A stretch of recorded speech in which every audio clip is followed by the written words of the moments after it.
morning again, folks. Watching the game. Sincere apologies. Some technical difficulties, and very excited to be back. And so, just to kind of recap the action here, USA over 60s won the toss and elected to bat. The score 42 for the loss of 2 wickets.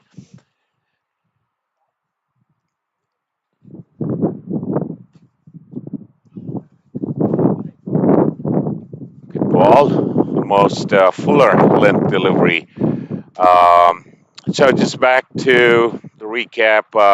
2 wickets, USA team. I mean, 2 good wickets, and Dharmender and Joe Buffon, 2 good batsmen. In some ways, the tricky bowling, but Praveen, right? I mean, just kind of hitting some good spots and kind of beating them for the change in pace, and both batsmen trying to pull the ball and just kind of playing over it and getting clean bowled. Pretty steady bowling from both ends. The wicket, I mean, seems to be pretty consistent. Nothing extraordinary. Kirit on strike, along with Wayne Copeland, the non-strikers, and a nice good flick there to fine leg, long leg region, comfortable single,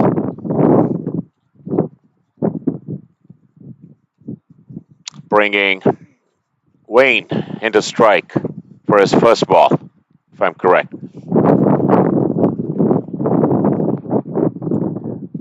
Morning, Shawai. Beautiful day here in Prairie View, Texas. The sun's out. I think it's around 80 degrees.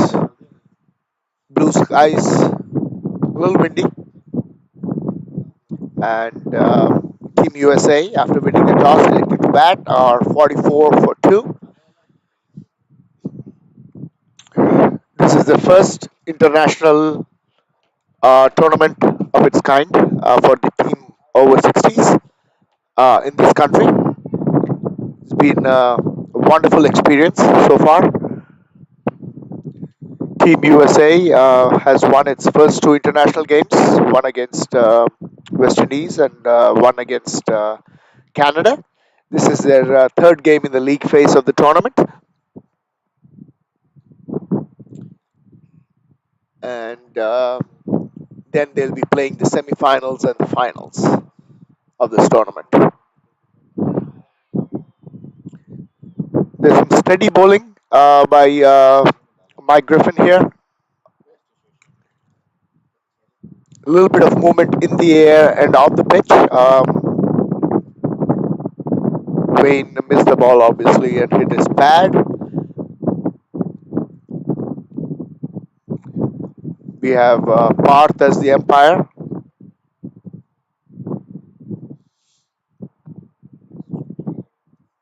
So at the end of 10 overs, 44 for 2. A sedate start so far. 4.4 runs an over, if my math is correct.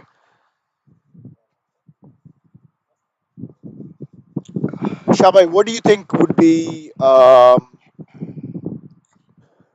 the score that Team USA should aim for on this ground?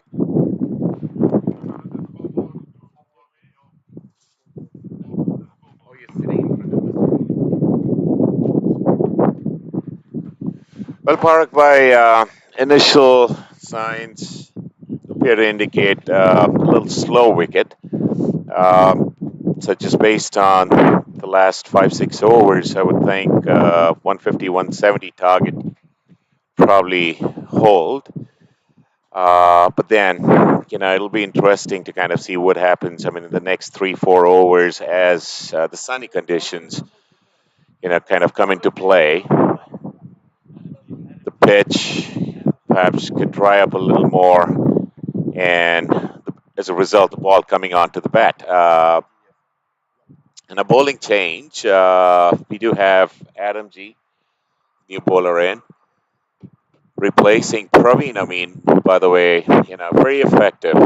Smart bowling, trying to stick to a very nagging line and length, and obviously the dividends from that consistency. Two good wickets, two strong batsmen that uh, he was responsible for those two wickets, and some good bowling there. And Adam G, as I pointed out, replacing Praveen. Parag, by back to your question. At this point, I would believe a 150, 170 would be a good bar score, purely because of the wicket. It'll be interesting to kind of see what happens in the next 5 overs. Obviously, with the wicket drying up a little, the outfield playing a little more natural, and the batsmen, of course, perhaps going for their stroke play. You are a much easier person to satisfy than most people, Shavai. If you are the team that is favored, which Team USA is over Team USA, and you're batting first, um, you would want to think that you would bat them out of the game, not give them a chance. On a wicket like this, with the batting lineup they have, 200 is what I would aim for. Anything less than that, you have given up a great opportunity to win the game just by batting.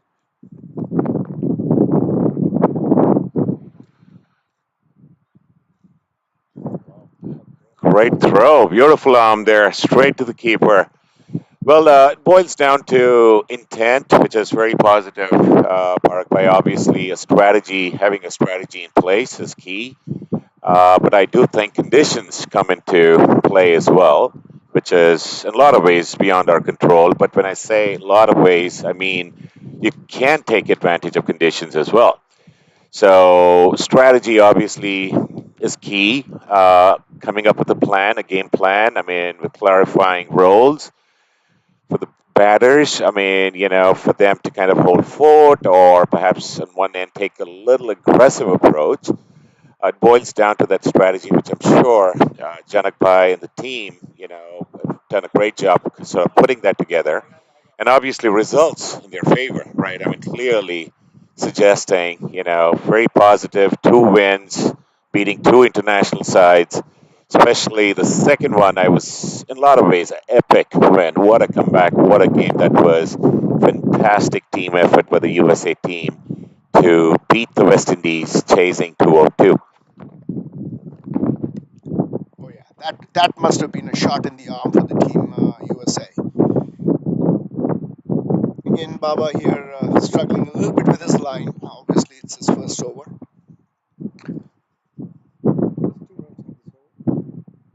Both of them wides, right? I am corrected. It's one wide and a single. 45, 47 for two in 11 overs. Again, a decent start.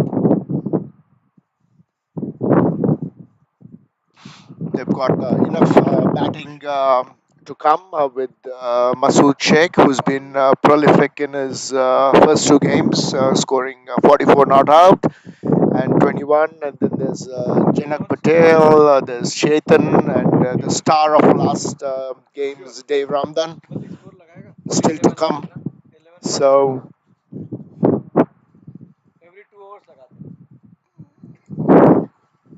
the team USA have made some inroads with the two very good wickets.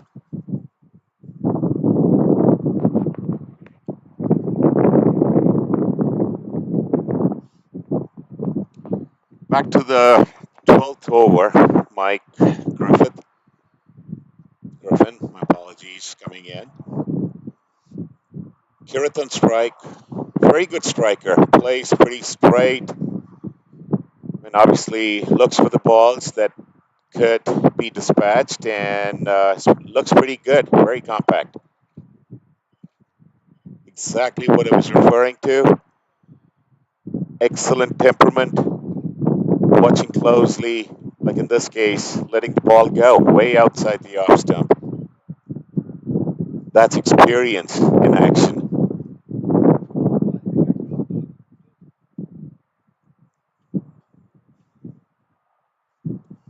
Beautiful ball, just slightly outside the off stump.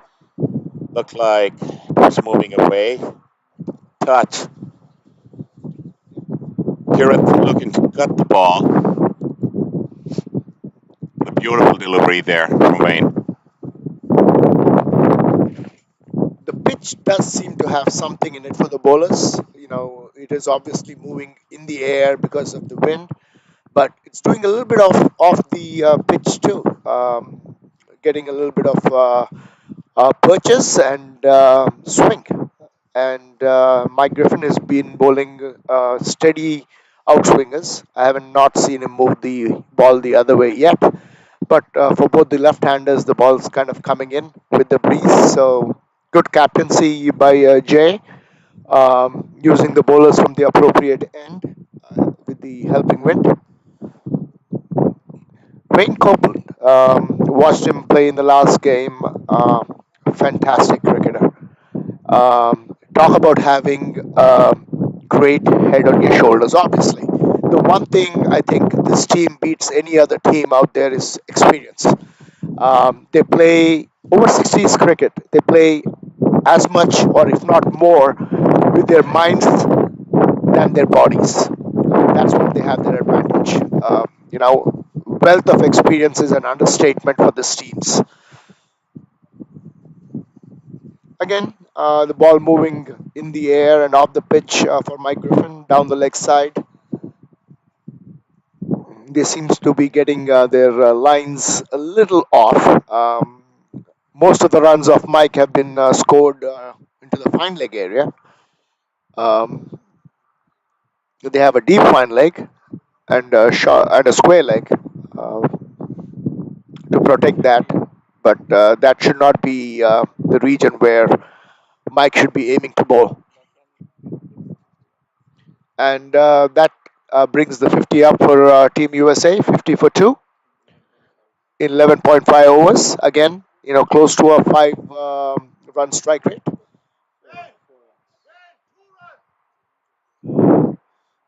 Again, the ball goes to fine leg, square leg area. Same way, same line, same result. Seems to be action replays of the same ball, and that's the way they seem to be getting their runs.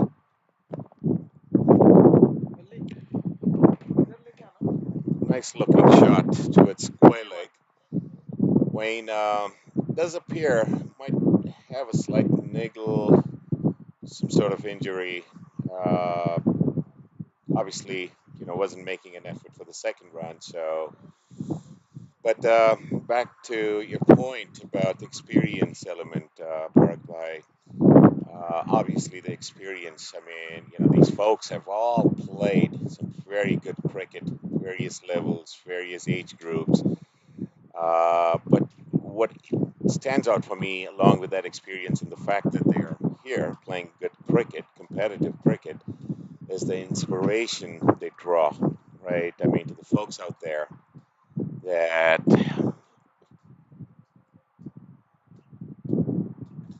it's a good ball. The length was good, but the line slightly outside the off and rightfully called a white ball by the umpire.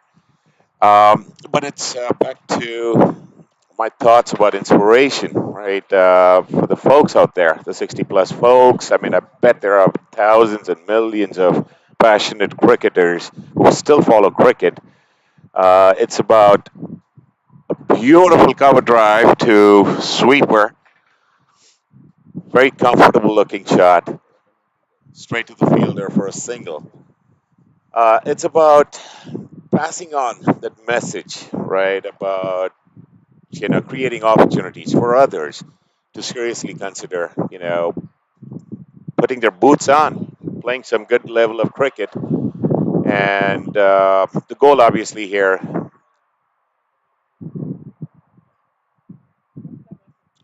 a nice steady flick, kind of a little loopy flick there.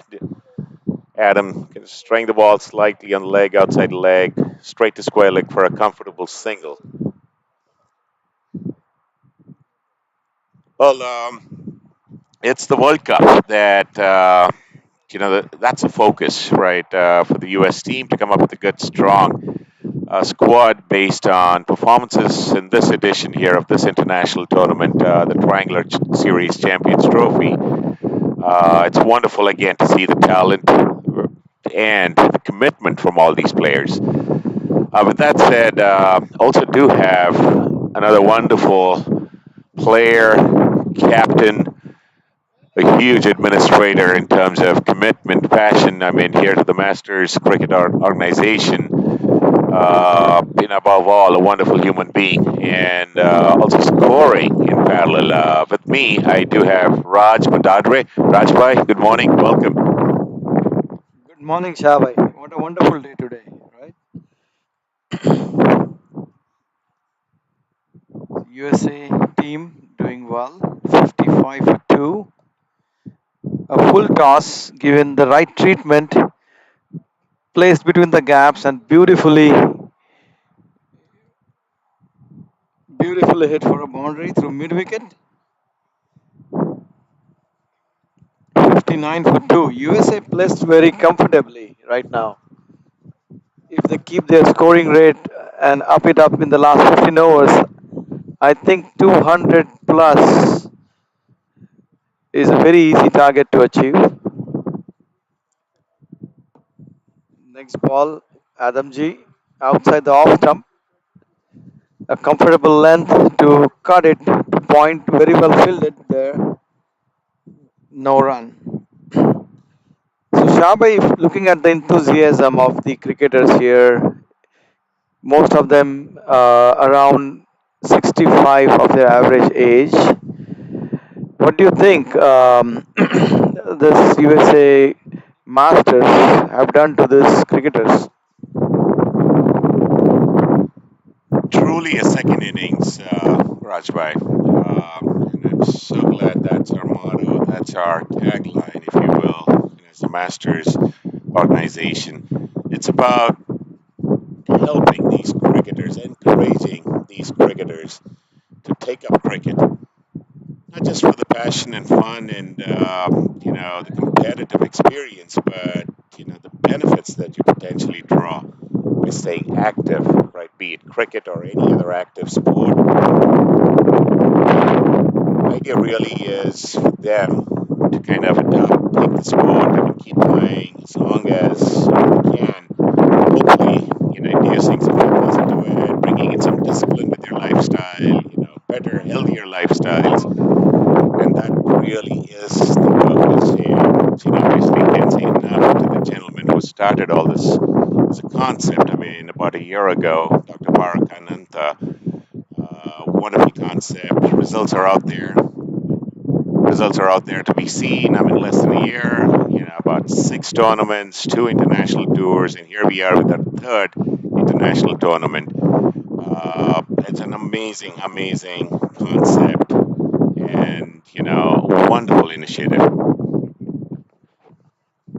Very well said, Shabai. There is a bowling change from the farther end. Abid Nakwi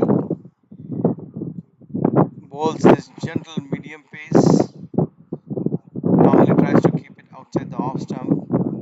Very tight bowler. First ball down the leg. Missed by the batsman. A very, very good offer.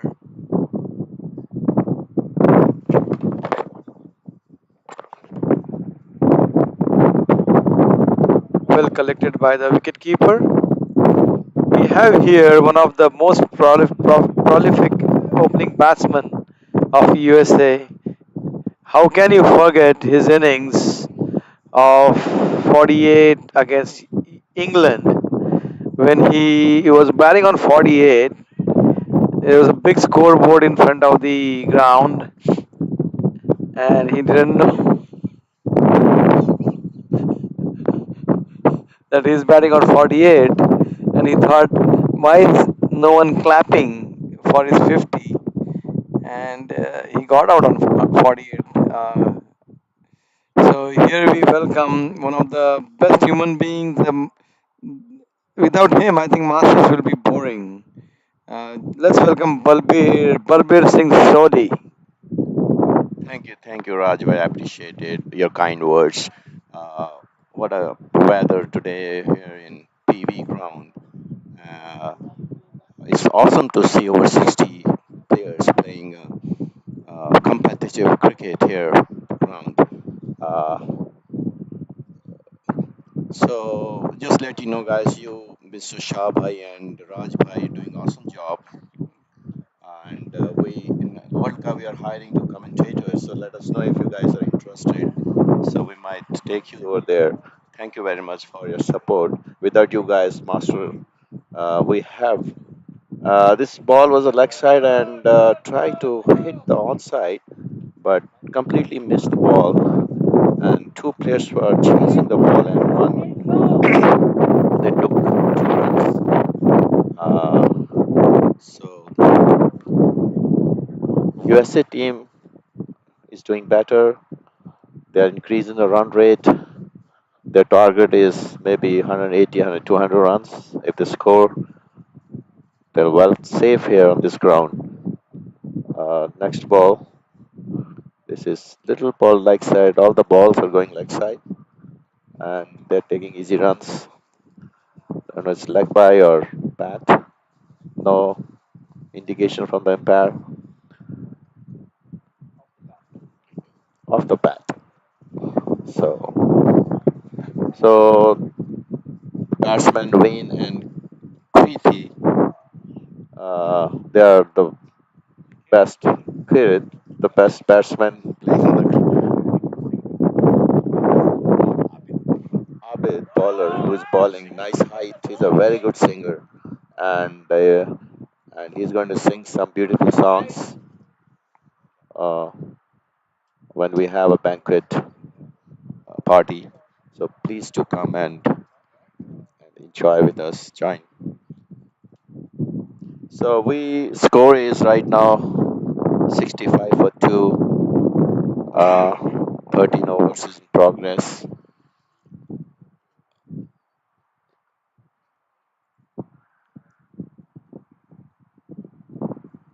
Last ball again leg side. Tried to flick the ball, but totally missed it. Take 1 run. Score is now 66 for two. Looks like it's a leg by, but looks like hit the bat. No leg by, right? Leg by. And Raj is doing a great job scoring. He's a good scorer, commentator. And just let you know, Raj is leading USA A team with Shah Nohas. Yesterday they had a great knock. Shah Bhai took 3 wickets and scored like 20 runs. Those are beautiful runs. After that, Shah Nawaz's attitude has totally changed. His behavior, his started behavior is totally changed.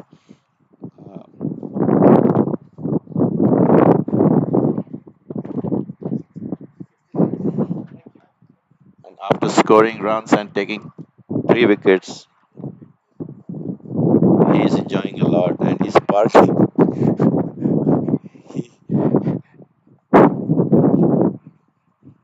Shahnawaz is enjoying after taking wickets, 3 wickets. That was awesome bowling he was done against USA team, and he's trying hard for the World Cup. But let's see.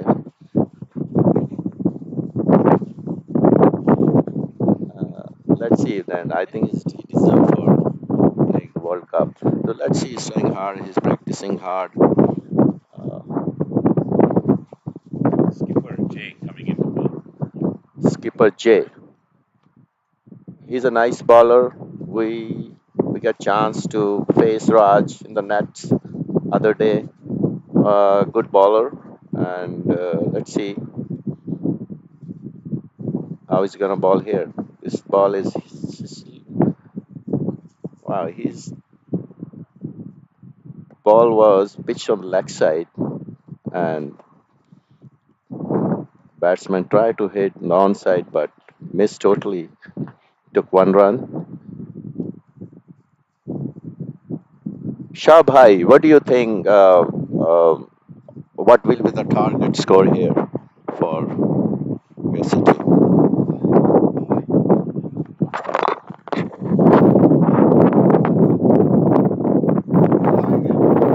Skipper Jay in action. A nice loopy action. Just right, but Bali, going back to your question, incidentally, Bharat asked me the same question of our score, and early on, based on what we saw, I mean, it was a little on the slower side, so I was sort of forecasting, projecting a 170 plus as a good score. But I also did say, as the conditions start getting better, I mean, the sun obviously huge advantage, the wicket drying up, and the ball perhaps coming onto the bat much more in a more friendlier way, consistent bounce. I absolutely agree. I think, a 200 plus score, 230 or 220, 230, I think would be a fantastic score. The boundaries are not as typical as on the other fields here at Prairie View. Pretty huge long boundaries, probably a 65, 70-yard boundary here. More importantly, they look comfortable. Kirit seems to have settled down. As I said earlier, a very compact batsman, very sensible, has a great temperament, appears to be making some good judgment calls, but for example, letting balls go outside the off stump and picking the ones that he's very comfortable with, trying to get those ones and twos and obviously the boundaries when he sees an opportunity. And of course, Wayne, very experienced, seasoned cricketer, played some very good cricket, over the years. So two good batsmen at the crease, and with that, it's the 15 over mark and the score 72-2, and that'll be a 10-minute drinks break. And Wally, question back to you. The conditions, right? I mean, pretty windy. Since you're a bowler yourself, I mean, you've bowled a lot in all these various tournaments. Any tips for our listeners, viewers? How do you take advantage of those conditions? How do you make adjustments in those conditions to be as effective as possible? I mean, you are known in the Masters community as a swing bowler who can bowl with the wind, against the wind. You have a beautiful way of being able to manage those conditions. So, any tips to our viewers and anyone listening? Yeah, I think it's a great question, Mr. Shanawaz. I think the bowler who's bowling from this end, he's looping the ball, and which really helps if the wind is blowing. So in this condition, the more he loop the ball, more difficult for the batsman to judge. So go on.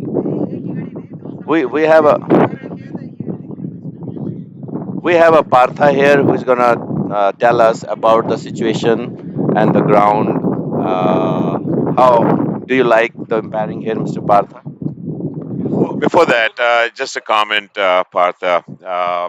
In my opinion, easily one of the best umpires in the country.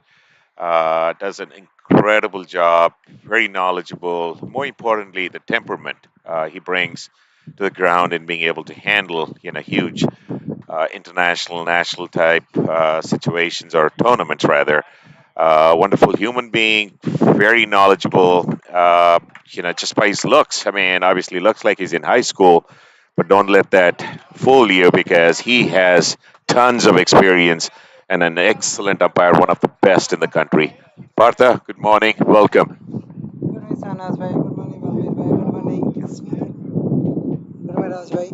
So the best thing was this above 60, right? I always say, why under 9, under 11, why under 13, 15, why not above 50? Because then you are classifying one group of people and then there is a fair competition, right? And what I see the childish among these people. We think, oh, there's somebody's grandfather, there's somebody's father. But the way they shout, that bring the child from them. Then we say, oh, everybody is still that human being, that bring the child in them alive or awaken it. So that's the good part of this game. And thanks for the initiative. This is a wonderful initiative indeed.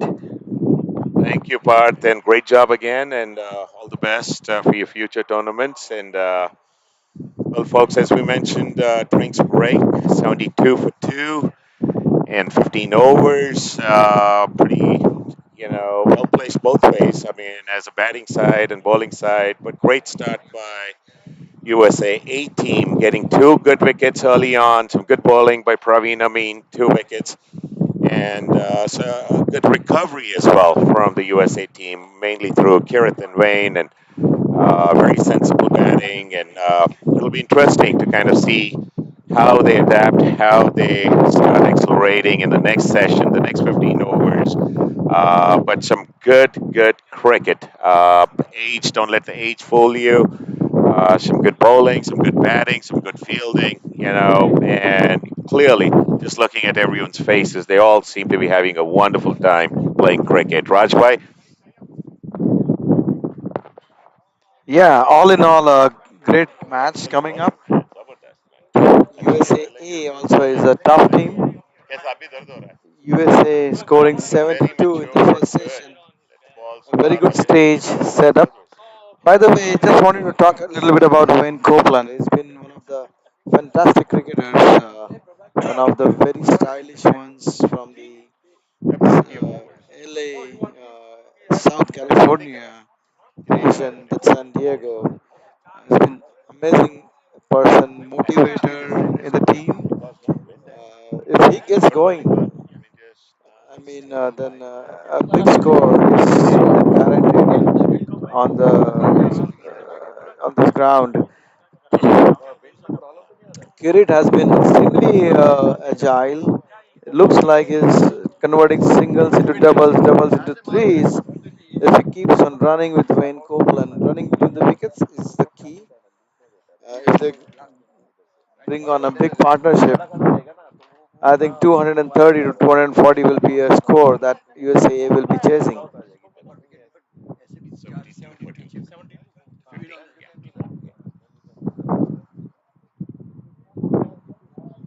We will resume back in 5 minutes. Stay tuned.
Good mornings. Thank you, Raj Bhai, Shah Bhai, and Parak Bhai. We're going to start the game again.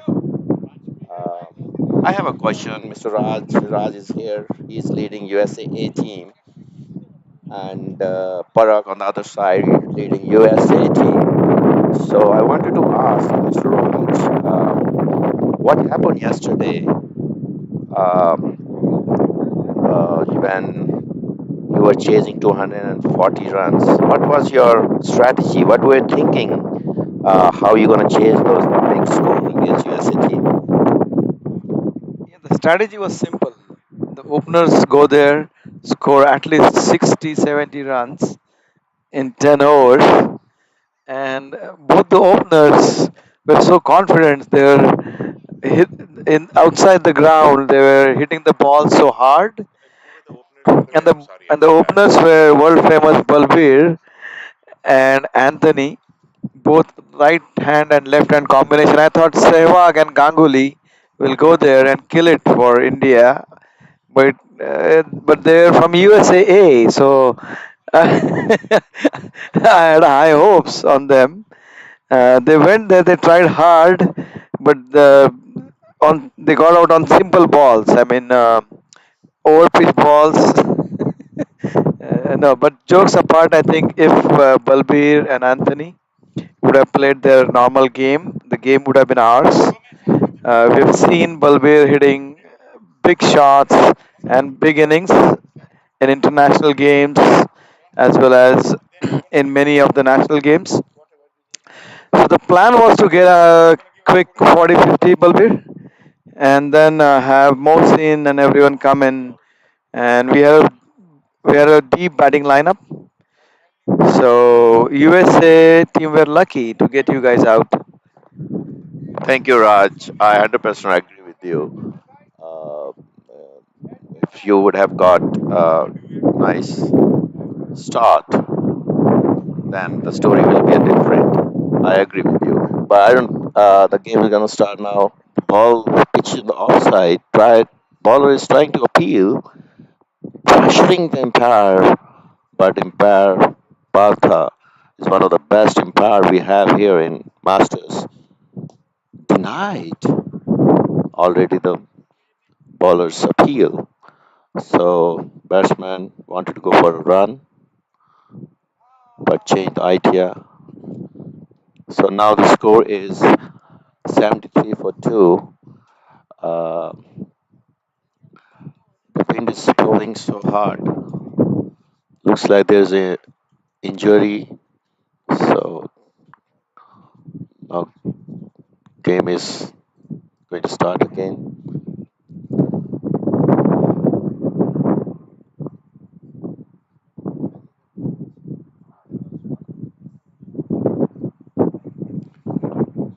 Next ball. That was a good ball. Bowler wanted to play the offside. No run. The ball is little bit giving a loop. Perfect shot is drive cover drive. What a shot! This is going for the boundary. Ball fielder is chasing. What a brilliant shot by Wayne. This guy has performed a lot of other tournaments. What a great batsman we have in Masters over 60. That was a marvelous shot, cover drive, and fielder was trying to chase the ball, trying his hard, but it's boundary. Now the score is 77 for 2. Again, this ball was little good length, and batsman come forward. There's no run. This ball was again the same ball and took a one run.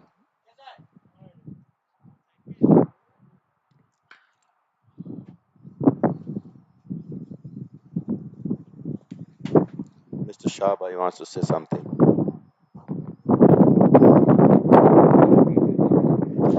Beautiful shot there by Garrett, the mid wicket boundary. Middled it. Looked very comfortable, but seems to have a slight niggle there. I mean, the last run that he attempted didn't look great, and Hope is feeling okay.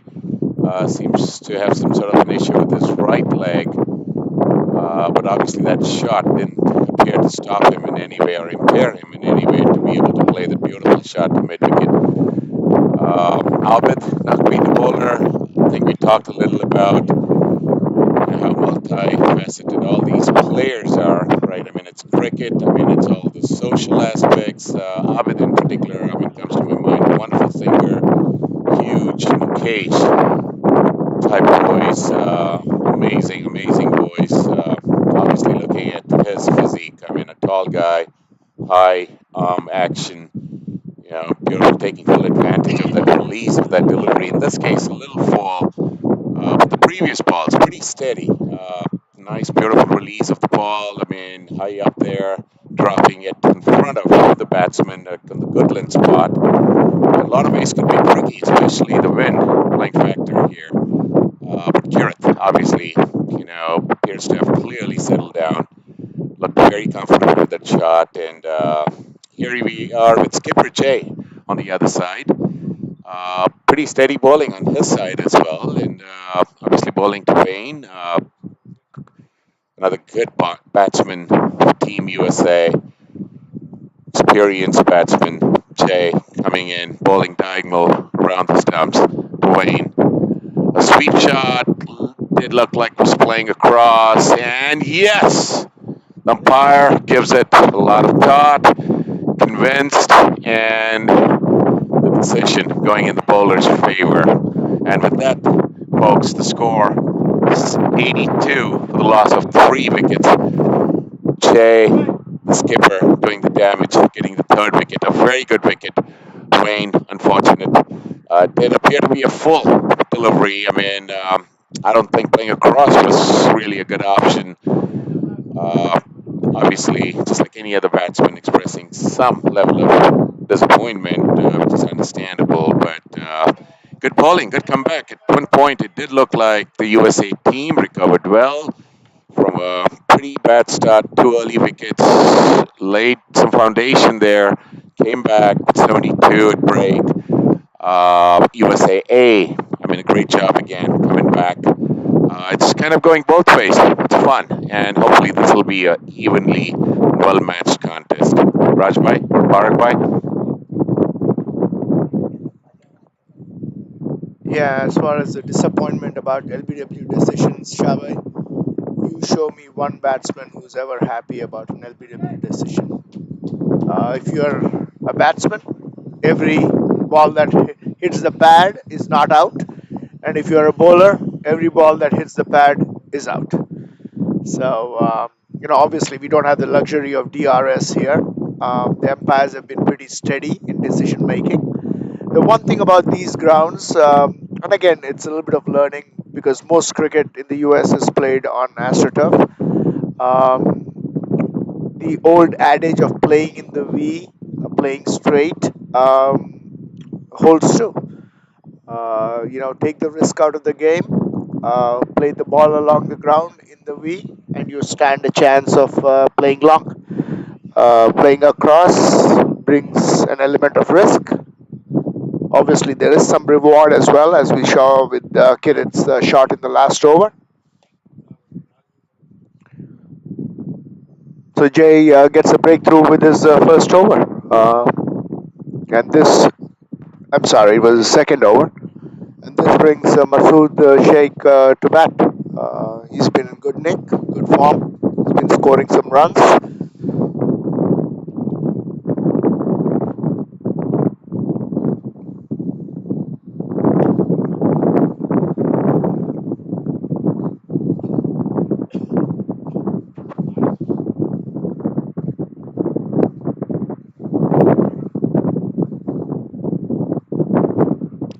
Again, playing with a straight bat to covers. And actually, he had to get on his horse to get back there for 2 runs. Again, one of the keys to playing veterans cricket is fitness. Skills, we have all acquired some skills. I'm not so sure there is much scope in making your skills better. You can't teach old dogs new tricks, but the one thing that all of us can get better at in veterans cricket is fitness. You work on your fitness, you are definitely going to get better. That is guaranteed. And as you saw there, running between the wickets is always key.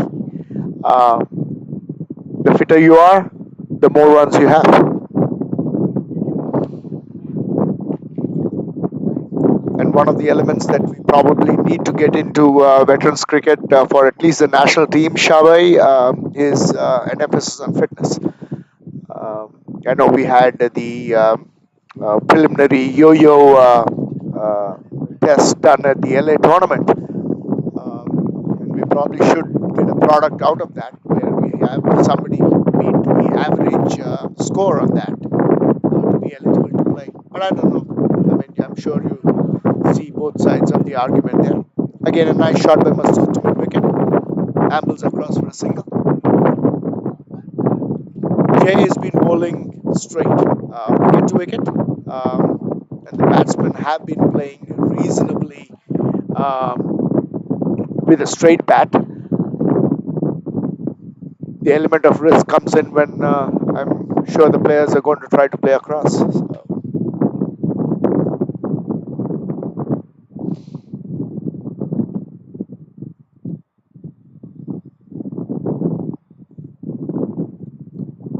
again, this is smart cricket.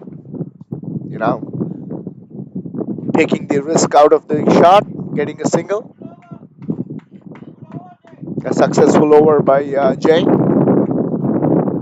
4 runs and a wicket.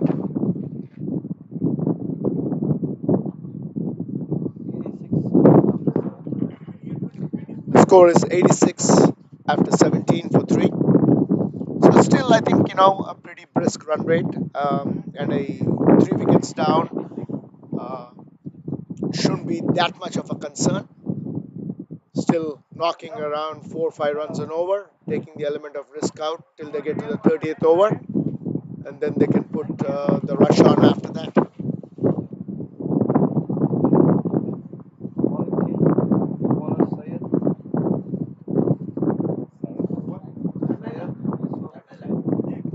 We have a bowling change at the far end with Syed Masroor Hussain coming into bat now. A bowl now, sorry.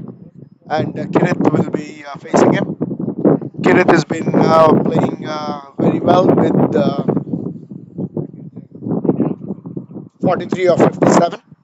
7 runs away from his 50. Again, a slightly risky shot, but he gets 4 runs for that. The key to Kirit, I think, is his staying low. Obviously, I think his stature helps a little bit. He's now closer to the ground, but he's bending his knees, getting to the level of the ball when he's playing across, which is very key on these wickets.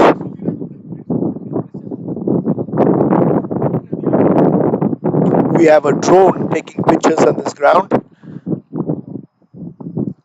Someday we will get those pictures live to you as well. Hopefully Masters keeps growing. Obviously our streaming, with all our technical glitches, still I think is on par with the best amateur streaming that happens anywhere in the world. And again, a full toss, and Kirit kind of got lucky there. A difficult catch that was dropped by Sunil on the boundary. And crosses the line, and with that, Kirit reaches 50. A fantastic innings. The key now is once you made a 50, the second 50, in my opinion, should be much, much easier than your first 50 when you're playing. Make it a big innings.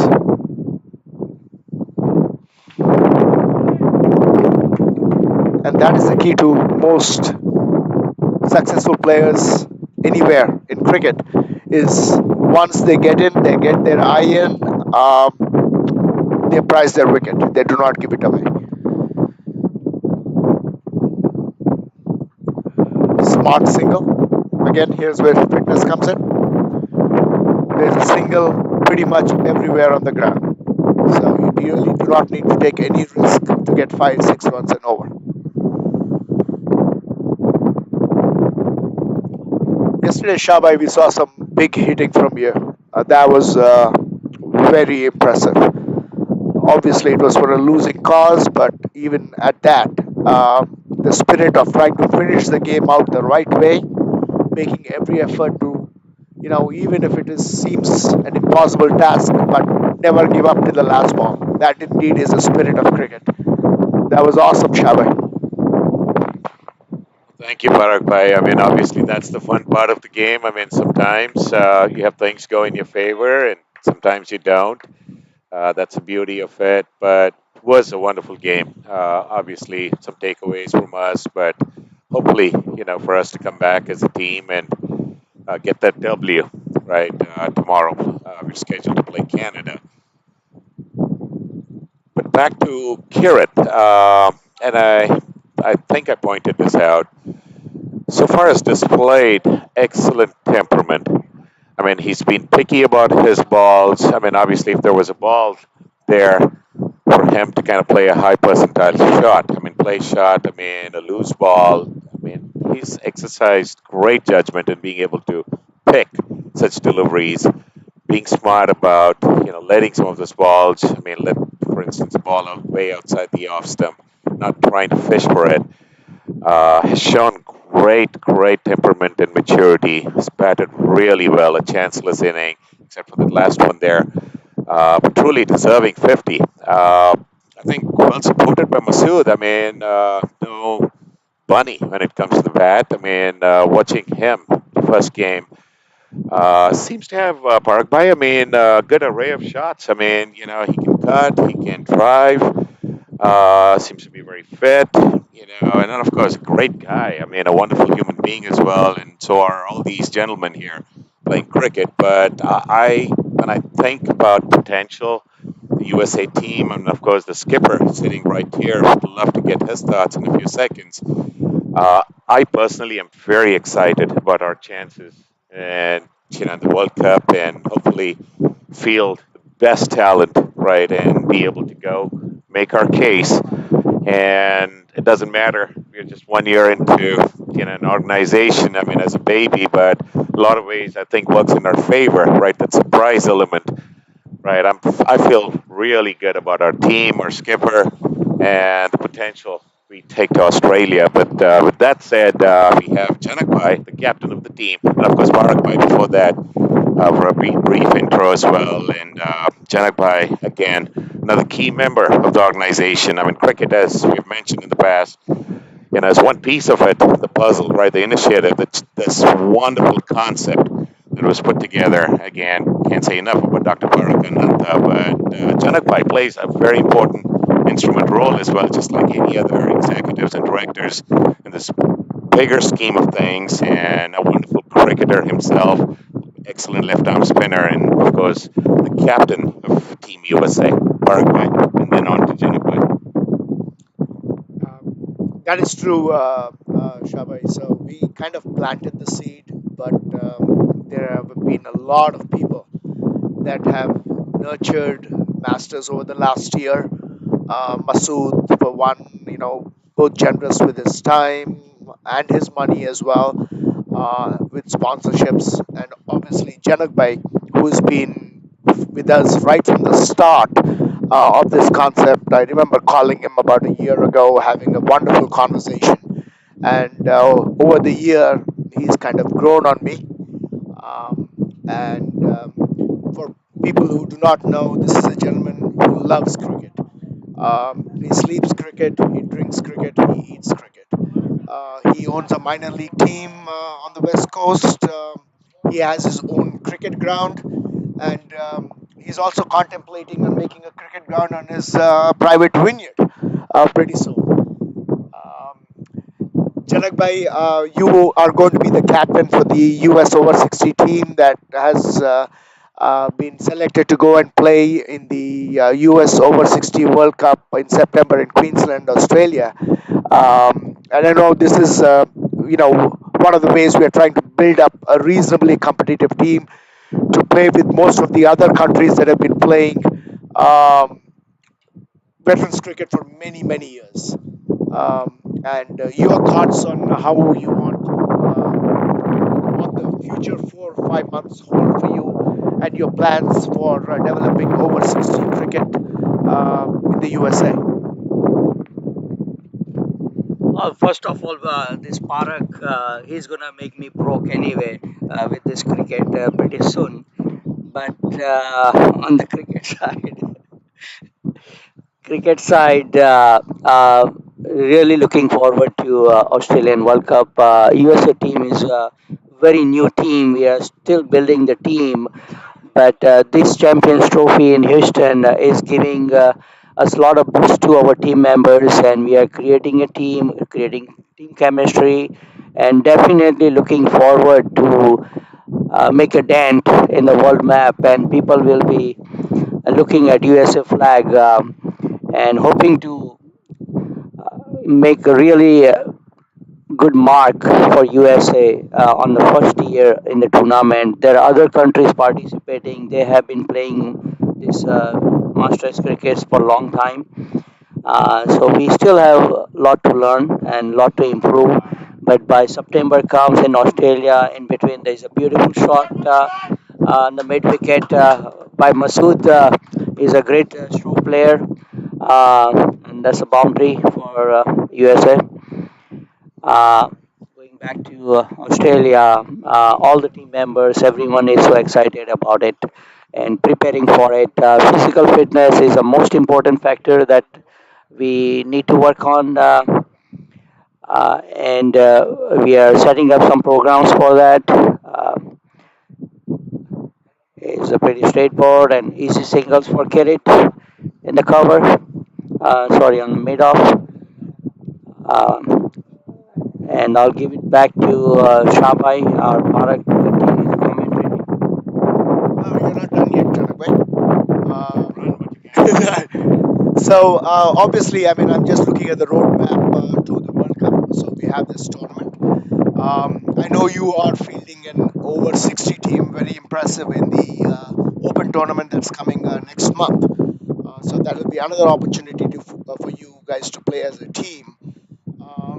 Do you have any other plans in terms of having any international games scheduled before you go to the World Cup? Yes, Park. We are thinking of after next month USA Open tournament. We are putting our over 60 team in against over 50. That will be a good challenge for us. We can bring our level up during that tournament, and after that, we are thinking to take one of the overseas trip to give our boys some experience of playing on international countries. We are thinking about most likely West Indies or India.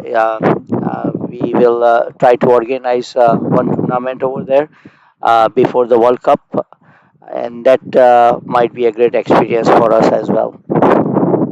Thank you, Janak Bhai. As you know, I mean, Masters cricket is a little bit more than cricket. It's about camaraderie, making new friends, and I mean, just like when we were young, boys trips, I guess. When you go on a tour, it brings a whole new dynamic to a team and togetherness. And I think that is a very nice way of developing a team in the long run. Thank you very much, Janak Bhai, for your time and for everything that you do for Masters. You're an awesome gentleman and a true friend. Thank you. Masood seems to be in good nick here. And, that flick to mid wicket, again with a straight bat. Again, he's think got the key to playing on these grounds. Even when he's playing across the line, he's still playing with a straight bat. And I think that is one of the keys on playing on these grounds. Raj, back in California, how much opportunity do you get on playing on grass wickets?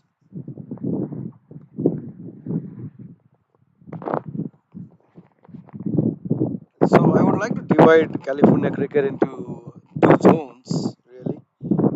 One on the Southern California side and other one on the Northern California.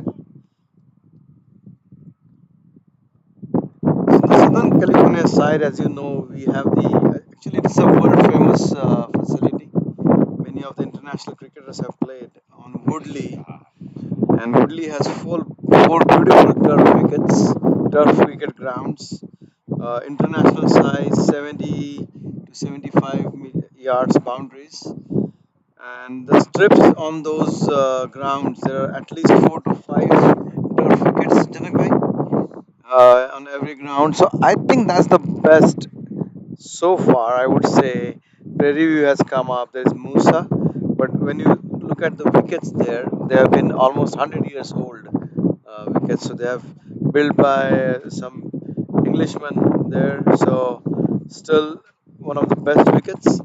On Northern California side, now we have 4 turf wickets. Two on the Gilroy and the Santa Clara cricket grounds. One in Davis cricket ground, which has been there for almost 30 years. So turf cricket is coming up slowly, I would say, because getting getting land and or leasing a land in California is not that cheap, especially on the Northern California side. I don't know anyone is owning the ground. You have to depend on the public parks or some other sports facilities. But it is surely coming up. The MLC is helping a lot. We are thinking of having at least one ground a year, and which will convert into turf. So there are opportunities coming up there, Parag.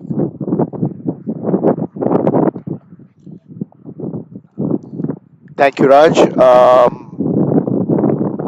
Again, that I think, frankly, for most people who are cricket lovers in the USA, is indeed the bane of developing cricket in the USA. We have absolutely no infrastructure. Most of the infrastructure that has been developed is because of the generosity and the passion of individual people. We have the grounds that we are playing on today, thanks to Tanveer Bhai. Obviously, this is the labor of his love. He's created this complex with the 6 turf wickets, all with his own money. And then there is Saki Mohammed, who built the Musa complex. Beautiful stadium, beautiful facility. But in the long run, if you look at US cricket, at whatever level, whether you're talking about youth cricket, you're talking about men's cricket, women's cricket, or veterans cricket, it's very tough to compete on the world stage if you do not have world class facilities. Um, I know Major League is trying to do something, but unless we get world class facilities, Cricket US, in my opinion, will have a very tough time progressing. Uh, So I have a question for you, Parag. You played your first World Cup, which was actually the second World Cup for Masters in South Africa. Can you describe your experience?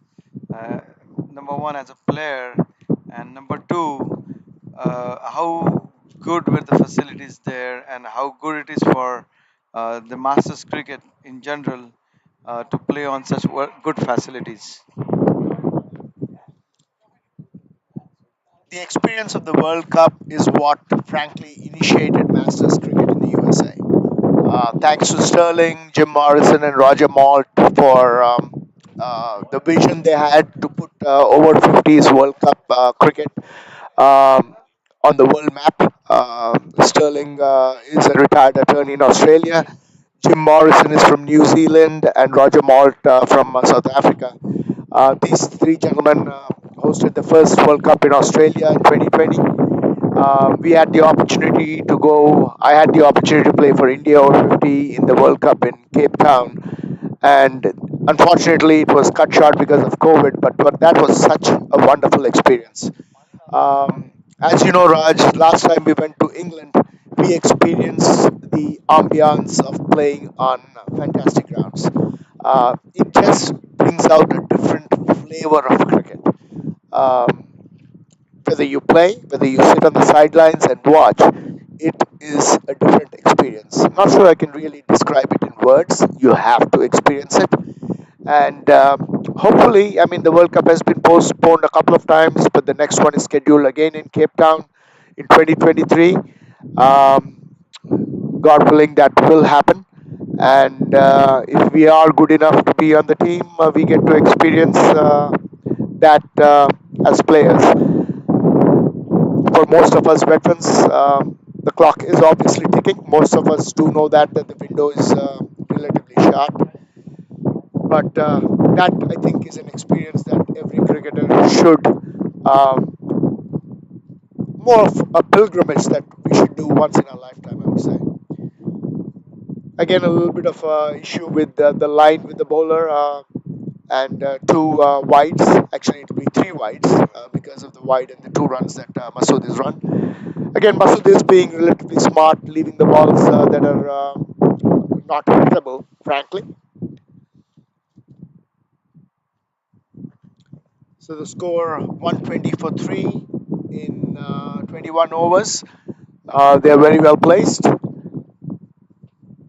from here on out, if I was the captain, I'm looking at 250. Again, going back to you, what you said, Shabai, I think we are closer to my estimate than yours.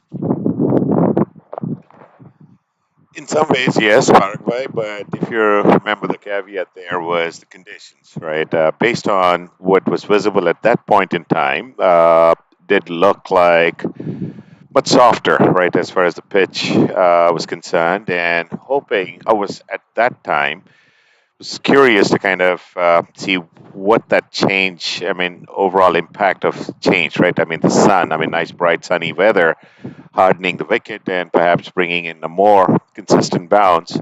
But now I'm absolutely convinced. I think, yes, you were spot on. I mean, a 200 plus score, perhaps a 220, 230, I think would be a good target for the batting side, especially given that they have had, they have 7 wickets in hand. But it's also about playing smart cricket. By no means trying to undermine the conditions here. Pretty good chance there, slightly over. Masroor's had, it was kind of a loopy shot there by Masood when trying to hit it over fine leg, long leg region. Unfortunately, couldn't latch onto that chance. Uh, but again, back to the score, I think a 220, 230 will be a pretty good score. It certainly is going to be a challenge bowling in these conditions, mainly due to the wind, and it typically does tend to get a little more harsh later in the afternoon. The windy conditions get a little more severe, if you will.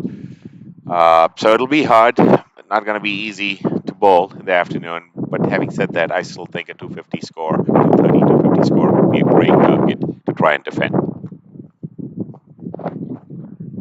I would love to be playing in a team where you're captain, Shabai. You are such a content man, happy with the little things. I guess I'm much more ambitious than you are. Anyway, a beautiful shot by Kiran.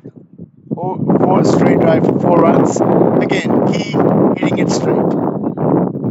I'm just kidding, Shabai. I didn't have to say that, Paraguay, but yes. I knew you were kidding. Now, it's more of a philosophy thing, right? I guess my point was more geared towards, thought process of, imagine it was a less than 200 score. It's about the ability to adapt, right, to conditions. I still think if you adapt and use the conditions well, teams bowling second, I mean, how good or how conducive they are to being able to adapt to those conditions. I mean, you could easily err with your bowling, especially bowling against the wind, right, through extras and perhaps not the greatest of line and lengths. So all those factors come into play, right? Your typical matches, obviously, if there was a pretty competitive team, I would say a 275, 300, right? So, but that assumption outlier there obviously is they're known to be able to adapt, be able to play based on those conditions, and try and actually maximize, right, in terms of what they can do.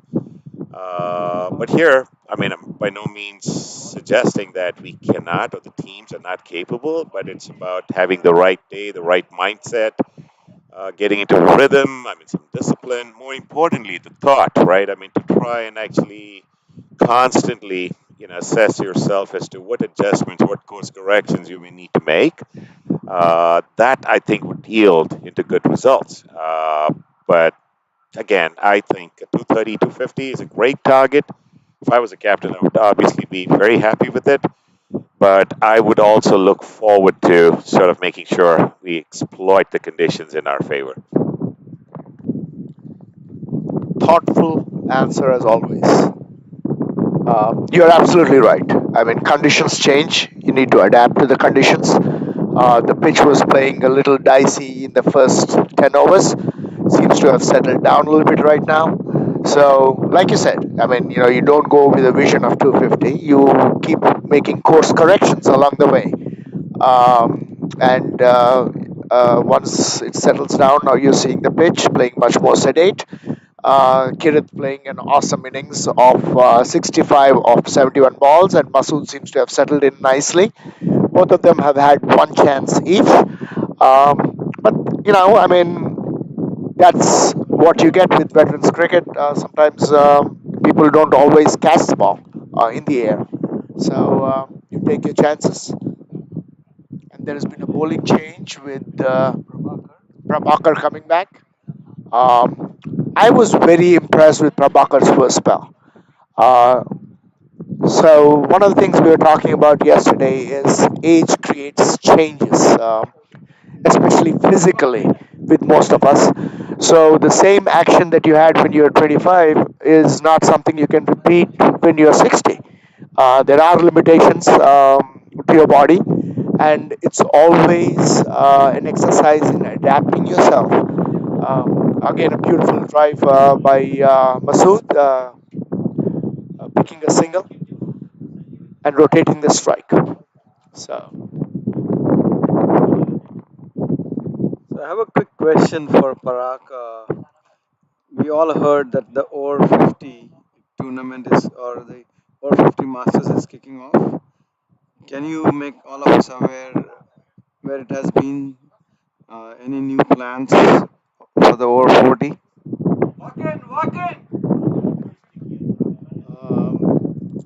yes, that is indeed a loaded question. Thank you, Raj. We, again, like I said, have our hands full right now with over 50s, and we are trying to get the over 60s cricket going. Interestingly, there's been a little bit of unexpected development that's come where they have announced that possibly they'll be having an over 40s World Cup perhaps next year. So we have to now figure out how we proceed with that aspect of Masters. We have indeed put some thought into it, put a little bit of framework thought, and we are still in the developmental process of how we are going to do that. As you know, that will be indeed a very huge undertaking. I'm sure there are over 40 cricketers all over the country who are eager to get into the next phase of their second innings and play Masters cricket. I do not have a definitive answer for you yet, Raj, but we are working on this. Probably we will hear something about that in the next month or so about how we proceed, and we'll obviously keep everybody informed. Thank you, Parag. The score 138 for 3. The batsman getting a quick single there, driven to extra covers. Masood Bhai batting beautifully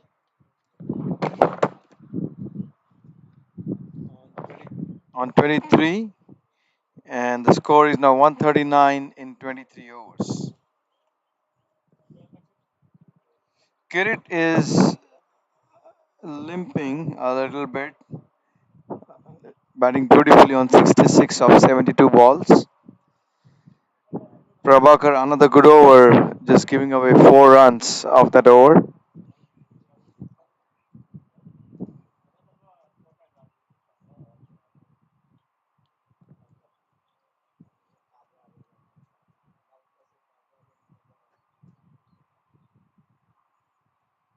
Looks like another bowling change.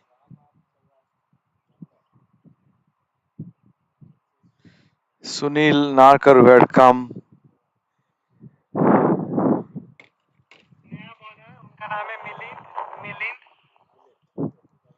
Thank you. So the last over from Sunil from the farther end fetched 16 runs for the USA team. There's a quick bowling change, and the new bowler is Milind. Looks to be an off spinner from the way he's turning the ball in his hand. Masood Bhai to face the new bowler.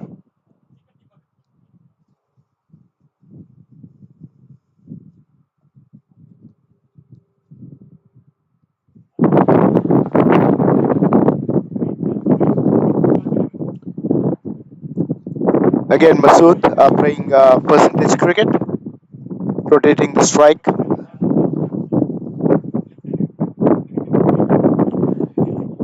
With a healthy strike rate, Masood is 24 of 26 balls, and Kirit 66 of 72 balls.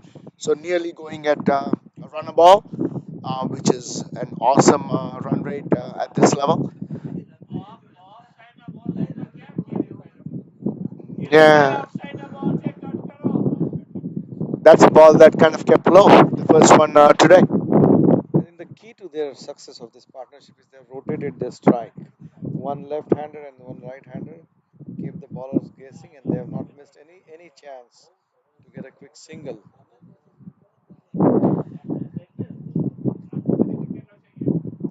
I've never enjoyed playing against left-handers. My personal bias is they probably should have a different league for themselves and play left-handers cricket. I mean, left-handers have all the advantage in most sports, and cricket is no exception. It's always tough setting a field for a left-hander. The bowlers have to change their lines and their lengths. Interestingly, that's a no ball that's been given for overstepping, which, as you know, brings on a free hit. Again, one of the things that happens bowling to a left-right combination. You're absolutely right, Raj. That indeed is seems to be the key to this partnership, where they seem to be very smart about rotating the strike, giving the bowler a different look every ball. So you brought a very good point, Barak. Left-handers, the most elegant ones, right, in this game. Let's go one by one from Shabai, then you and me. Pick one left-hander batsman you like the most and just describe him a little bit. And then the same goes with the bowlers, right? I mean, the lefty bowlers are one of the most difficult to face, and they look very elegant when they bowl a good spell. So let's go with the batsmen first and the bowlers one by one. If you can name the best that you feel in the world right now, or who has played in the past. Actually, looking right now, Kirit seems to be my favorite. I mean, he seems to be playing awesome cricket. Yeah, just another four of the no ball, and then another beautiful pull shot. Um, I'm not sure I ever had a favorite left-handed batsman because I never liked, um, you know, playing against them. But as far as bowlers are concerned, my personal favorite, and I'm sure a lot of people who have grown up during our time, is Wasim Akram. For whatever it's worth, I think that is the best fast bowler I have seen in my lifetime. Shabai?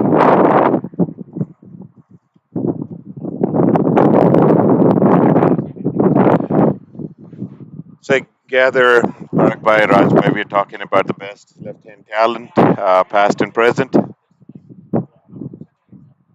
Is that correct? So, no, I was asking which would be your best left hand batsman, past or present, anyone, and then a best left hand bowler, and why would you say so? Left-hand batsman, I have two, Lara and Ganguly. Ganguly, I mean, obviously growing up, kind of our generation there. So watched a lot of cricket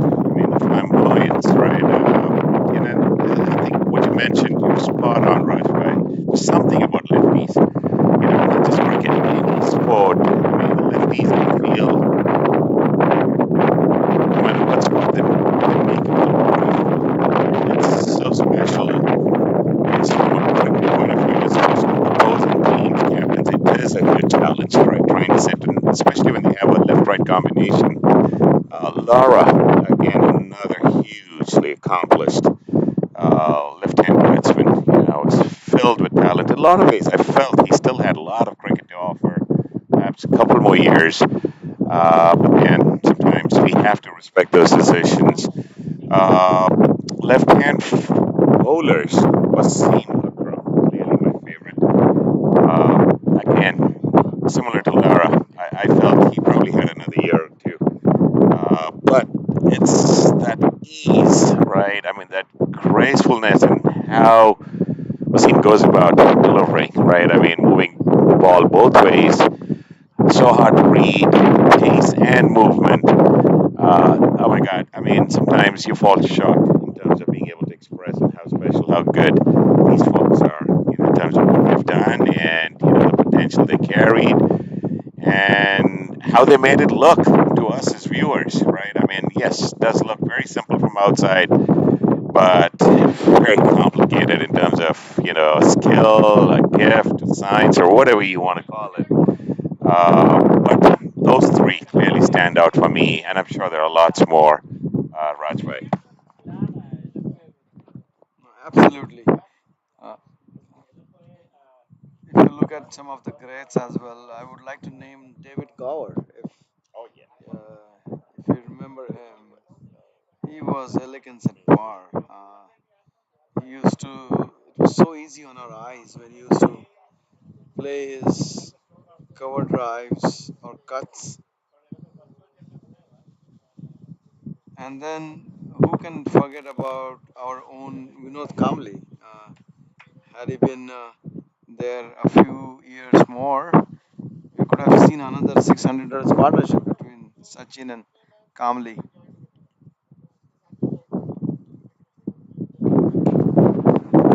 Yes, another great prospect. I mean, I'm sorry when I meant prospect. I mean, I meant to say nicely driven upish drive. I mean, whitish, long off, cover region. Uh, Masood. Again, in some ways I see it as a strength. He loves to drive and of course cut as well. I mean, towards point, back to point. Prabhakar started off on the other side, just switching ends, right, to give it a shot, see how he bowled pretty steady. Didn't really leak too many runs. I'm sure this is part of the strategy from Jay and team to kind of mix it up a little, just create some variety, and try and actually utilize the wind, right, the best way possible. Good line of length. I mean, clearly showing control, dropping it on the right spots. Nice, easy, smooth action, short run up, and a little shortish in length. But the good thing is he has his field. Love the fact when you try and bowl, more importantly, bowl to your field. That's a captain's wish or hope all the time, and he's doing great. I mean, bowling very steady, bowling to his line. Masood clearly looking like he has settled down. I mean, very comfortable, right? Feet appear to be moving good. Carrot already established. Laid a solid foundation. Got 50. I think it would be a waste if he doesn't take advantage of all that good time spent out there and try and actually push for a bigger score.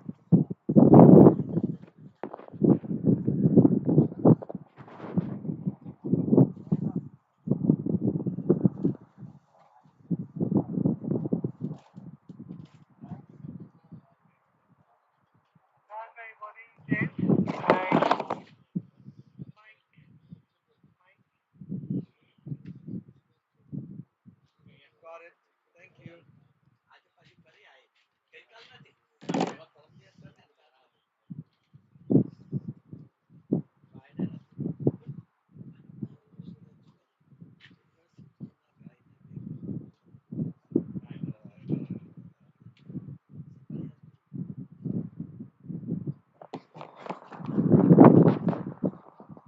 Clearly, Prabhakar has been the, the best bowler so far from the USA team.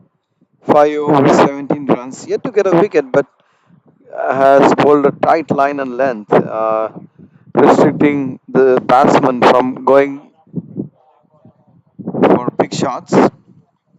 There's a bowling change here. Michael Griffin is back into the attack from the farther end. Batting facing him is Kirit. First ball, good length ball on middle and off. Kirit well forward, defending it back to the bowler.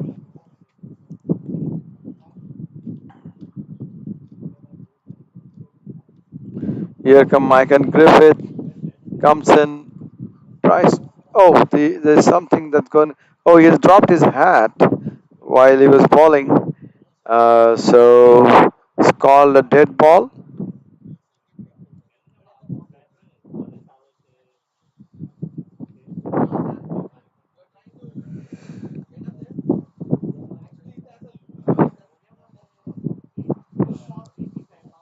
Okay, here comes Mike again, bowling over the wicket.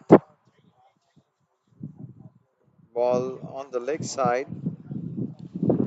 Kirit defensive shot on the front foot. Actually, it is pads, and Masood was quick enough to just scramble for a single.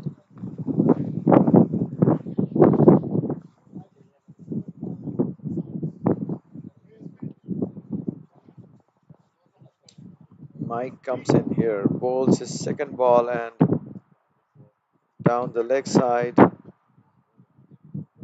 for a single by. Oh, they're coming back for second.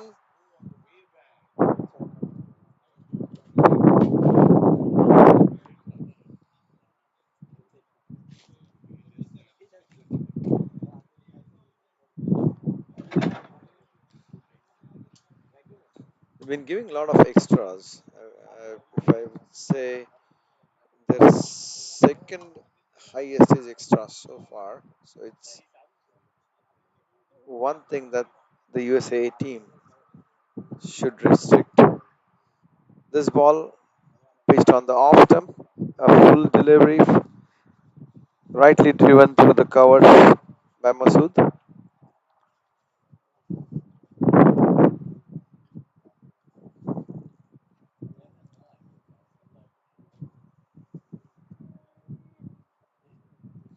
Already at 160 in the 26th over. Oh, that was a good ball straight onto the stumps. Masood trying to score big on this, trying to slog, missed it completely, missed the line, and is bowled. A very, very good innings from Masood Sheikh. 32 of 36 balls. He has accelerated the score, and now the USA team has lost their fourth wicket on 160. Yeah, I mean, in the big scheme of things, a terrible shot. Trying a hike over mid wicket, a slog, and playing across the line. You have to pay the penalty. Really good ball though. Pitch full. Perhaps moved a little bit in the air, but for a batsman to get out after settling in so well, perhaps is not the best thing for the team.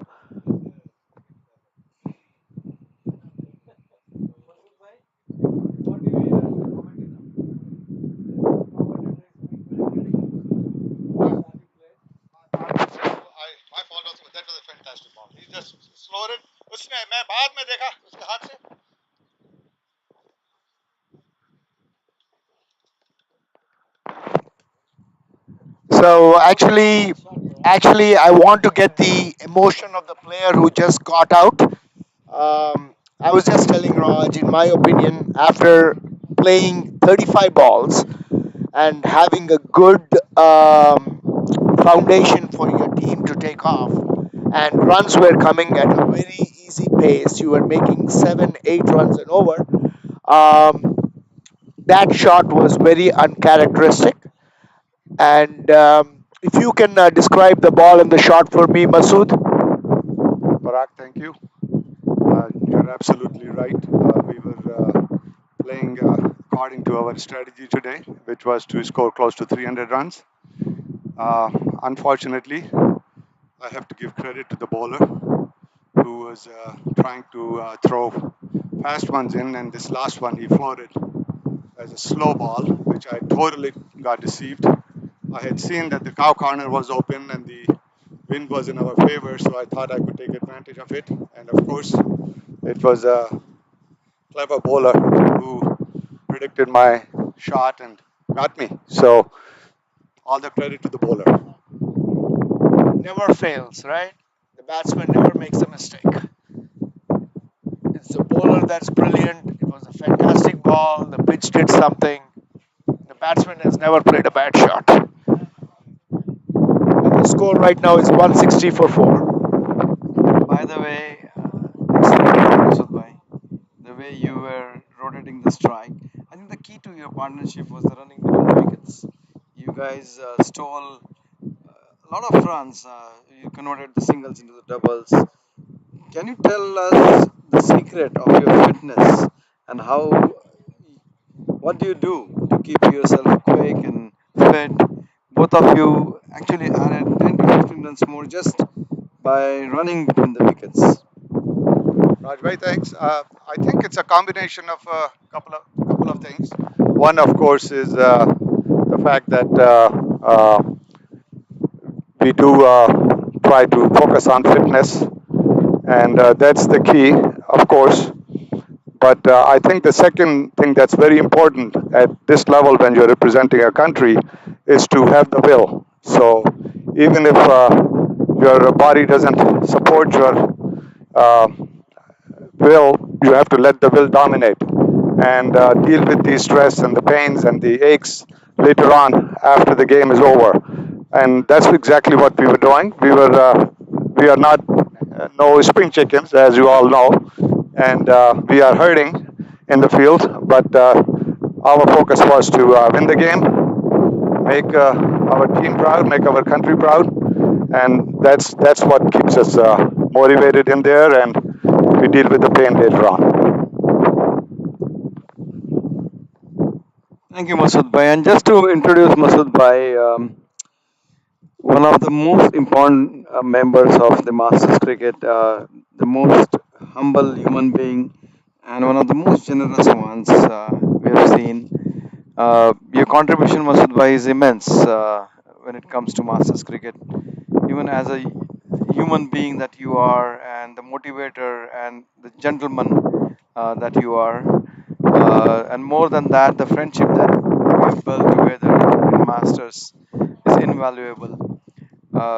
So just to let you know, Masood Bhai has been so generous for the past two tournaments. The uniforms that we wear for this tournament has been sponsored. Not only sponsored, but he took the pains of introducing the vendor, and I can say that the quality of the uniform is absolutely wonderful, Masood Bhai. So a question for you: what is the target that you are looking to set here? Said that the four wickets have gone. We are 160 right now, around 17 to 18 overs to go. What do you think is the target that you're looking for? Thank you, Rajbhai. I think, again, first of all, thanks for your kind words. You're too generous. I think when this league started, we all realized that this is a task not for just one person, and everybody who plays in this league has to step up. Otherwise, it will not work. And I think I'm just one of the small guys. There are a lot of other people who are playing a major role in making cricket happen in the U.S. And it's an amazing feat for all of us to actually create a USA cricket team and be able to participate in international matches. Going back to your question on the target, I think when we gathered this morning, our target was to get as close to 300 as possible. I think initially we lost some critical wickets, and that put us on the back foot a little bit. Uh, our goal basically is to have enough runs that we take them out of the match, and that's the bottom line. So I think based on where we are right now, I feel comfortable getting up to 250, 260 runs, and I think that should put us in a very, very secure position with the bowling lineup that we have. Thank you, Masood Bhai. 163 for 4, 26.4 overs. Praveen is back into the attack. He has gotten 2 wickets so far. It's been a little bit expensive, but nonetheless, he has got 2 wickets. This ball shot pitch on the off stump and cut beautifully by CK Chandrakant. He has been your opening batsman for the last 2 games.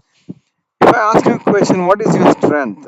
You'd say, is it bowling or is it batting? If you had to pick one as your strength, what would you pick it as? I think right now, based on all that we have seen in this tournament, I think we are depending more heavily on the batting, and we feel very confident that our bowlers, no matter how strong they are, other teams are here to play also. There are going to be runs scored. We try to contain other teams as much as possible, but our goal is to whatever score is put up for us to chase, we will get there. Just like you saw the other day against Canada, it was a very, very large target against a amazing bowling lineup. Those guys, there are some very seasoned professionals playing on the Canadian team, and we were able to chase the target down of 206 runs. So I feel very strongly and very confident in our batting lineup.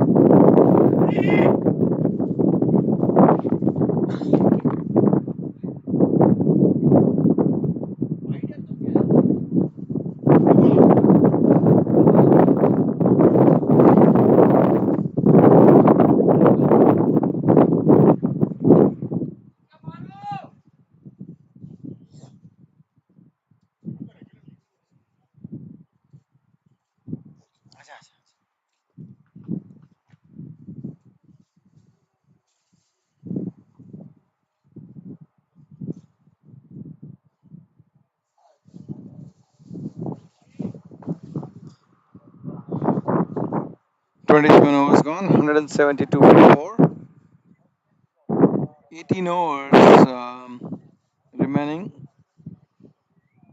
It's now very interesting to see if they can get the 128 runs needed.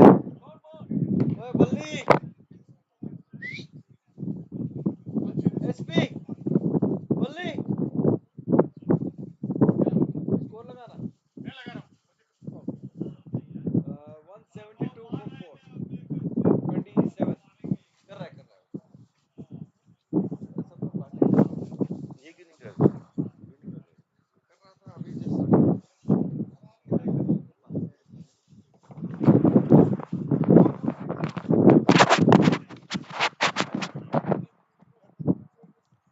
18 more overs remaining.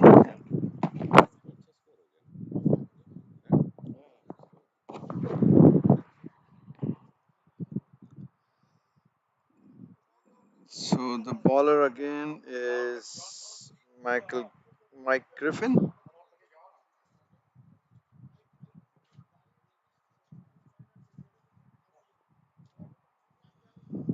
It's a good ball on the offside, defended gently towards the cut point region.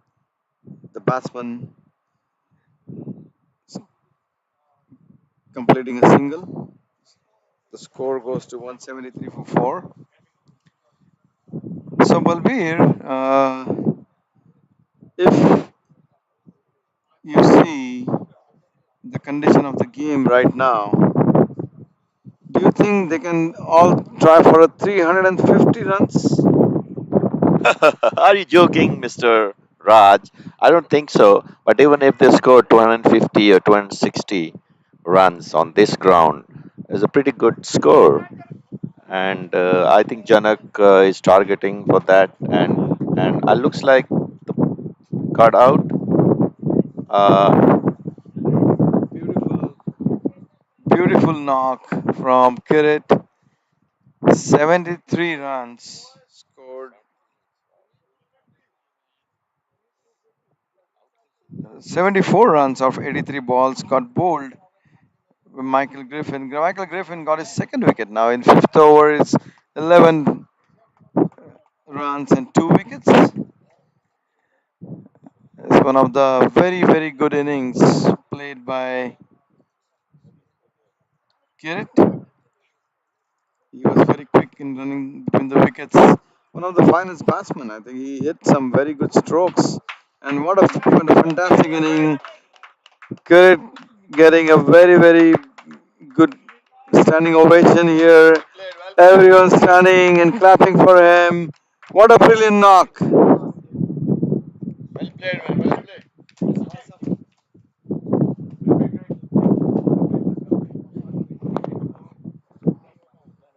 We have a Shahnawaz here. He's watching this game since morning, and he's an all-rounder. Very good.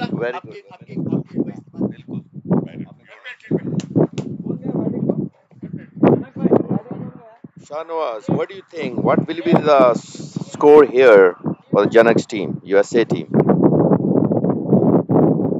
Well, I think 230, 250 for sure. I mean, it appears to be that way, but losing wickets, I mean, obviously they have to. Kirith was playing really well, batted extremely well, well placed innings, and sure looked like he was going for that big, score, but some ways unlucky, played across the line, but showed a lot of caution, temperament, was picking his balls, going after the right balls and letting the good balls and leaving them alone. And we do have batsmen in.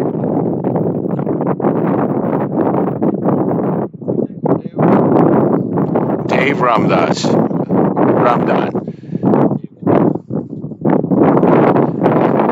So just got in, started off with a good, nice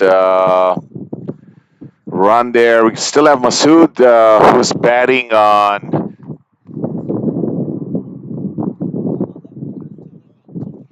I stand corrected. I'm sorry.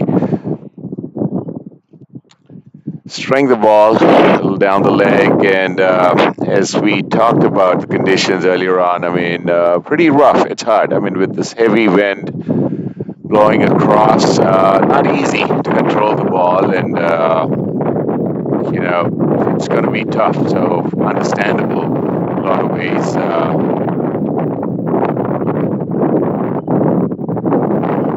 Hooking it slightly over short cover, boundary, 4 runs.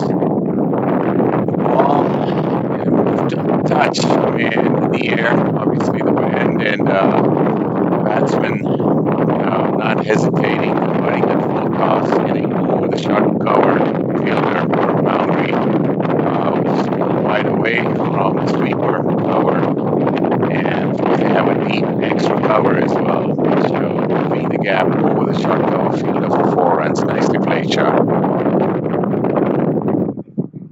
Thank you, Shahbhai. That was a nice boundary. 4 runs. Next ball. That was a great ball and deflected towards deep. Towards,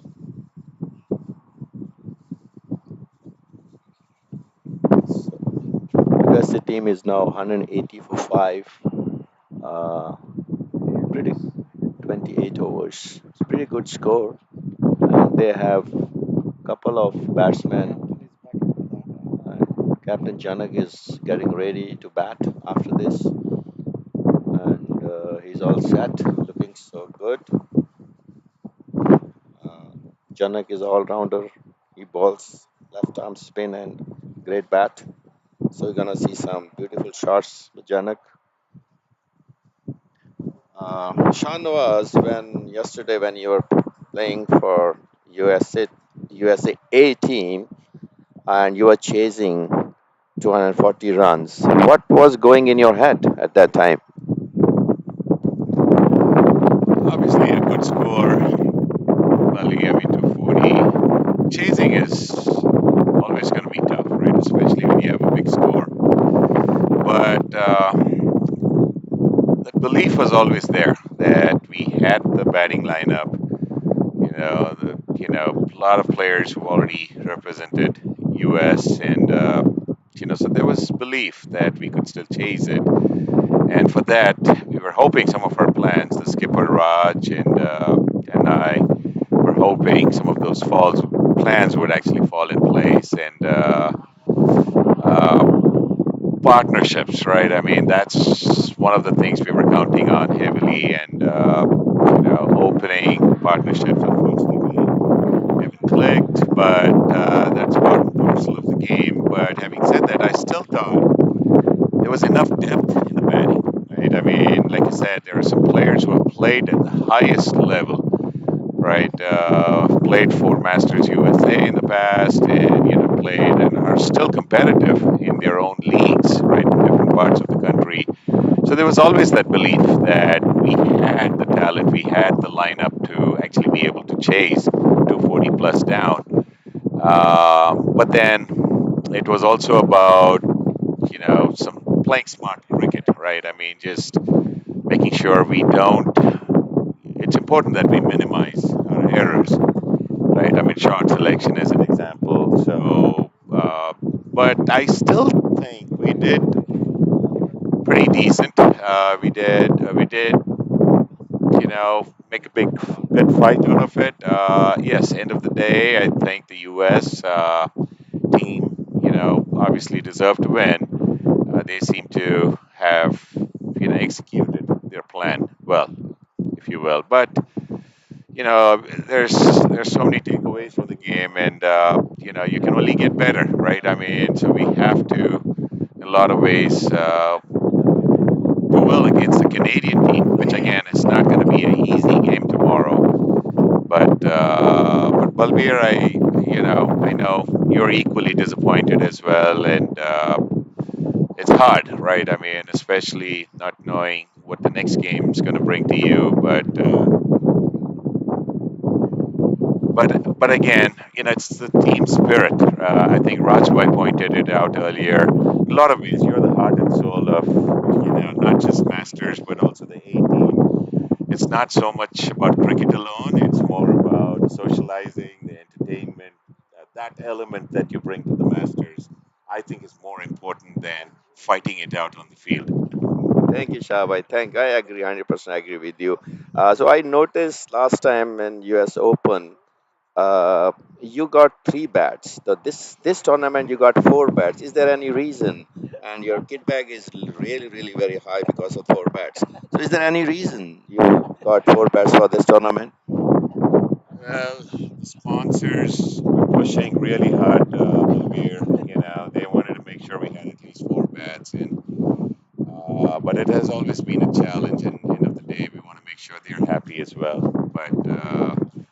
But I also hear the next time around you're planning to bring just your shoes. I mean,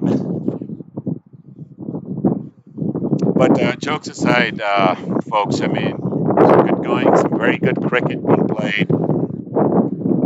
187 for five, the target I suggested. He really seems to be right here. Team USA well on target to be able to get a good score, and obviously some great batting from the members, Kirit, Masood, and now on the field we have Chandrakant and Dave batting on 15 and 8. Overs, we got, so it's 29, so we got another 15 plus overs. A lot of balls there for the USA team to still come across and take advantage and put in a huge target. I'm sure that's what the skipper, Janak Patel, is envisioning. But on the same token, the fielding side, Jay and team, right? Obviously, I'm sure Jay's thinking about how do we try and break on, try and contain wickets is going to be, a huge plus. So that's, I'm sure, something that the fielding team is constantly strategizing or re-strategizing to make sure and get that. And yes, and that's another full wicket. Clean bowling, Chandrakant. That was Shankar, the bowler. Uh, Dave, I'm sorry, the bowler. I'm sorry, that was Dave. I stand corrected. Dave, the batsman who got clean bowled. Mike was the bowler. Mike naturally seems to have adopted to the windy conditions, right? Trying to get some swing out of the wind there and kind of deceiving the batsman, right? Ball dipping in and, coming in back at the stumps. The batsman actually mistiming it. So that's a wicket, and with that, folks, it's also the second session break. The score 187 for 6. And that'll be a 10-minute short break for the teams to get some rest and get back on the field.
Well, folks, back after the break.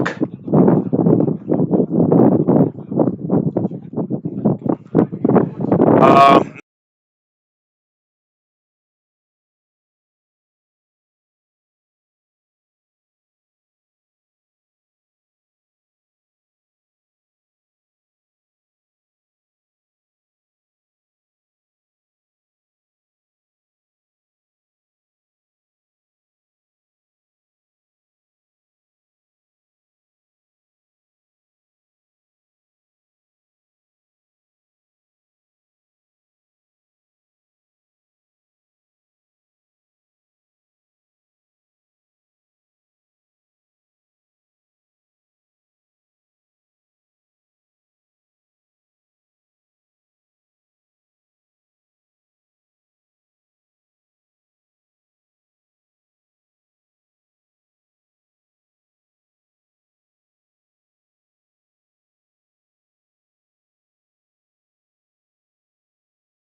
Can you put that live stream into this with multiple cameras?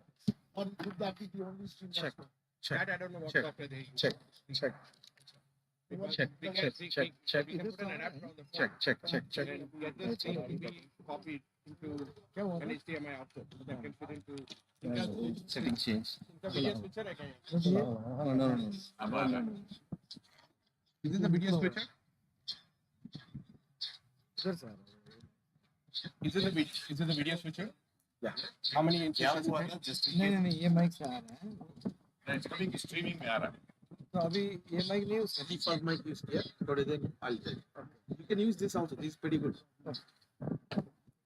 नहीं कभी हम लोग को mute करने का. This is the mute. Or else do one thing. 1 second. Or else this is the mute. Or else this is.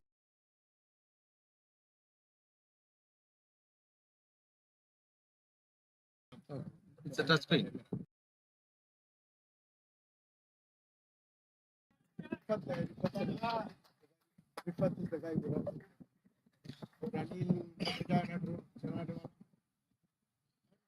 So folks, sorry about that delay, technical difficulties here with the audio, but thanks to the team, it's now resolved and hopefully you could all hear us loud and clear. 35 for no loss, 9.3 overs, 9.2.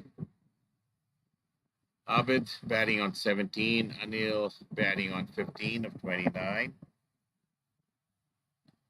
Good length ball there. Wayne brought into attack. Bowling his third over, conceding just 9 runs.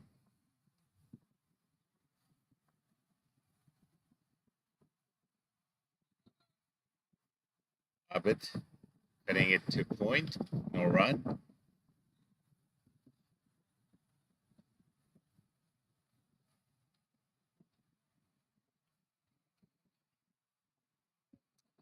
Big heave there towards long on. Comfortable single.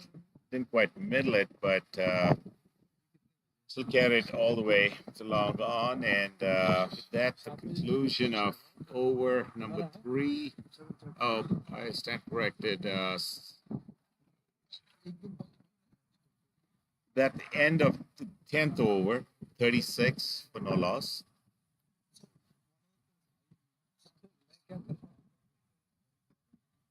No loss, 10 overs.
Shot there covers 37 again for no loss over number 11. Anil on strike.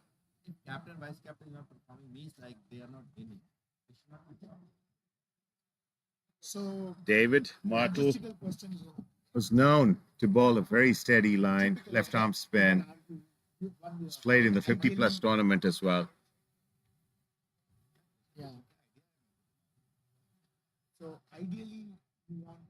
Great ball there by David. Bowling it outside the off stump.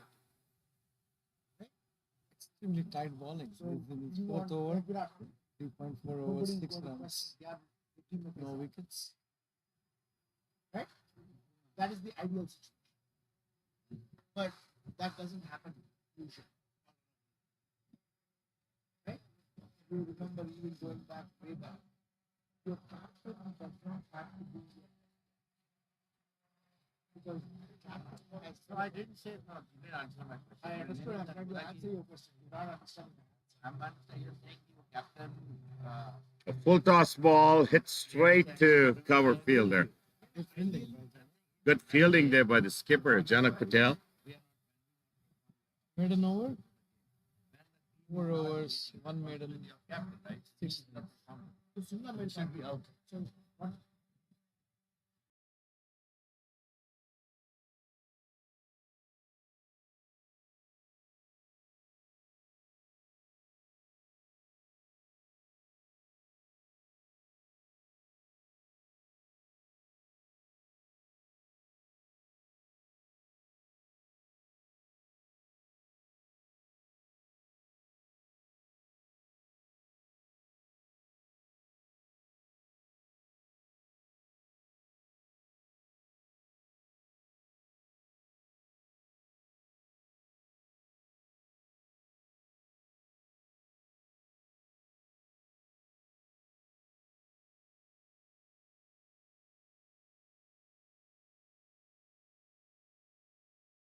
Shot there, 4 runs. Abid, it's been great touch. He's middling the ball. I mean, playing very effectively. Runs coming along, looking very comfortable with his batting approach. A few great boundaries that he hammered. 43 again for no loss. And actually 11.3 overs. Oh, that's just out by the umpire, playing forward. Umpire thinks he's certain that it would go and hit the middle stump, or the stumps for that matter. Unlucky there for Abid. He was just about, trying to create some momentum there. It's 43 for 1, 11.4.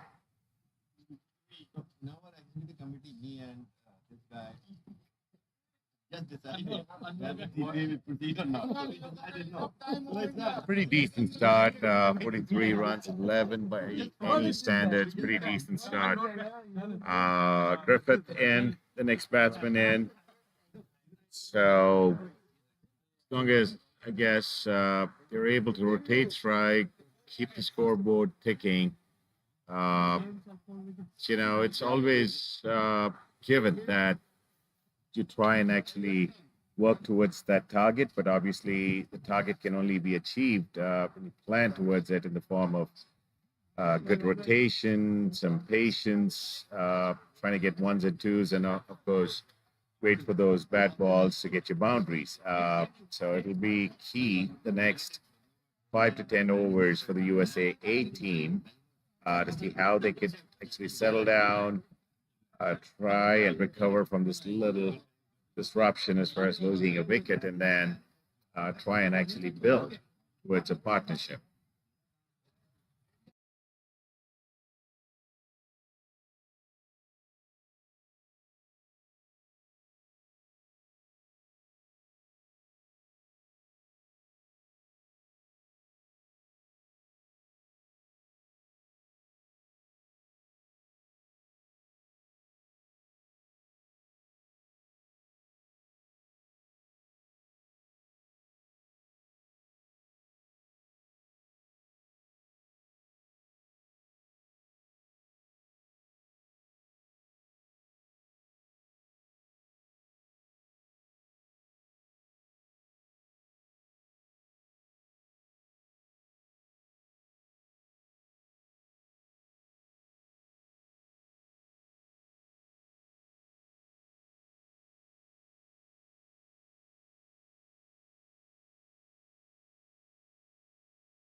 USA 46 for 1 in 12.5 overs.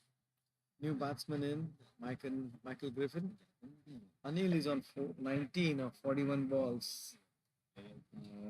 Maybe a little bit of aggression will help them.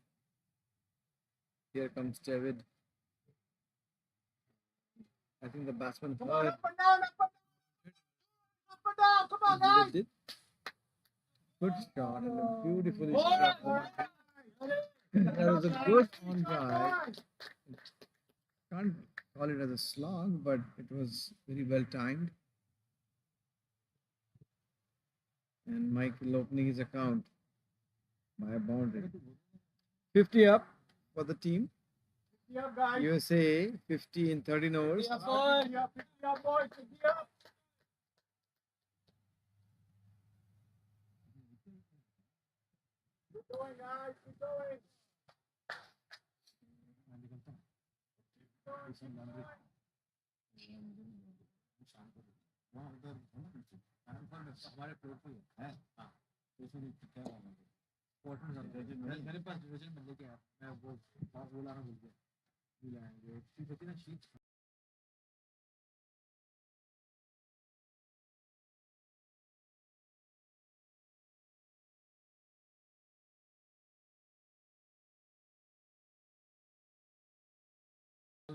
नहीं if you are taking then take from everyone. नहीं हाँ water का change करना ना तो दाल की लेकिन soap मेरे पास है ना बोलो ये भी कुछ लेके that's a very well flatted delivery on the off stump on driven only but well fielded by the fielder at mid wicket. No run. Anil is playing on 1942 balls, so I think he has to accelerate the innings. Full toss on the off stump. Driven to extra covers. Janak trying to stop it, but considered a single. Score is 51 for 1.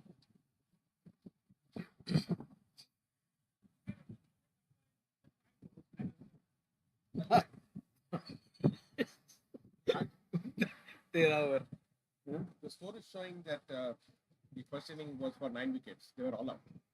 Oh, that last wicket was out? Yeah, he was stumped. He was stumped. That's what I was asking everyone, but okay, I'll fix it. He was stumped. Kalwal is good. कल complain कर रहे थे कि scoring सब गंदा हो रहा है बाद में फिक्स करना पड़ रहा है खुद कर रहे हैं राज में तो ट्रेनिंग भी वही देना पड़ेगा can you please pay attention Raj हां नहीं वो ट्रेनिंग चाहिए क्लब्स का नहीं अभी नहीं कल मीटिंग में कह रहे थे आप ही कह रहे थे नहीं कैसे वो एक गालिन पे हुआ ना कंपनी इसीलिए अभी याद है तभी याद मेरे को उधर से कोई बताया साहब जब कह रहे थे कि विकेट तो विकेट सपोर्ट में 2 विकेट ज्यादा गए तो वेटिंग फील्ड में अभी भी दो लिया है right sorry how did he बोल नहीं बोल क्रॉस मार almost the opponent. My bad. I forgot your two wickets.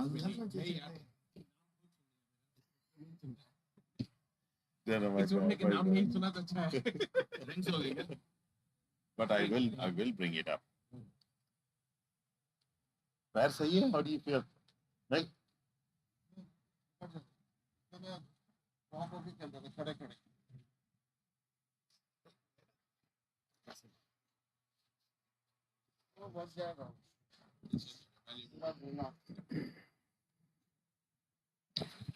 Fifteen overs up, 51 for 2. A drinks break. Initiated teams will be back in the field in 10 minutes. 51 for 2. Sunil batting, just got in, of course, and Anil batting on 20.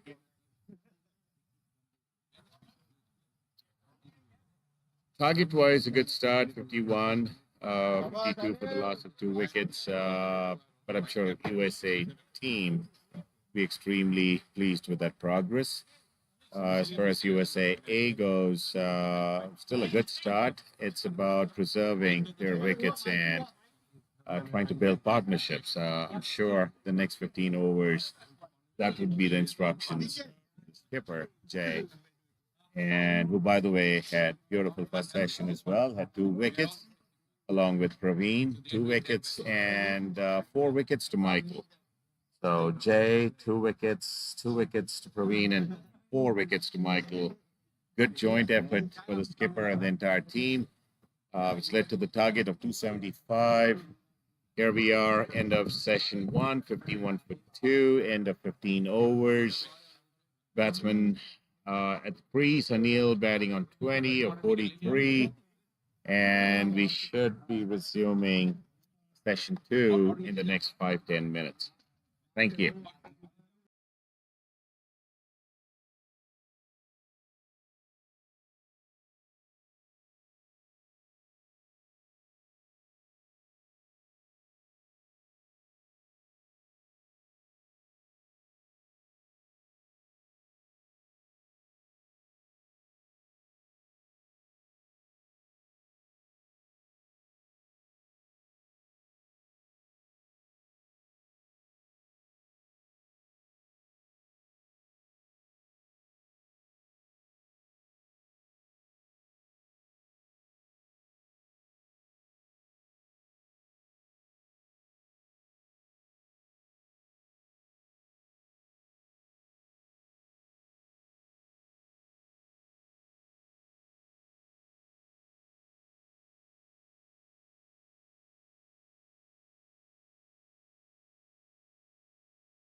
IPhone जो है राज भाई को तो scoring सिखाता हूँ, scoring कैसे करना है।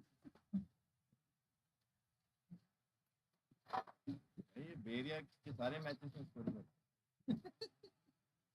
So this is now Janak Patel coming in to bowl at the pavilion end, and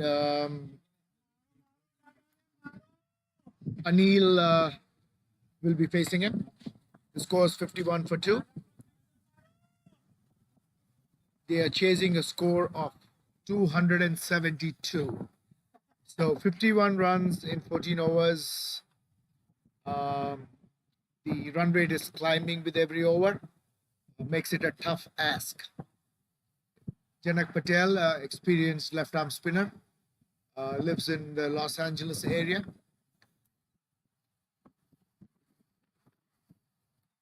He has a very good new traditional left arm spinner, as you might call him.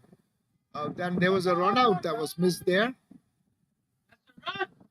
So unfortunately, you know, whatever level of cricket you play comes down to the basics. You saw Janak by being more in front of the stumps rather than behind the stumps there, which would have resulted in an easy run out, but not to be. That was a full toss there, which the batsman decided to defend.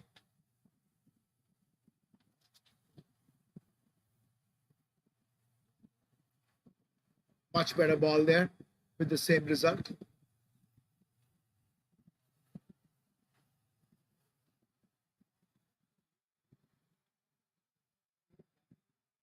So again, Parag bhai,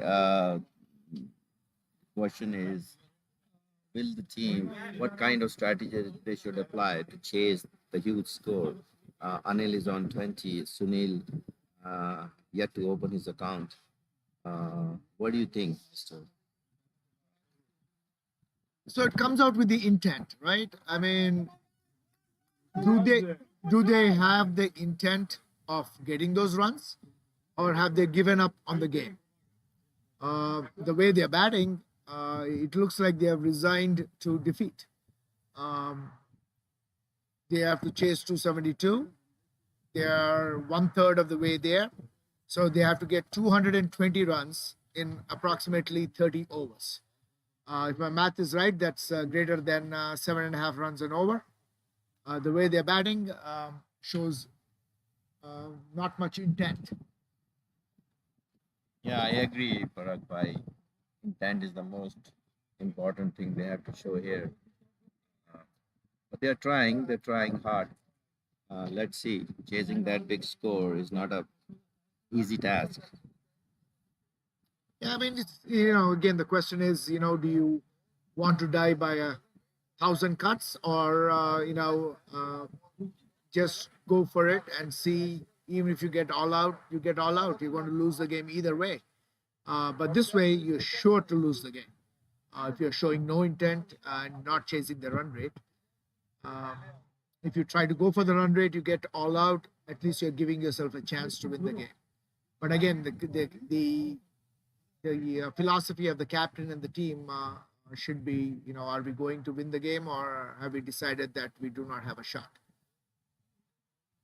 So let's say if they have decided, like, not decided, let's say they assume that they're not going to win the game. Do you think that they should go for some kind of a individual score? They should go for, like, stay there just to get knocked, kind of a practice thing. We are playing a competitive sport, and this is a competitive game. You win or you lose. Practice, there is time and a place for practice. I don't believe personally that in a competitive game there should be any personal bias or personal accomplishments, but that's just me.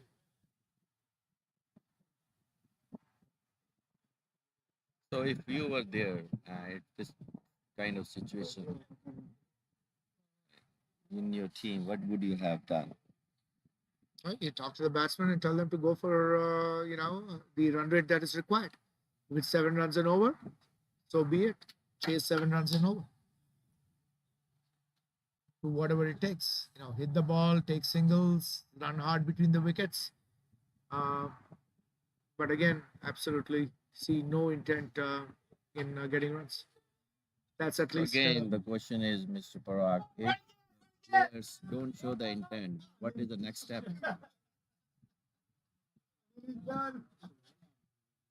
again some bad cricket there, both from the fielding side and the batting side. There was an easy overthrow to be had.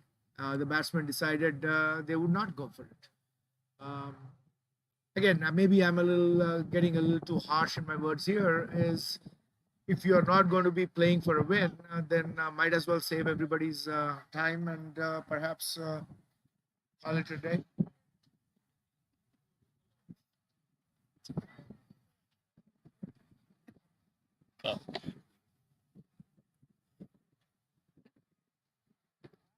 This is Wayne again, a beautiful spell.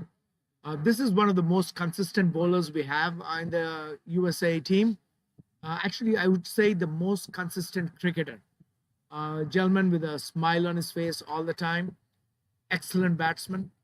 Um, good, consistent bowler. Good fielder. He would be a dream player for every captain to have on his team. Um, I would go to battle with any team if I had 11 Wayne Copelands on my team. Yeah, you are right. Nice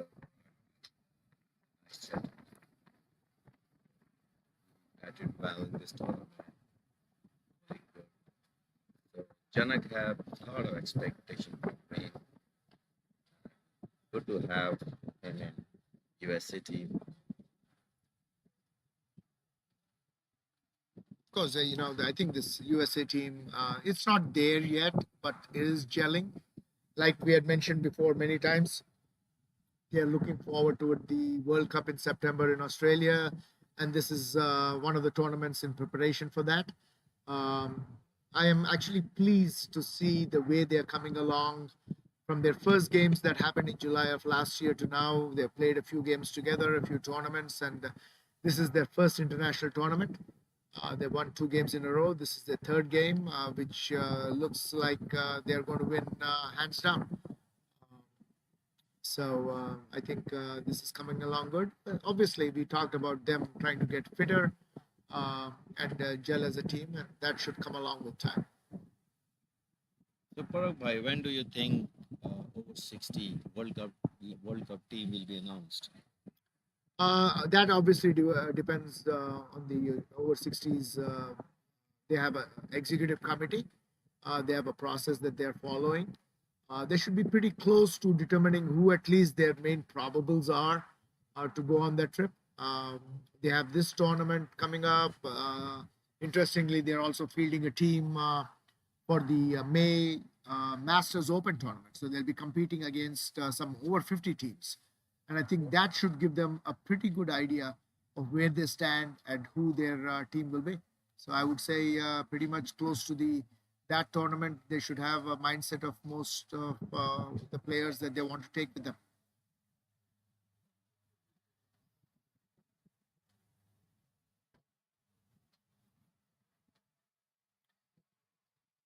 I know you're from Sacramento, Malbir, and you have some veterans cricket going on. Do you have quite a bit of a following for over 60s cricket in the Bay Area? We are deciding to have a over 50 Masters League set up in our area, Sacramento. So a lot of players wanted to play that kind of league. So me, myself, Raj, and Sanjeeva, who is the vice captain of USA, we're in the process of setting up this kind of league.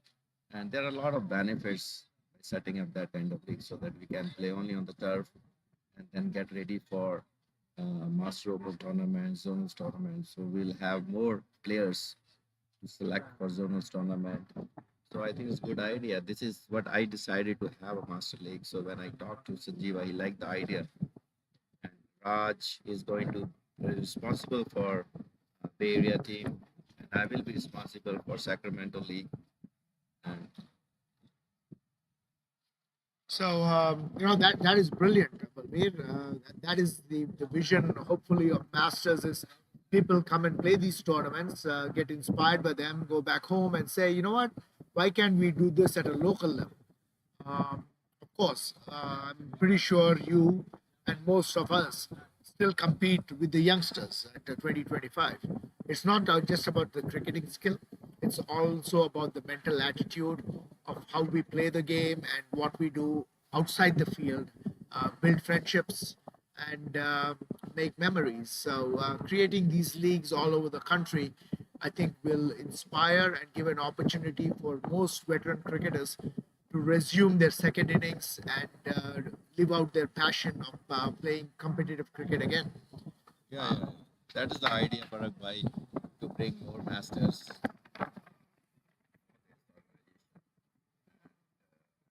The good thing is these masters are very excited to play these kinds of games. Right now, like when we play locally, we are competing with adult players, which is really tough for us. Playing this kind of league, master league, so they have all age group, same age group, so they love to play. I think it's a good idea. And hats off to you, have you started this master league in USA? So that's a good thing. So we are in a path where we Again, the Team USA is getting runs mainly in singles. With every ball bowled, they're falling behind the run rate. I actually have Adam G with us in the commentary booth. He's one of the players for Team USAA. He's the vice captain of the team. And we have Shankar as well, who's the captain of the team. And that was the first shot we saw of some aggressive nature for 4 runs, a beautiful shot of a pretty bad ball. So, first going to you, Adam G, as far as Masters cricket in this area, I know you've been playing cricket and you've been involved in cricket in the Houston area for a long period of time. Just wanted to pick your brain regarding your thoughts of Masters cricket and how we can make this better for everyone. Um, Thank you very much for bringing me in. And first of all, I'm going to say thank you to all the management who started this Master Games second innings. Very excited. And as earlier I was saying that you made your friends when you are in school and college. But thanks to management that I made a lot of new friends and they gave me a smile beside the work. After the all stress everywhere, when we play cricket, we are enjoying. So thanks to the masters. And yes, of course, there is a lot of talents over here in masters. I saw people they are playing very good. And well, all the advice is that I was inspired by the Ricky Ponting when he said that I'm not going to give you my wicket. You want my wicket, earn it. And then for the batsmen, they should go and play for the win. And day before yesterday against West Indies, when I was run out, so I learned one more thing that don't take a bad run either. So once again, a part of me thanks to the masters, all the management. I have no words. Playing cricket for a long time, long time, and this is very excitement for me. And in this age, of course, I'm playing with the young kids still. I'm trying to make it, but in this age, the opportunity I got it, it's amazing. Playing with my own age peoples and looking really some of the good bowlers, good batsmen, good fielder. And thanks to Janak Bhai and Meher Bhai, of course, you Prag and my captain Jay, all the team USAA, um, they are doing amazing efforts. So Another bad ball by Janak Bhai down the leg side. Sunil takes good advantage. A shot to fine leg, run 2 runs. Go on. So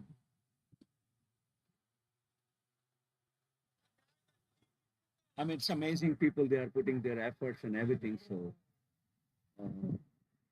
in this weather, before they travel, they are away from their home, their place, and spending a lot of time. So once again, thanks to Masters. Thank you. Again, brilliant fielding there by Dave Ramdan.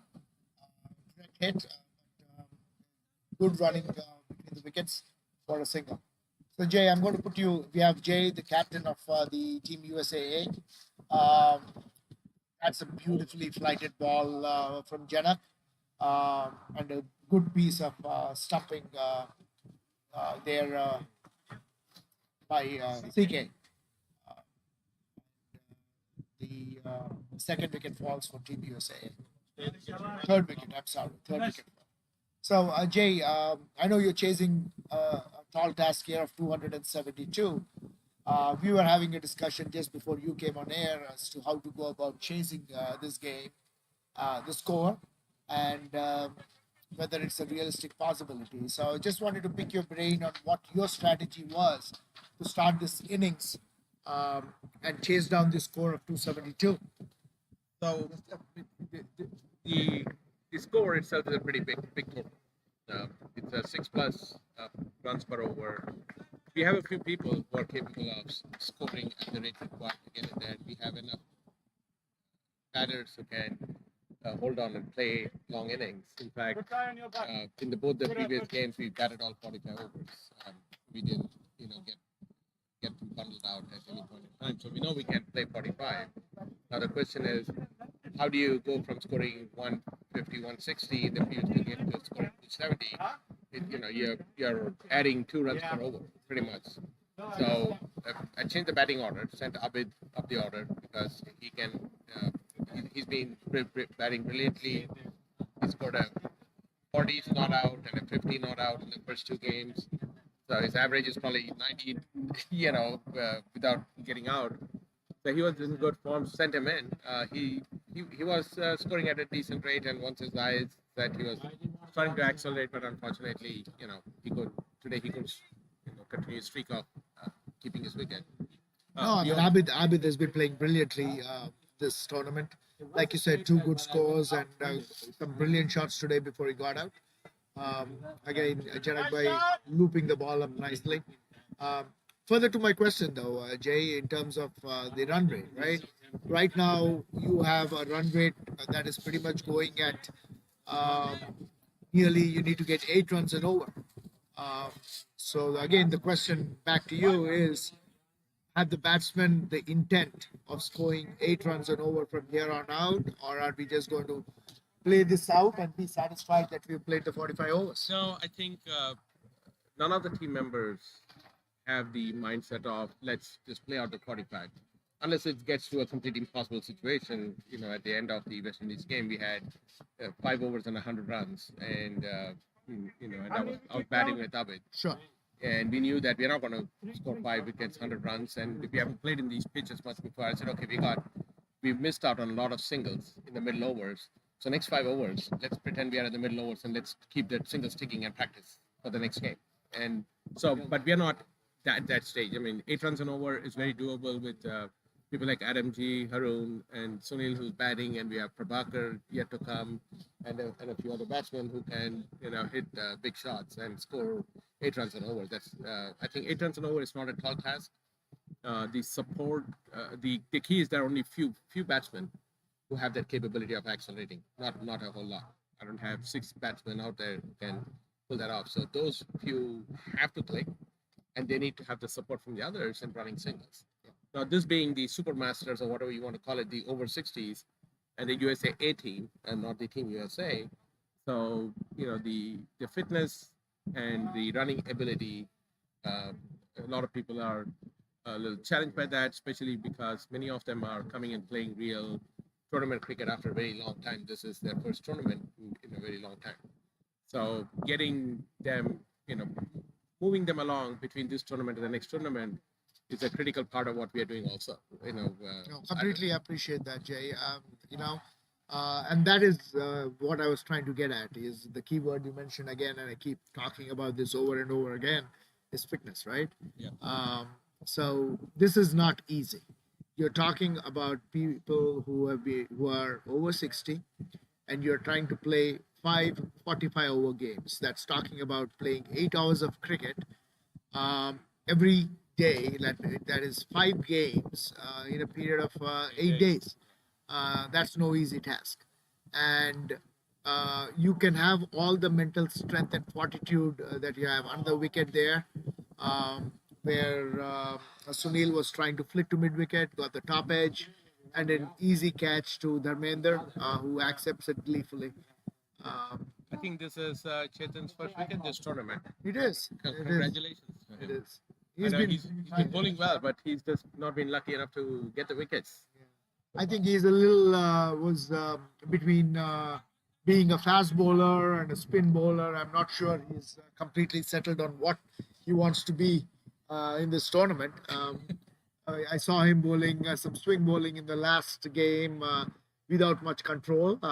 This was much better leg spin, and it kind of got him a wicket. So my personal bias is he should probably stick to bowling leg spin. Yeah, he's a really good leg spinner. I've known Chetan since we were in grade 8 together, and when we were in college together, and then we lost touch with each other for 35 years and found each other on a cricket field in the Bay Area about 5 years ago and reconnected.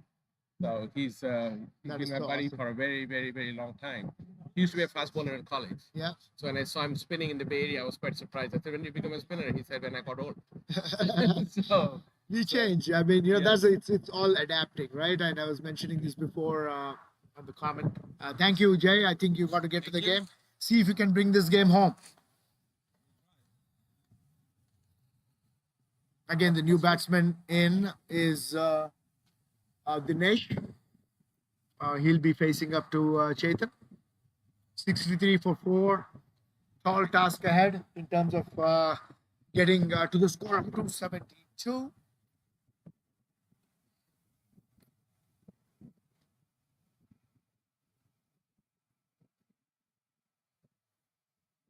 I think Janak, the captain of the USA team, is trying to avoid the singles. He's played with Dinesh quite a bit, so does know what he does well and does not do well.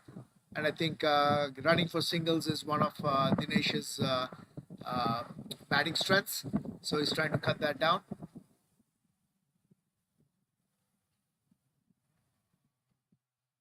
Good bowling by Chetan, good leg spin. That is such a beautiful shot. He picked it right over the top. Sometimes cricket is like a chess match. Janak, the captain of the team USA, brought in the field to deny the single for Dinesh, and Dinesh says, "All right, let me hit you over the top, get my 4 runs, and then see what you do next." It'll be interesting to see the next over what Janak comes up with. Right now, he gets to bowl though.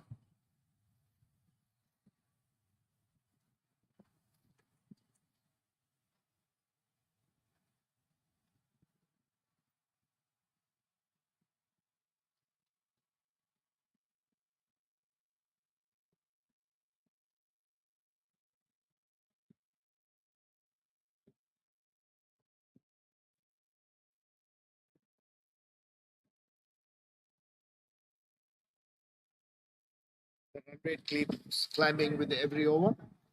That boundary should help a little bit.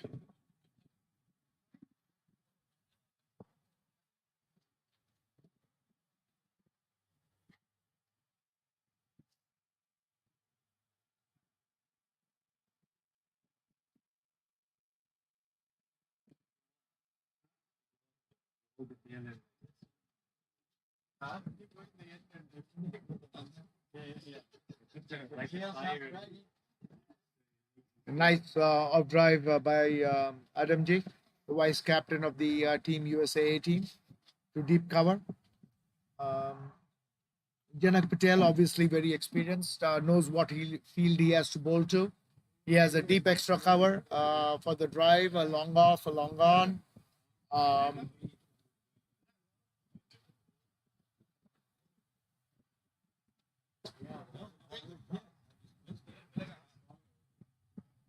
losing a little bit of consistency here. A ball down the leg side.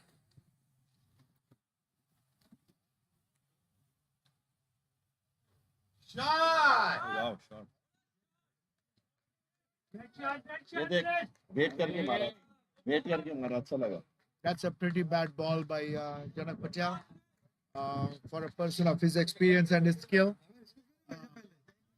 bad over all in all.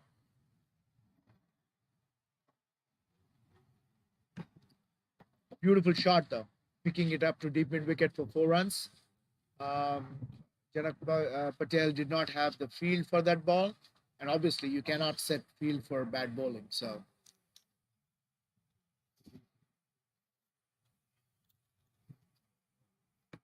he has his square leg deep now.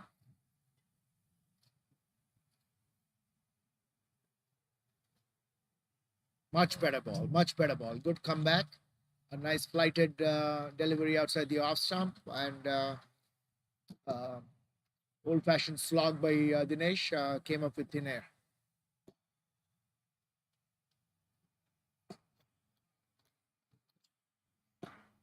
Tried to repeat the same thing, a little too wide though.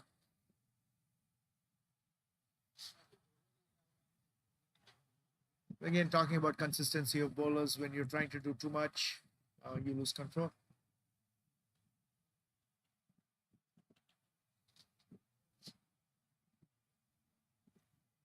So Balbir, as far as bowler skills, right? I mean, there's two different thoughts.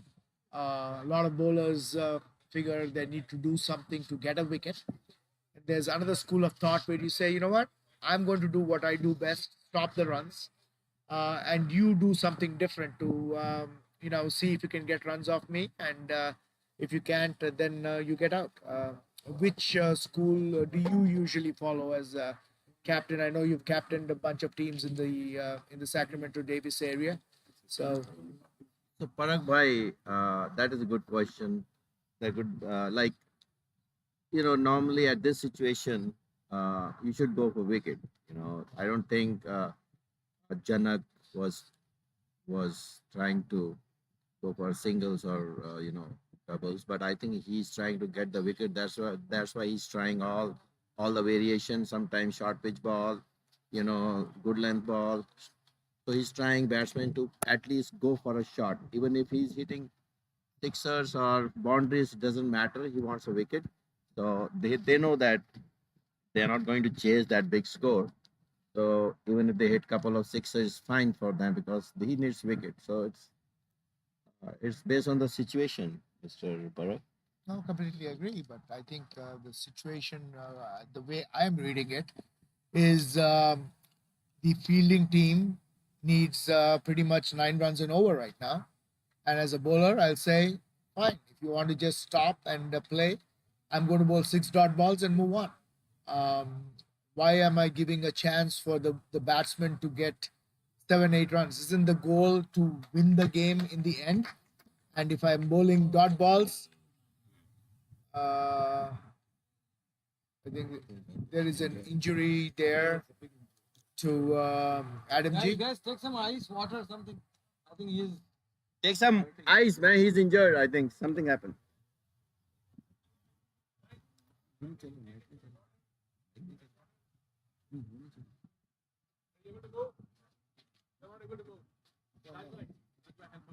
he roll his ankle? What happened there? I think he probably rolled his ankle, the pitch. Seems to be reasonably okay. He's up and walking right now. So that's a welcome sign. The last thing you want is injuries.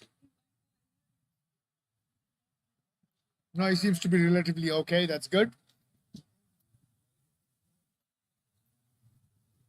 Amazing how much adrenaline and the yearning to bat overcomes the injury a lot of times.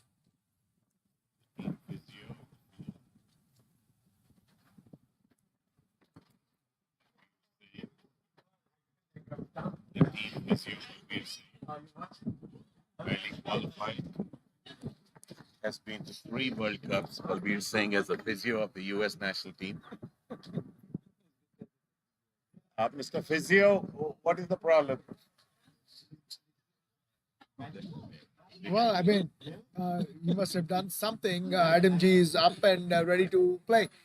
Again, Chetan here goes. Again, a beautiful ball. Again, this is a gentleman who bowls such good leg spin with reasonably well control.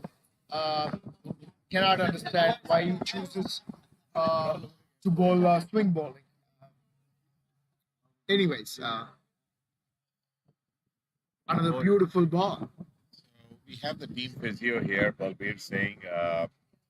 Firstly, very appreciative of everything you do, Balbir. I mean, as a physio, and we're so blessed to have your experience and talent. So, could you give us a little more, please, as to what happened? And it was almost magical. I mean, even before you touched him, he seemed to be fine.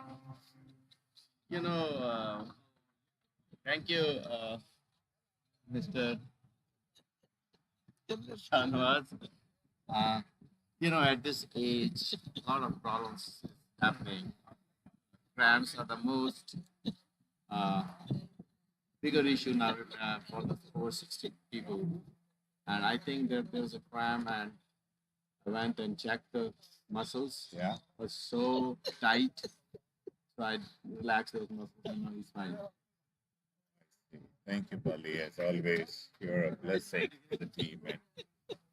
And when Bharat Bhai was asking you about your school of thought, I thought you said Delhi Public School. I mean, so you meant to say what was your thinking behind, the question. No, I said that, there's no point ball to ball dot balls here in this situation.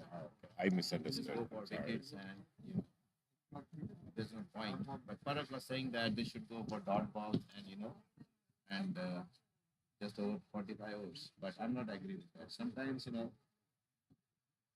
you should not agree with your captain all the time. I like that school of thought.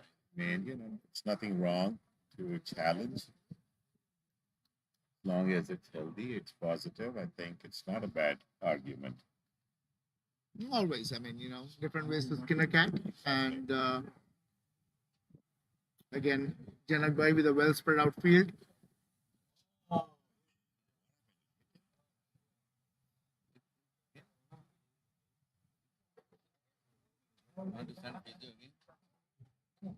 That was a pretty ordinary ball by Janak Patel, a rank shot ball. The batsman missed the pull shot. And no, it hit the top edge and went off the keeper's head. Surprising that the keeper is not wearing a helmet standing up. Again, a beautiful cover drive by Adam G. Again, amazing work by our physio that Adam G is up and running. Seems like nothing ever happened to him.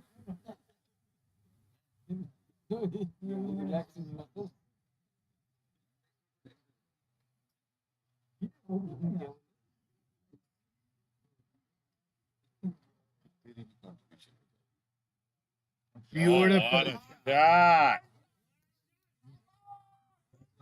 What a cut, man. Beautiful shot. And that is a fantastic shot that any cricketer can be proud of. Perfectly timed, race to the boundary.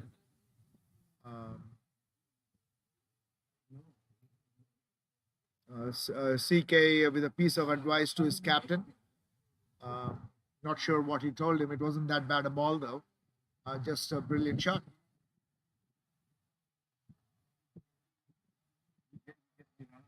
I think experience certainly brings one element, the veterans fold. I mean, certain strengths that players develop, right, as part of their playing experience.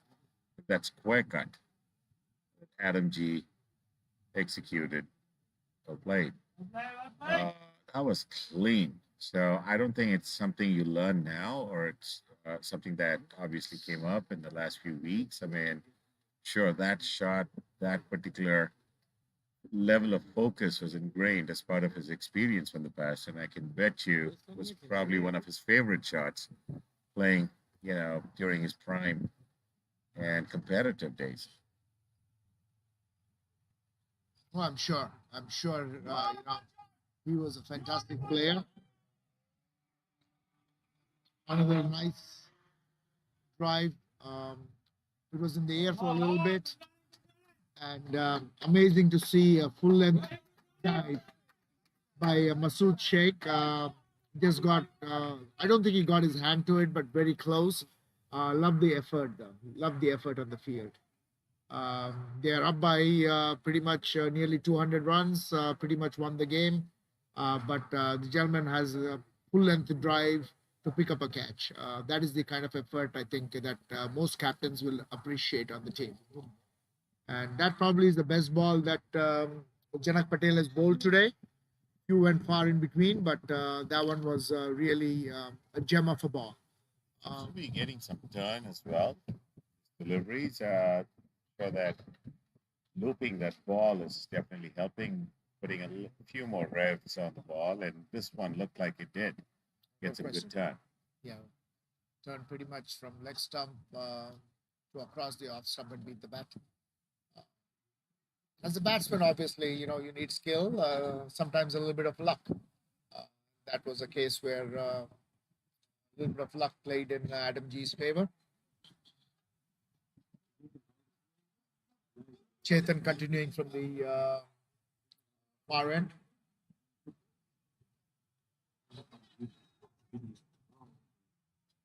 A rather defensive field, don't you think? With 200 runs to play with. I agree, Park. And of course, probably taking wind into account, like for instance, having a deep square leg, or kind of a mid-wicketish position there. But still, I don't think I would have had the fielder 10 yards in. And 200%. I mean, you got a good total, and it's okay for you to take some calculated risks and set a more attacking field. And obviously, a couple of occasional boundaries. I mean, I think it's well worth the sacrifice. I mean, you have two relatively new batsmen come in, and you spread out the field right now and ask them, you know what, you can get a single at will. Exactly. And that's what a good batsman would do is settle in, get those singles, get your eye in. Another well played shot by Dinesh to long off, getting that important single. I think a key is making sure to make those adjustments based on the batsman. I feel the outfield, at least a couple of positions, are more in line. What a shot!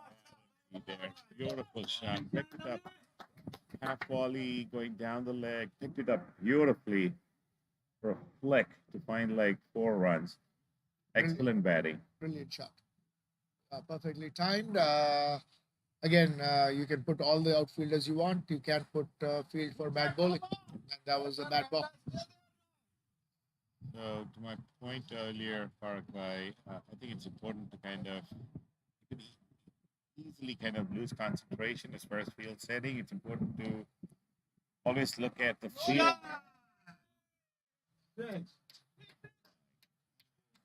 A brilliant shot to mid wicket. Another 4, Adam G. Adam G looks like the batsman who is showing the intent to take the game to Team USA. And Shankar had said initially on the stream, I was asking him if they had given up on the game the way they were playing, and he assured me that they would never give up on a game like this, and they had enough batsmen to go after the score, and they are very much in the game to win the game.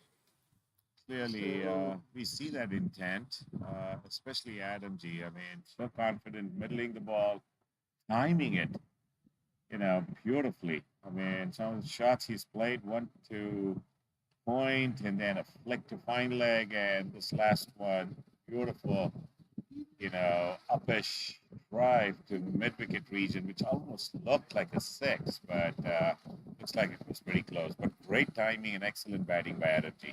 So, Mr. Balbir, is Mr. Adamji playing like Mr. Shah? He played yesterday. What is your opinion on that? Yeah, yesterday Shah was playing like 93, 93 and 24 overs. 93 for 4 in 24 overs. So they've got 21 overs to get 180 runs, 9 runs and over. The way Adam G is playing still seems a possibility, a distant possibility, but still a possibility. 9 runs and over. And with some batting to come down, I would really, as a fan, like to see this team go for broke. Try to get those 10, 11 runs and over from now on out. And in that process, they get all out, so be it.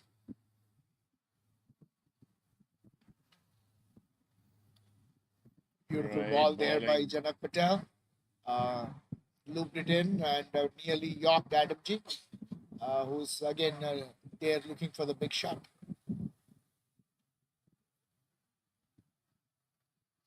Interesting number for Mr. Janak Patel, 007. He probably is the special agent from India.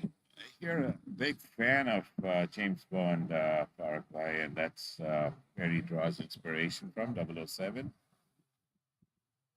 Oh, I am too. I'm just disappointed with the latest version of James Bond. I never in my life expected James Bond to be seen on the screen with a family and a little kid. That was kind of the last bastion for male chauvinism, James Bond movies. And I think they've taken that away from us as well. I agree, Paraguay. I don't think it was a great movie. And the word is, Janak apparently tried taking a zero off, 07. He was disappointed with the movie as well. But then, sure, he decided to kind of hold off on that thought. Much better over from Janak Patel here. Some real good, consistent bowling. Let's see if he can finish the over off well. Very well bowled.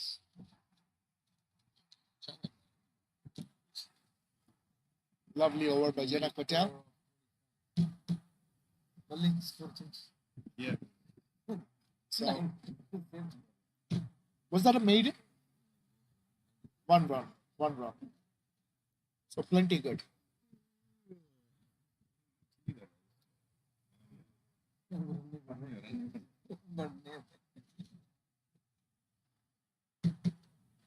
Janak Patel is anxiously looking at the scoreboard. I don't think he has much to worry about right now unless Adam G puts a charge again. I think he's thinking of a declaration, Paraguay. That's the reason he was looking at the scoreboard. Unfortunately, you can't declare. Actually, I was not aware of that rule, Shabai, that I do not think you can make a declaration in a one-day game, if I'm not mistaken. Right, Raj? Do you know if you can make a declaration in a one-day game? In a 50 limited over game, I was told that you cannot.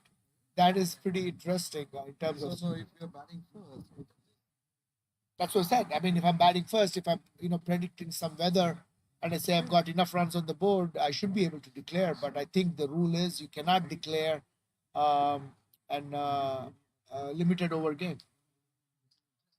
that's right. Just ask Bob. Good single there by Dinesh. And Dinesh doing the right thing.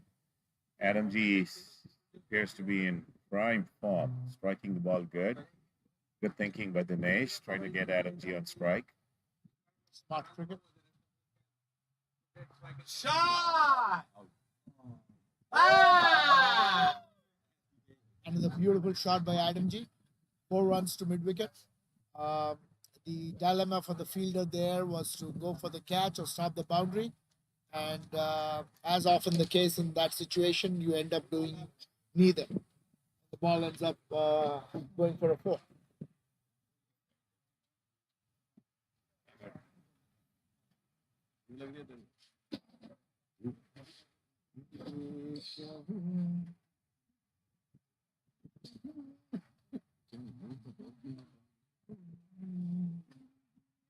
A boundary and a single. Boundary and a single. Smart, smart cricket.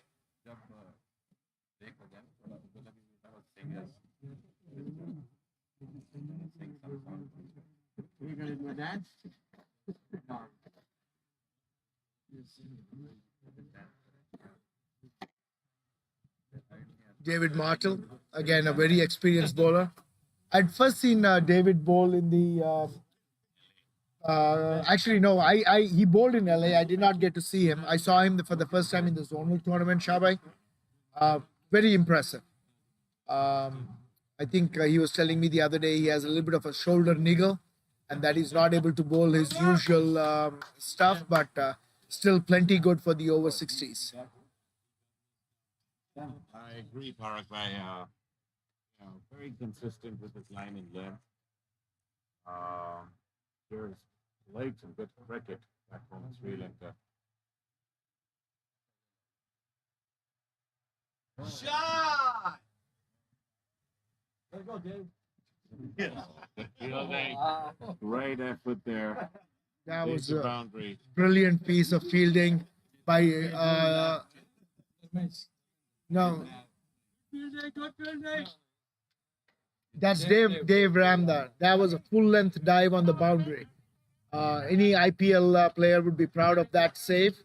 Amazing to see that he saved 2 runs on the boundary. Love the spirit of the team. 6 overs.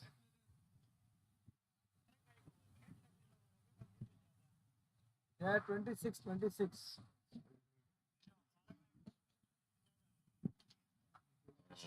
Okay. ज्यादा हो गए.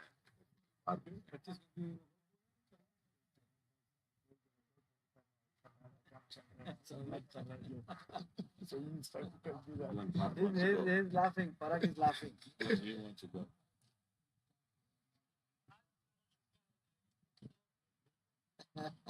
You're right.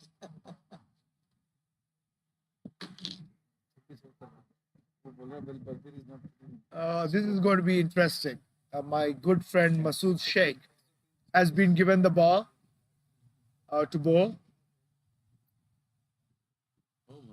Yeah, it'll be interesting to classify him as, I don't know what to classify him as a bowler, Shabai.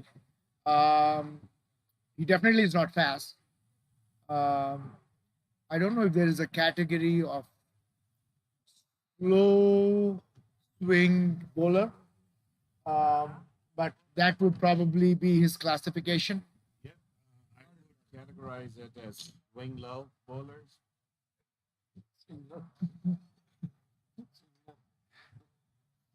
Masood bhai.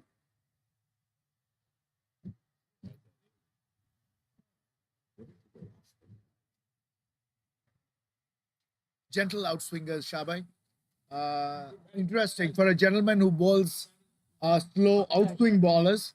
He has a deep square leg. Very interesting field. So I think the deep square leg fielder is a safety fielder for his bat ball.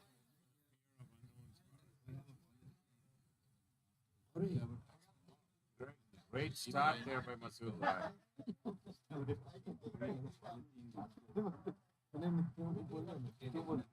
Yeah, the good first ball, a good place to start. Policy we have in Master, Mr. Parag Bhai wanted to mention to you that, like, whoever talk a lot in the field, we just put them in the deep point and deep coast. Beautiful second ball as well from Masood. Gentle outswingers. That's taking advantage of the one wide per over. His bowling reminds me, Shabai, of if you've seen the movie 83, takes us back to Jimmy's bowling. The gentle run up and the wobbly dobbly ball that kind of moves 3 times in the air before it reaches to the batsman. He was indeed the star, wasn't he? So it's not really how fast you bowl, it's where you bowl. That was an interesting ball. A flighted Yorker is what I would call it.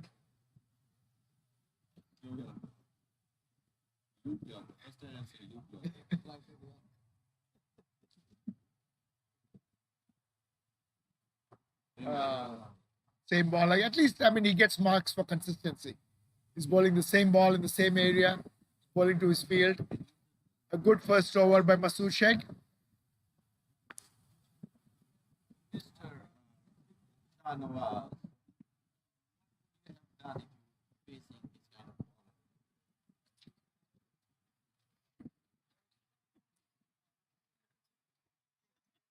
Shahnawaz, what would you have done right this time facing this kind of bowler?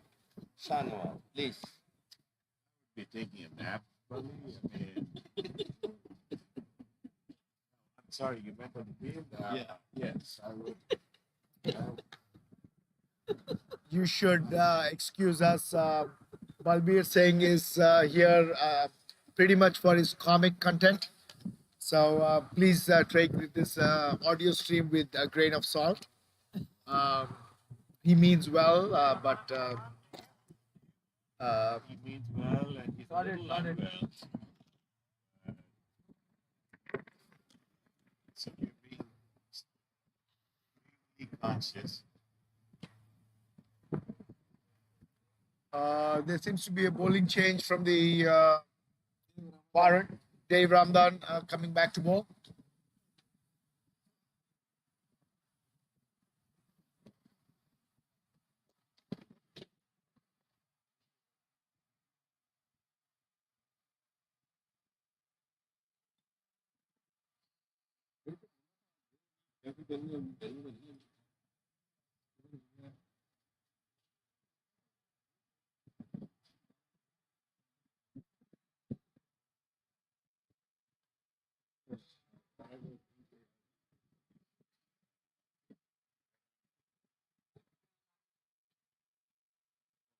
Perhaps strategy.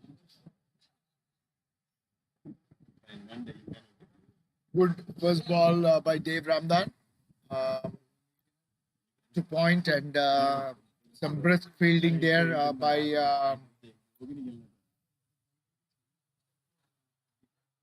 Masood Sheikh. Shot! That is a beautiful pull shot there by Adam G. He seems to be the lone man in battle here. Beautiful four.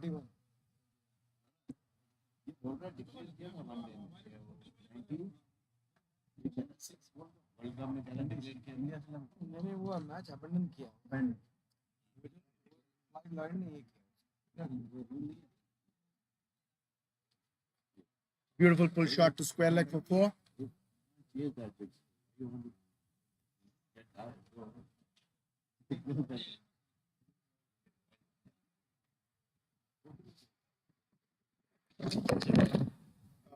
Interesting option. He bowled a short ball outside the leg stump and he goes to around the wickets to see if he can correct his line.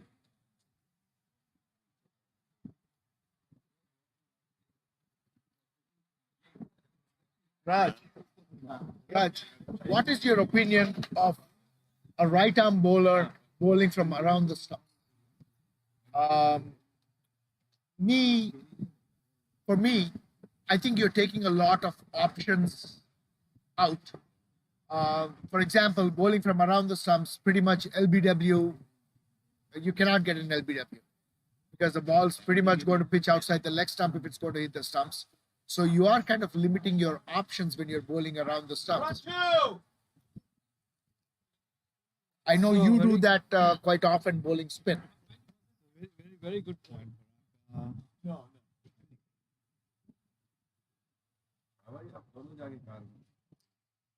You bring a very good point, but what really happens here is it depends on the batsman you're bowling to.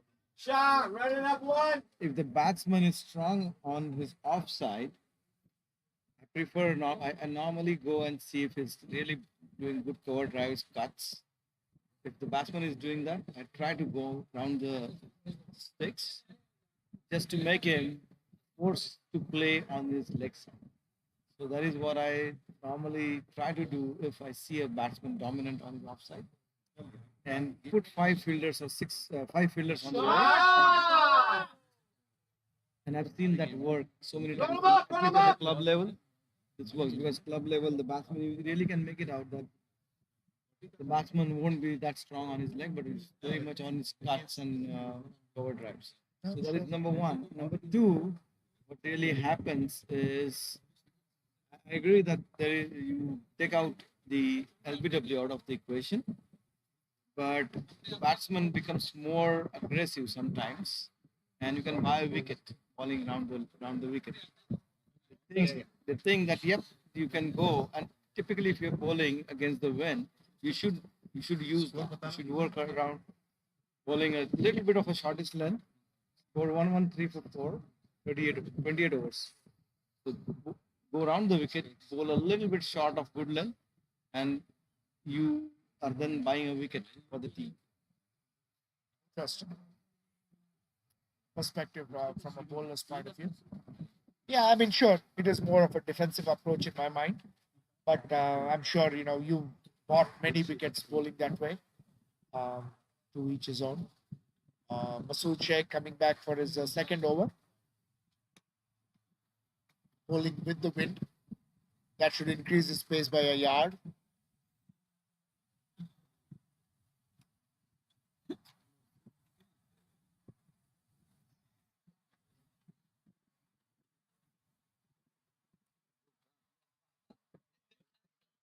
Two good run. Dinesh looks very fit. No, he is. I mean, he appears fit. He runs hard. Again, a pretty bad ball outside the leg stump, making it very difficult for the keeper, and they get 2 byes off it. 28.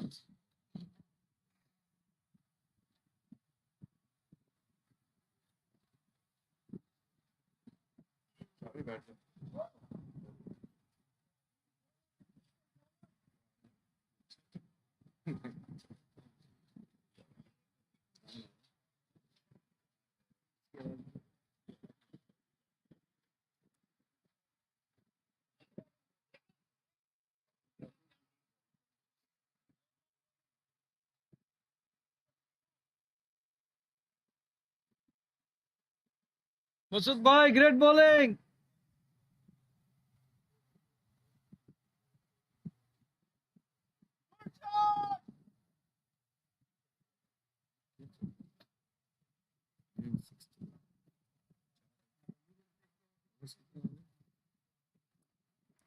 Actually, a good contest. So Balbir, come sit here.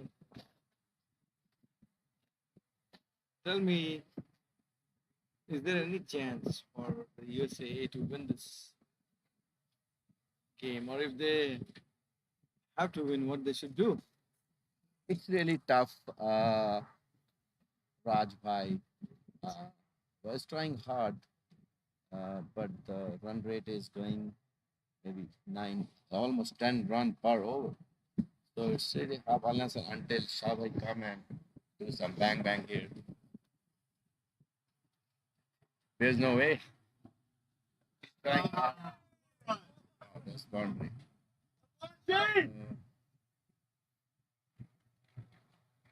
Nice shot by Abid. He's trying hard and hitting runs. Huh? Adamjeet. Sorry. Adamjeet is 38 of 35. all boundaries. So Adam Bhai is hitting all over the places. So you know what? It's a perfect Masud shot. bhai, pressure में हो. Sir, Nice. the road, you can give the first innings ball.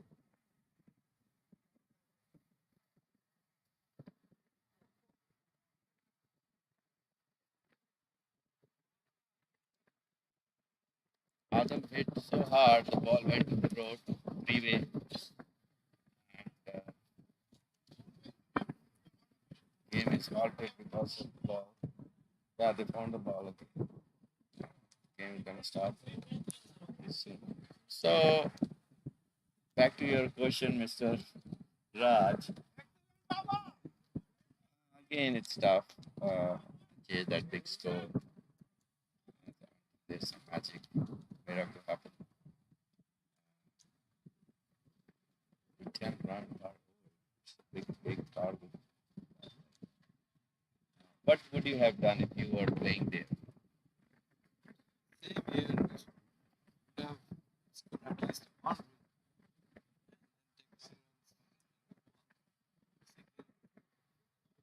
Then 1 over in 20 runs.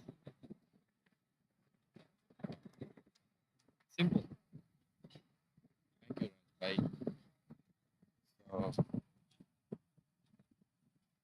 Actually, I would send you on this situation. You are known to play aggressive cricket, hit the ball well. yeah, when you have a full confidence in Balbir, why is dropping next year? Who is dropping? You know that. Shab, I said,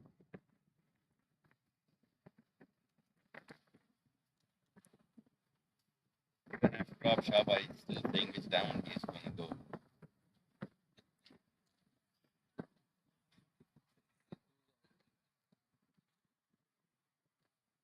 Farag bhai, just they wanted to know about that shot he played on the left side, and Was it ball a bad went. ball or a good Was it the bad ball or was it a good shot? The one, the ball went onto the Yeah. road. Yes, I don't know what you classify a full toss on the leg stump to be. it's a bad ball, but not a good shot, right? That's what you wanted to say. No, it's a bad ball. You still have to hit the bad ball. But So it's a good shot. it is. They're both. It's a bad ball and a good How shot. can it be both? It can. They were bowling. You still have to hit a bad ball to the boundary. I've seen many people get out on a full toss. So it's a good ball or it's a bad ball? a bad ball and a Okay. good shot. So you're behaving like Dalip.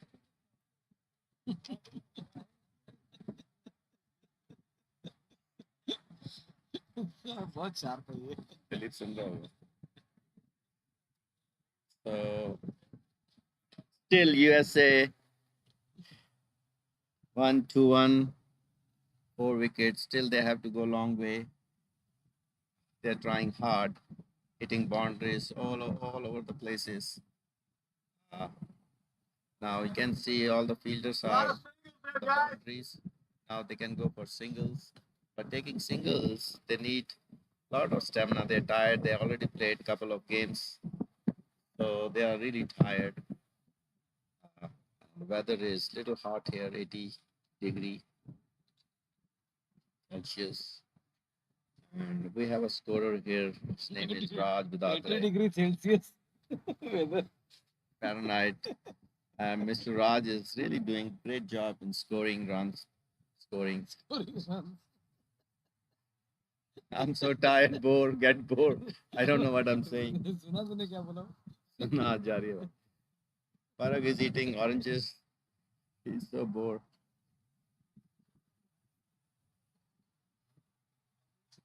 बोलने को है नहीं. Ball was outside the off stump, and batsman was trying to hit. Ball was little fast for the bowler, for the batsman.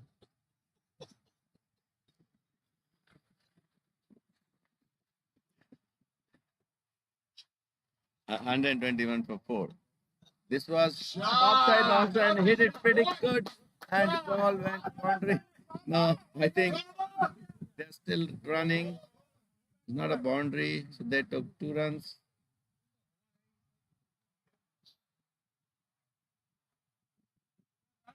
No ball. No ball. No ball. Adam is really playing so good. He's on 41 run. Oh, he's on.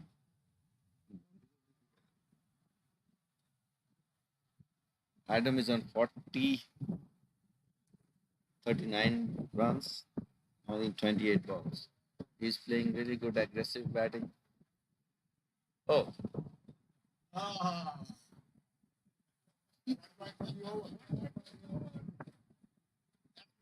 batsman is asking for wide. So Masters, You can bowl there. you can bowl one wide. Change. Yeah. And then the free hit ball has to be legal. It has to be a right. Yeah. Right? Yeah. But it's a master's rule, right? Ball was outside the offside. He's trying to hit on the off area, but there's no run. Yes, not do the 124 for 4. This is Doordarshan, guys. Batsman playing. Shan was sleeping. Guys, getting bored. I have nothing to say. I'm sorry.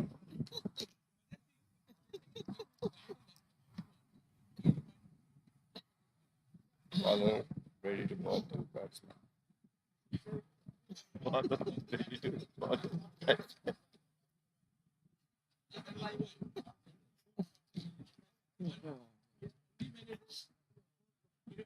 Oh, what happened? Got out? What? Break. Guys, go to see this drink break. Thank you for listening, but please comment.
Where is the commentator? 30 was gone, 124 for 4. 150 runs needed. Then 51. 15 overs. Oh, that was a direct hit by Janak. Masood coming in for his third over. A much better ball. Still get a single, Dinesh does.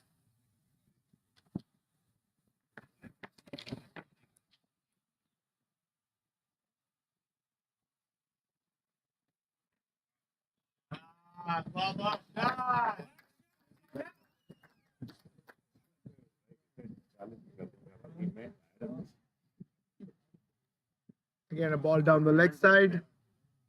Taken advantage by Adam G. 4 runs to fine leg. USA is also putting some fights. Absolutely. Things happen in semi-finals. In the finals, it been interesting. So they need 150 runs in just about 14 overs, 14.4 overs, 10 runs an over. Still a very distinct possibility that the game can go either way.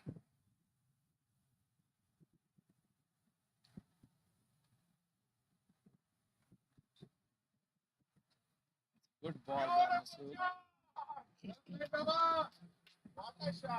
Nice comeback.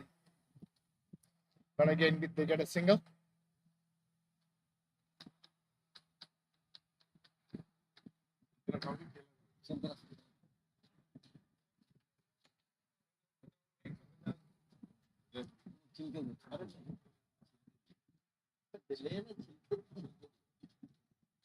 Again, a much better ball outside the off stump. A swing and miss by Dinesh.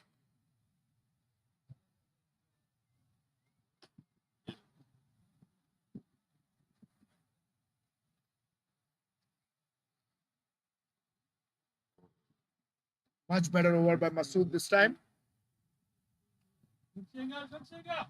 Good piece of fielding by Joe Buffon. Singles are not going to hurt the Team USA, and the A team requires more than singles. They need boundaries.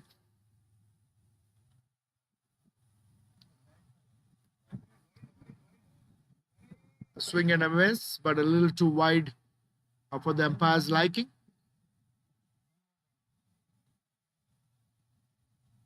They're doing a decent job. 3 over 17.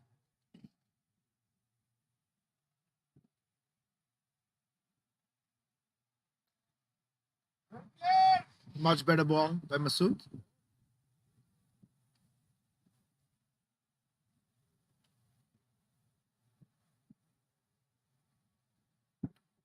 Watchful by Adam J.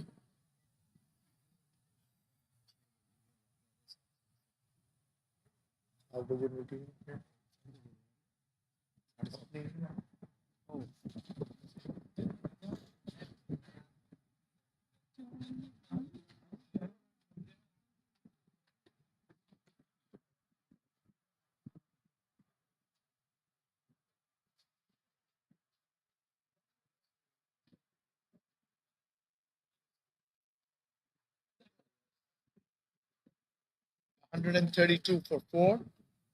11 overs left. So, Raj, what is the asking rate? Pardon me, my math is a little. 144 in 14 overs. Then with 10.25. Okay. Within reach. Within reach.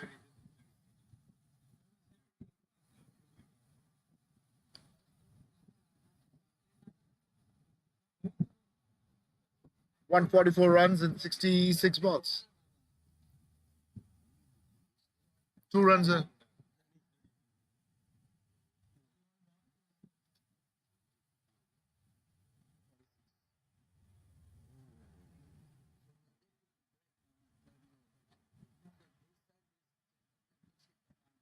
Well bowled by Dave Ram.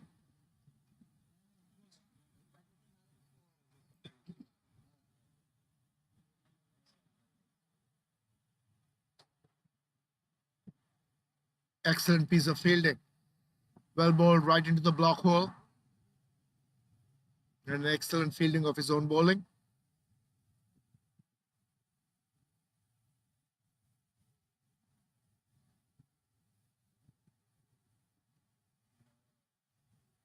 Taking advantage of the wide per over rule. So we have 3 dot balls here.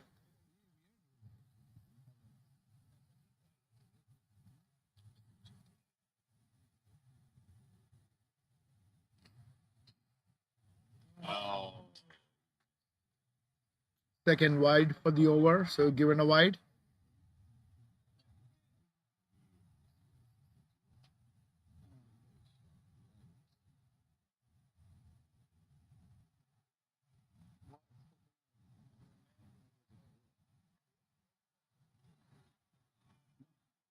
Three hits. Three hits. Yep. No ball. No ball. No ball. Back leg, back leg. That's a no ball, overstepping.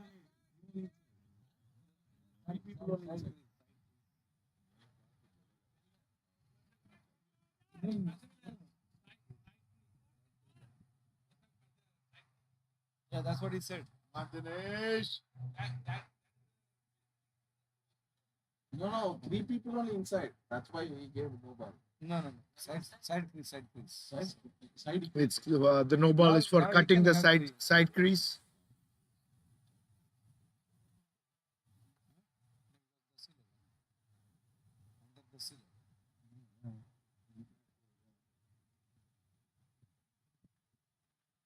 Yeah, I know they're fielding with 10 players, but you still need 4 players inside the circle. It's not how many players you have outside. The rule goes by how many players you have inside. So even if you have 9 players, you still have 4 players inside the circle, apart from the bowler and the keeper.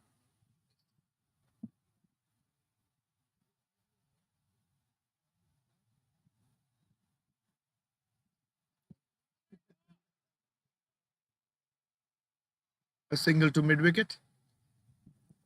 Again, for some reason, the A team seems to have stepped off the gas a little bit.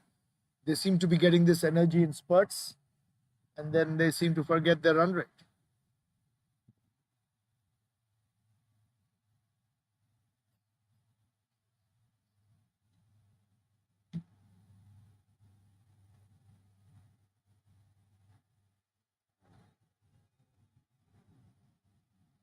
Again, bowling around the stumps, very tough to get an LBW, because if the ball's going to hit the stumps, it's likely pitched outside the leg stump, especially at that length, unless it's pretty much a full toss or a yorker. LBW is not a possibility bowling around the stumps, especially for a right hander.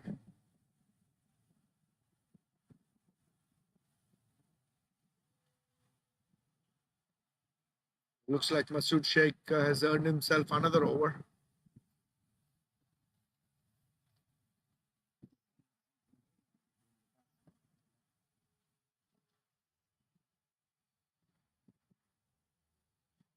Game's been played in a good spirit. I know there's always a friendly rivalry between the US team and all the A teams that play. Yesterday's game was also played very competitively, but in very good spirit, and that's what we would like to see. The game playing real hard, but real fair, and with mutual respect. I think this is nothing but a squad of 30. Absolutely true. Both the over 40s, over 50s, and over 60s.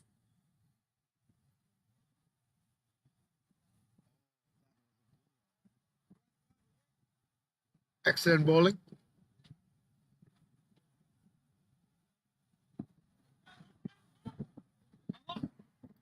Dinesh seems to have gotten an inner edge, and they get a single.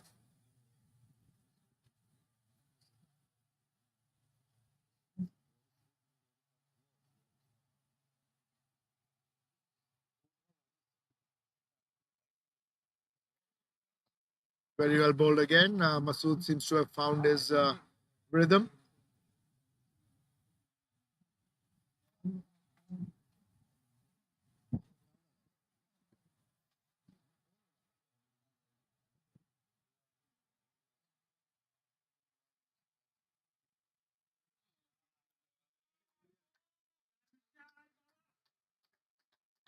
Beautiful shot by Adam G.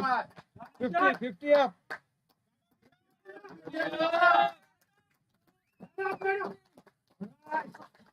That brings up the 50 for Adam G. A very well played 50 under very difficult circumstances. That wasn't a bad ball on the middle stump, played across the line. Seemed to have got enough bat on it to carry it to the boundary. Masood does appear to be a little frustrated. There's nothing wrong with the ball. Stays with the same line and length.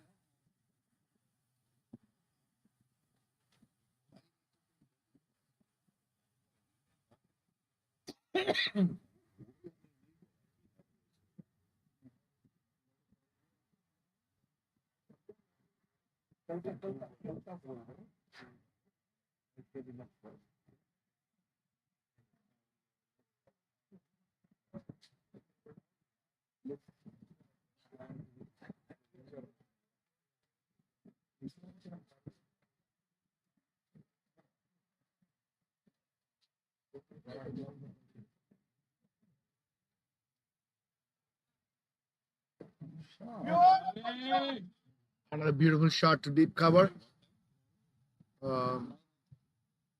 Fielded very well by Dharmender at deep extra cover. 1 run.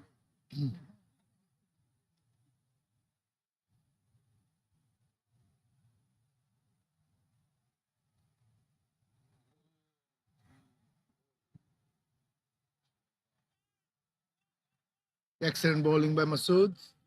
Swing and a miss. The keeper misses the ball as well. They get a bye.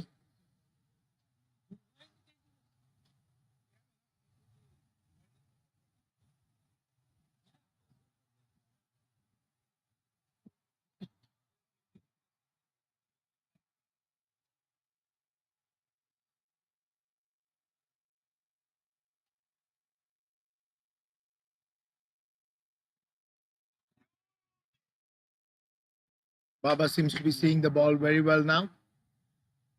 Getting a single at will. But unfortunately, just the singles will not do it. With the run rate now climbing up to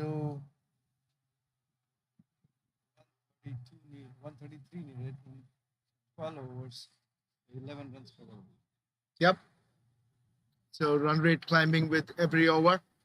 The task becoming increasingly difficult. But I really like the fighting spirit of the A team, not giving up, making the US team bowl for all 45 overs and staying in the game. We've seen cricket being so unpredictable.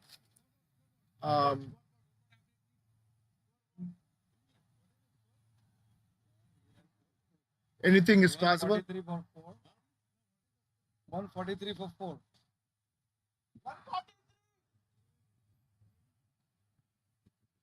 Dave Ramdan bowling from the far end.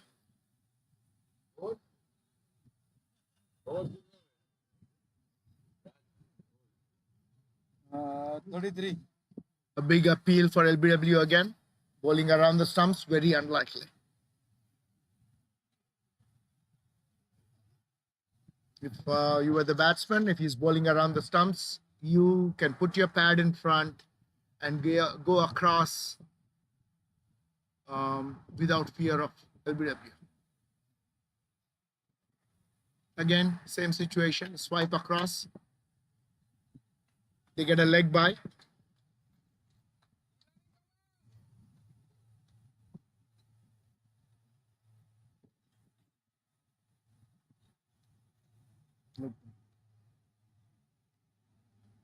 Leg by. Yep.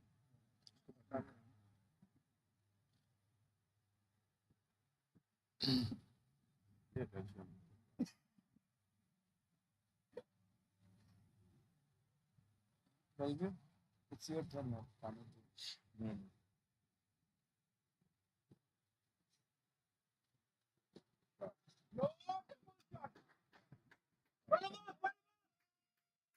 Yes, sir. Nice shot. A beautiful extra cover drive by Dinesh. A little bit of a misfield by Chetan Shah. Results in a boundary. 4 bonus runs for the A team. So, like we said, 11 runs needed in over. They've got 5 runs of 3 balls. Need 6 more runs in this over to stay on pace.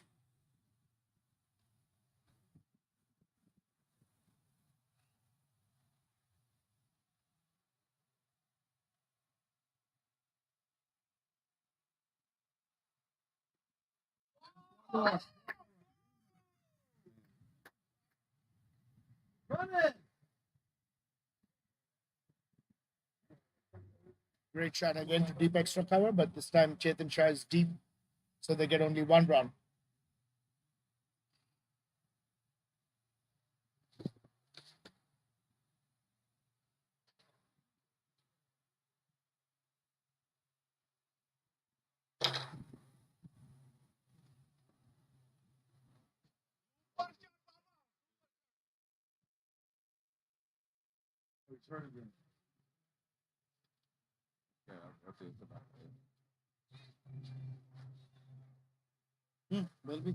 Another single to deep mid wicket. Baba again seems to have hurt his ankle a little bit. It's tough to say whether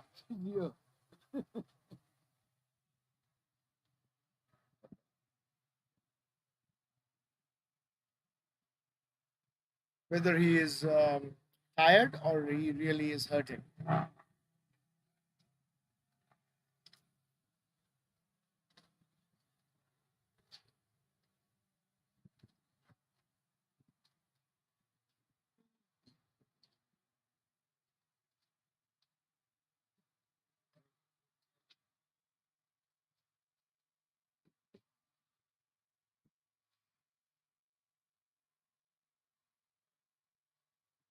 Beauty of a ball, angled across the batsman, beating him all ends up, squared him up. No run. Again, they fall behind again in this over. I think they got only 6 runs in this over, where they needed 12. So the run rate keeps climbing up steeply. 7. So they're 5 run short. Score laga. 150. 150.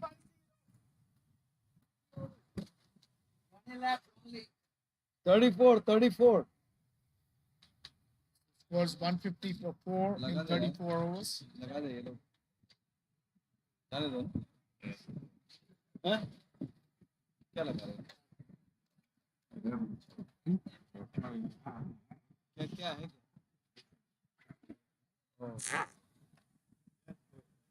150 for 4 34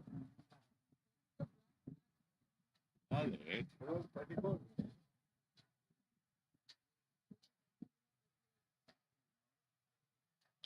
Seems to be a change of bowling at the pavilion end with Wayne Copeland being brought into the attack back. I think he has 2 overs left.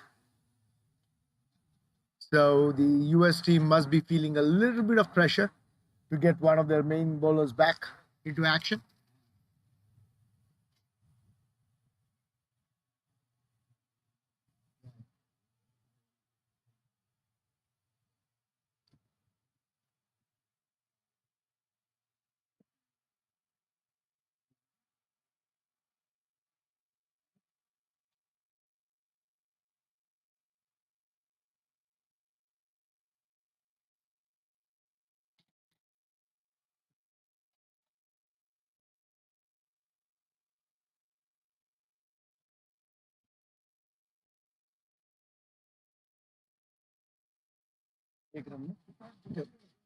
Drive to long on for a single.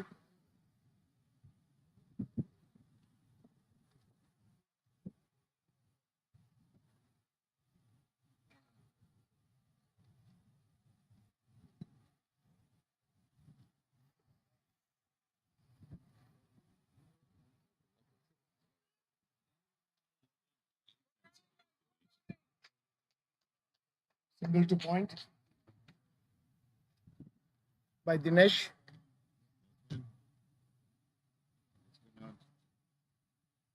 Yeah. 2 runs of 2 balls.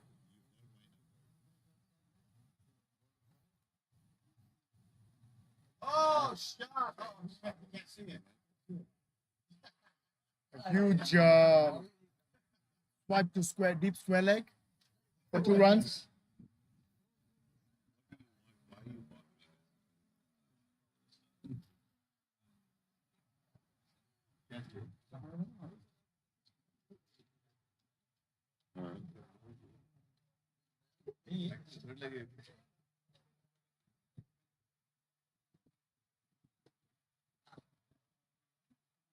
Some disciplined bowling by Wayne Copeland.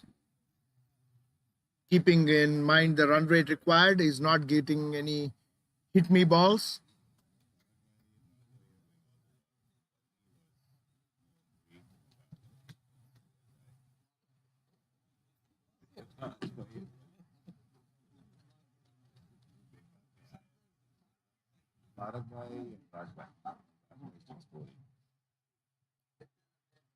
Another beautiful ball by Wayne.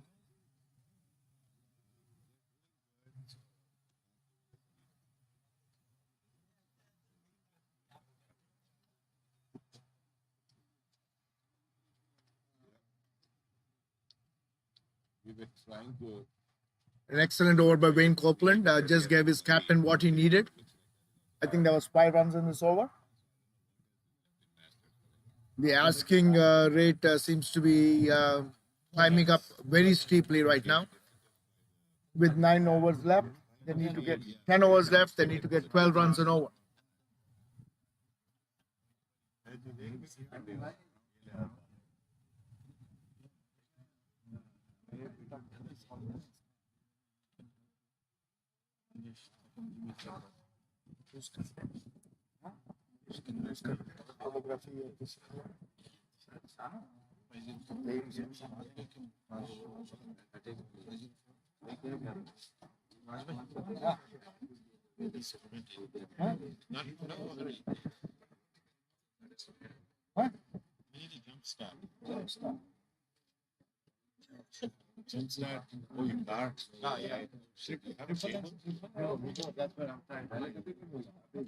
Again, Dave Ramdam to continue from the far end.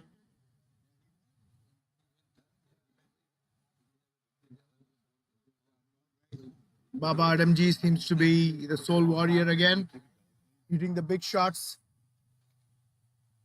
to deep square leg. Excellent fielding by Kirit. Results in 1 run. Dave seems to be bowling with a good strategy, bowling on the middle and leg stump. I know he's not going to get LBWs, but at the same time, he's restricting the hitting range for Adamji, giving him just singles, bowling pretty much on the middle and leg stump of a fuller length.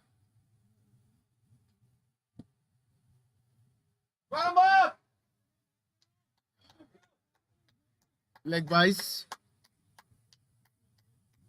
2 of them. Kirit with a sprint from deep square leg cannot prevent 2 runs.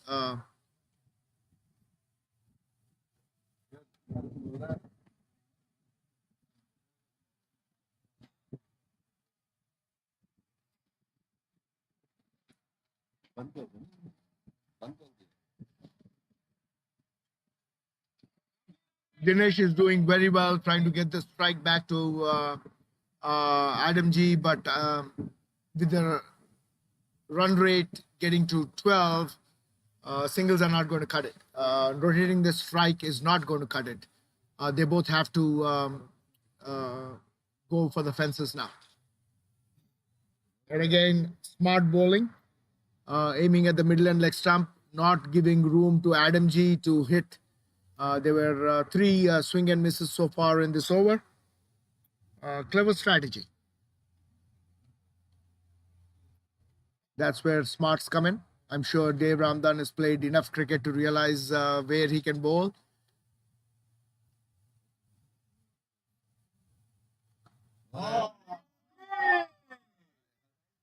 Adamji got under that one. To long on.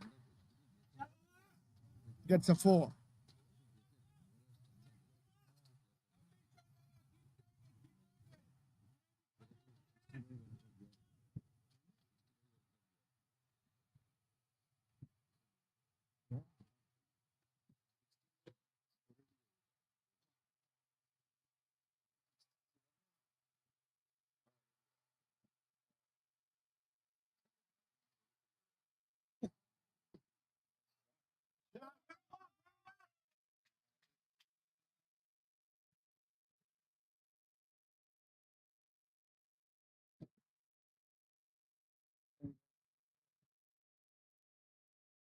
One shot. There was one shot.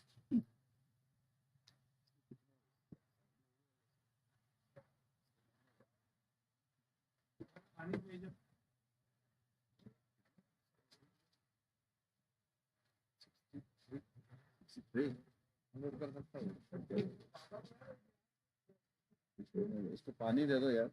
यार 12 who is the reserve team में? जय भाई, कोई है reserve? पानी भेजो ना. 12.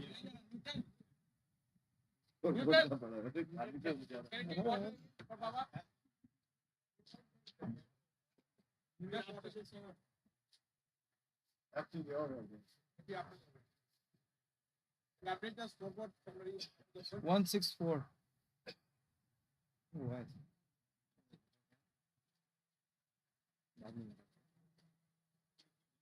पानी चाहिए कोई नहीं.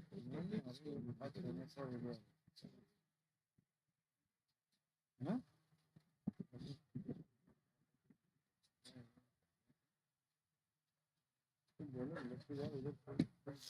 Wayne Copeland coming in for another over.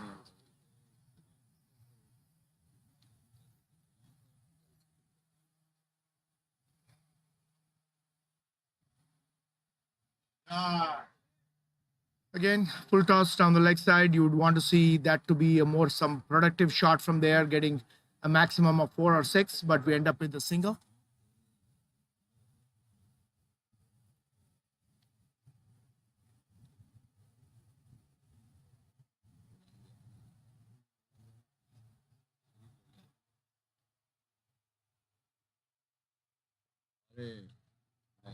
no, drop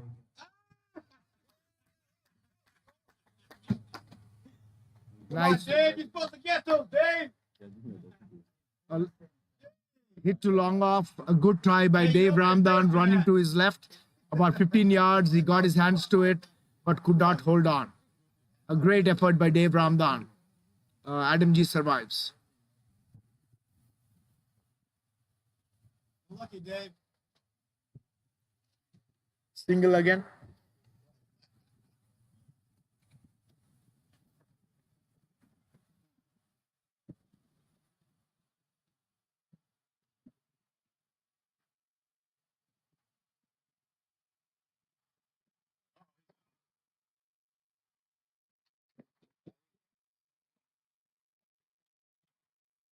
And a shot to shot mid on, and well held, a diving catch that ends Dinesh's innings.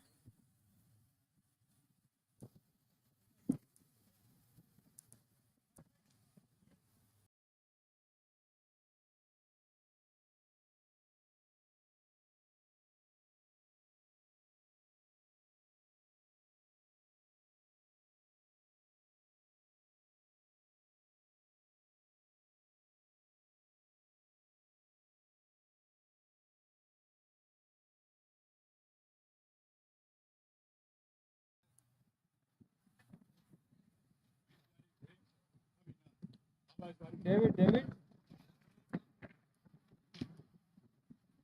166 for 4. For final. Wayne takes the wicket of Dinesh. A brilliant innings by Dinesh. Playing very smart, but I think he did realize that the run rate has gone up significantly and singles would not do. So in an attempt to hit the big shot, gets caught at short mid wicket. Dinesh bhai, who is the new batsman? Who is the new batsman? Prabhakar comes into bat now. 36.4 overs.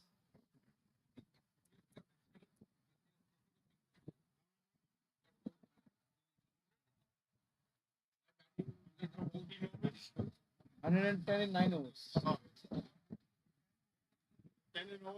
Baba keeps hitting the way he does. He might do it. Very well bowled by Wayne. Dinesh bhai 37 लगाओगे मुझे 8 overs now. So I think the run rate is now close to 166. I think the run rate now is close to 14 and over, getting slightly out of hand unless we see some big shots.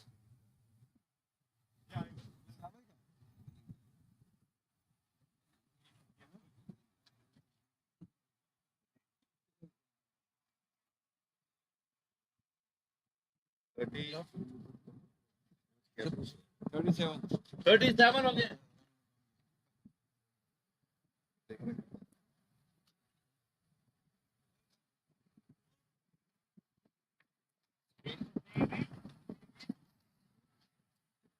Got it. 166. 166. 166.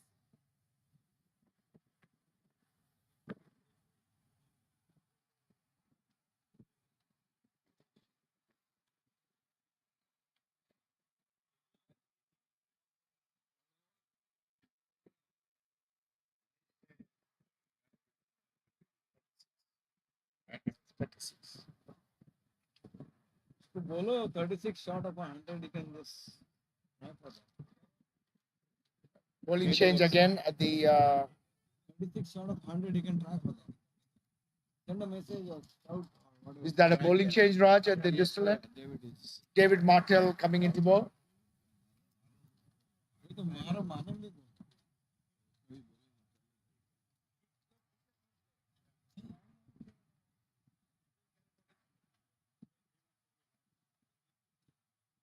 I mean we तो बोल रहे मारने के लिए बोलो. Quite a bit of time adjusting the field here. I know it's a long day, a tiring game, but you would hope that the game would be a little bit more crisp than this.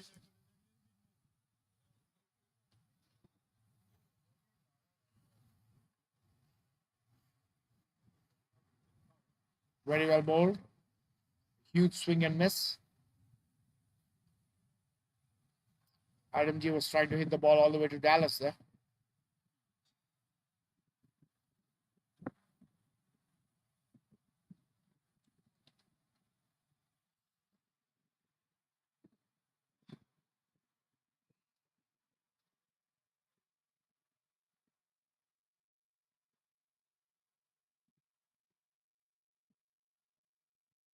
Nice shot to deep cover for a single.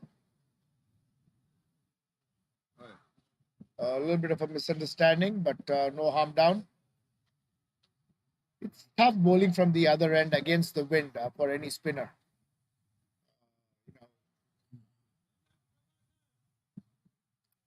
It's pretty good 15 to 20 mile per hour wind going from south to north, and from the distal end, it's bowling pretty much against into a stiff breeze. Always tough for a new batsman to get his timing in. Mistimes that ball. No run.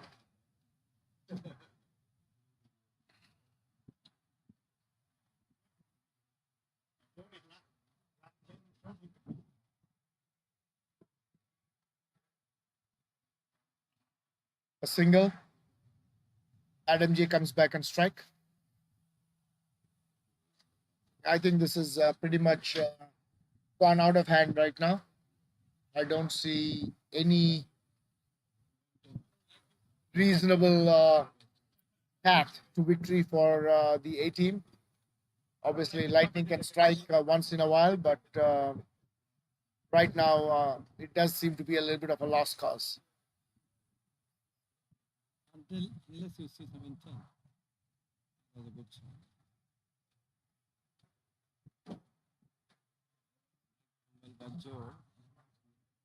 Good running. There was a fumble by Joe at long on, which resulted in 2 runs. Unfortunately, there's one short run. That probably is the worst crime to commit. You've done all the hard work, run for 44 yards, and you missed on inches. So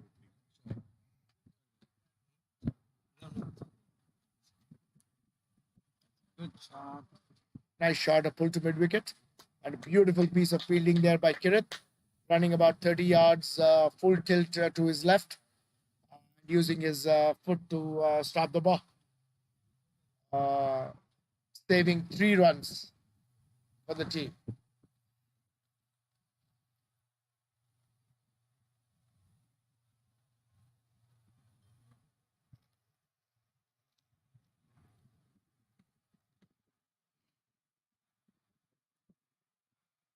Another successful over by David Martel. I think the required rate right now is gone up to 15.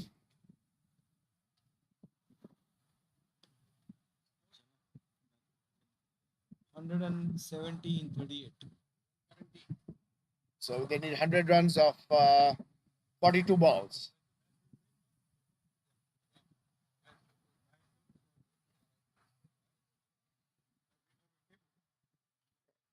That, people tell me, is the highest score made by the A team in this tournament so far, which indeed is a landmark. But not sure helps the cause of winning the game.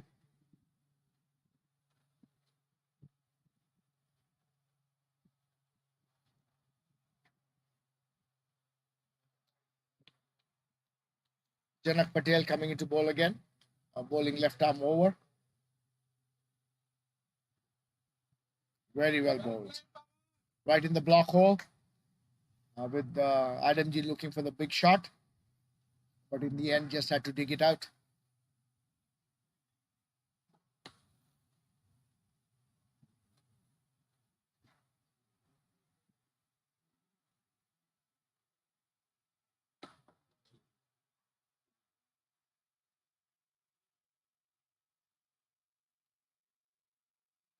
A dab to short fine leg. Chandrakant runs about 30 yards to his left to pick up the ball. 1 run.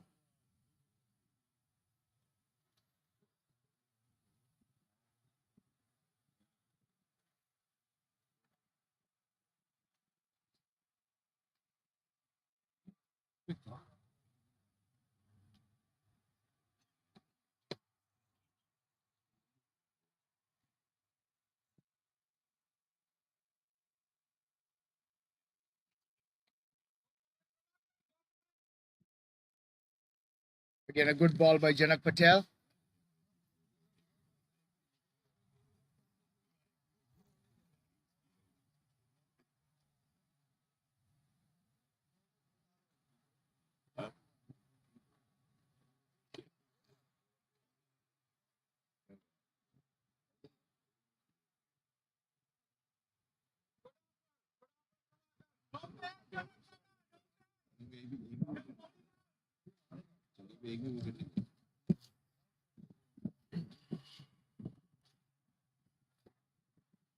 Nice off drive. Good piece of fielding by Dave Ramdan. He appears to be one of the best fielders on the US team.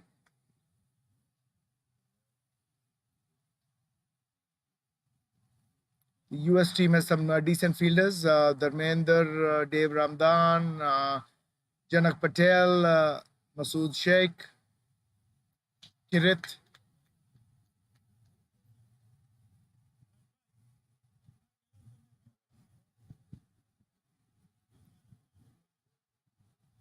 Beautiful shot to deep mid wicket. A fantastic piece of fielding by Masood Bhai, running about 30 yards to his left to save a boundary and save 3 runs.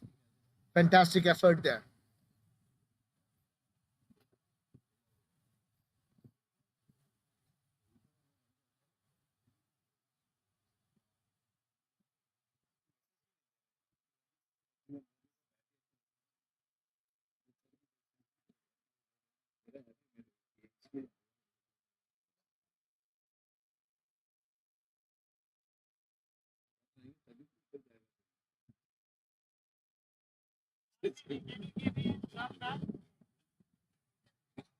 Pardon me? Okay. This game is, for all practical purposes, pretty much done, and people are just going through the motions.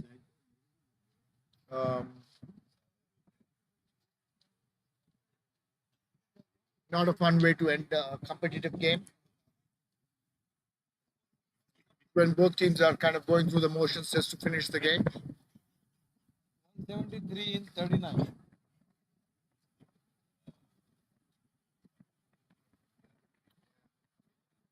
sometimes it might be interesting. Like I said, we discussed a little bit regarding the declaration rule.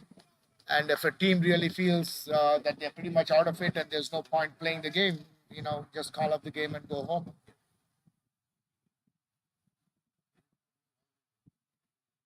And two needed 6 overs. They have to go big time. It's a good shot. The fielder lost the ball. I guess I spoke too soon. Again, I mean, there seems to be intent in spurts. They play 4 or 5 balls, and then they play one shot, and then again back to 4 or 5 balls. 27 shot of century.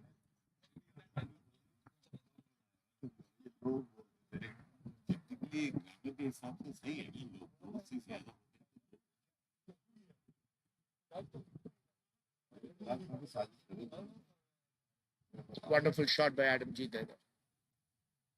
That's a shot. Great shot by Adam G. Too long on for a single. He's played a stellar inning so far. The lone man standing in this innings where wickets have been falling all around him. And he's taking the battle to the 18. Well bowled by David. Good piece of stumping by Chandrakant. Went down to hit the ball, missed the line, and was stumped.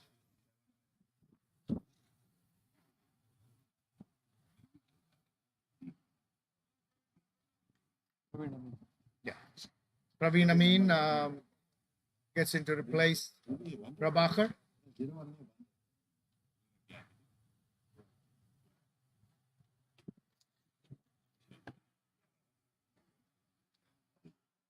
Do you have a Type C charger? Thank you.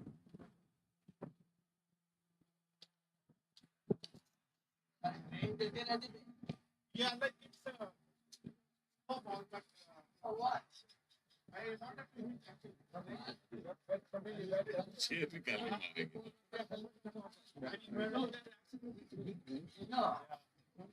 मुंडी मत घुमा आगे ठीक लगे मुंडी मत घुमा आगे ठीक लग रहा है सीधी मुंडी तो आ ना कमेंट्री के लिए आ जा विकेट करता है मुझे अच्छा लगता है चलो सबसे क्लियर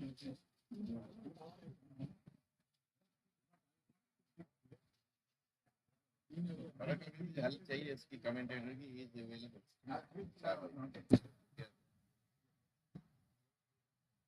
कमेंटेटर को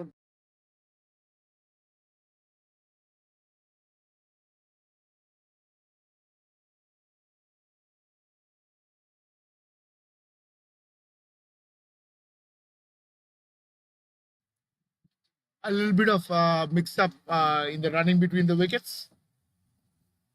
But they cross over for a single.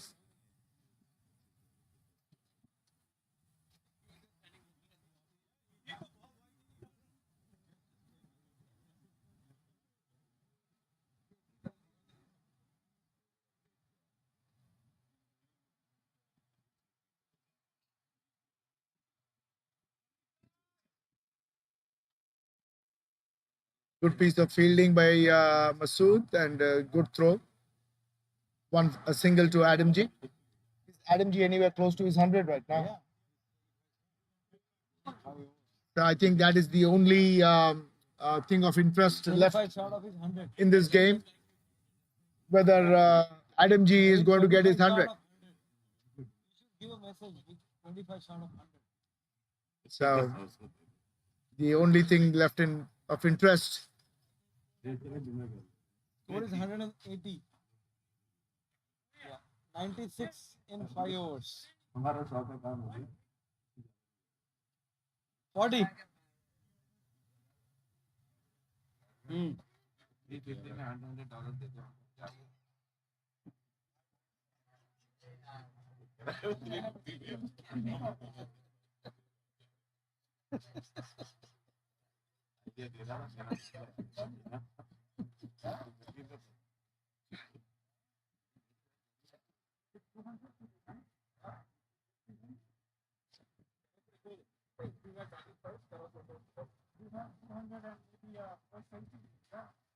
Again, a single by Adam G.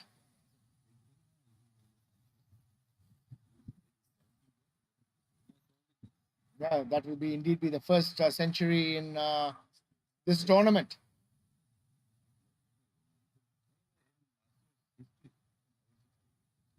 Probably USA Masters history as well. USA names.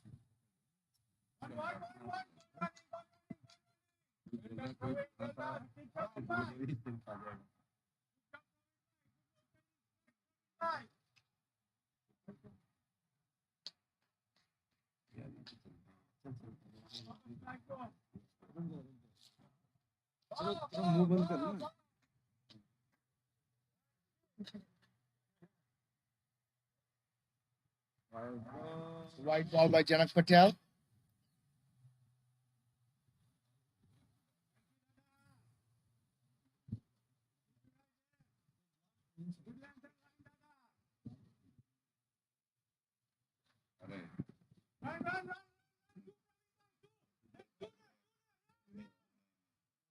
Another brilliant piece of fielding there by Masood. Restrict them to 1 run.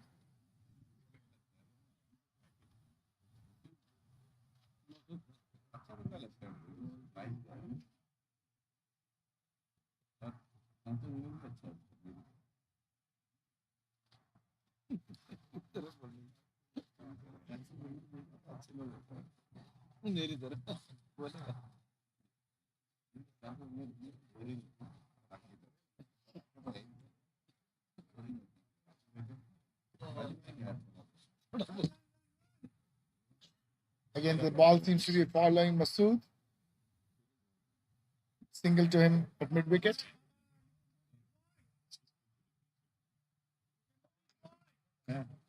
Hitting from this end is going to be a little difficult against the wind. No, that,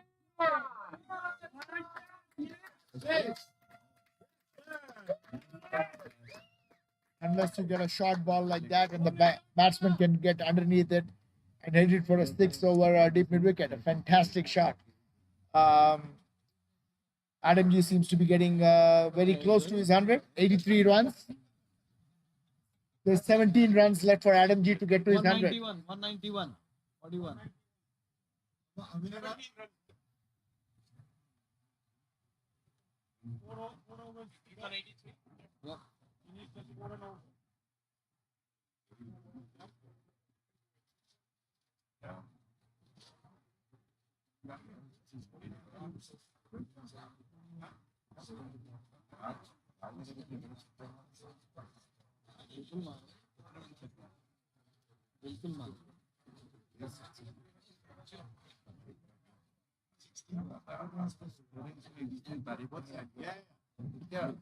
Thank you.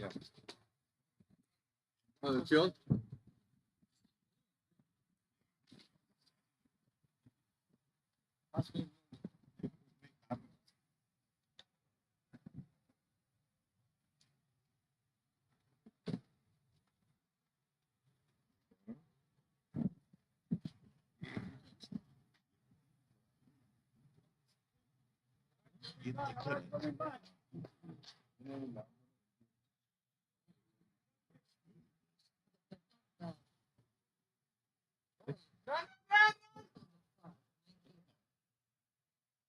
David Martle from the distal end.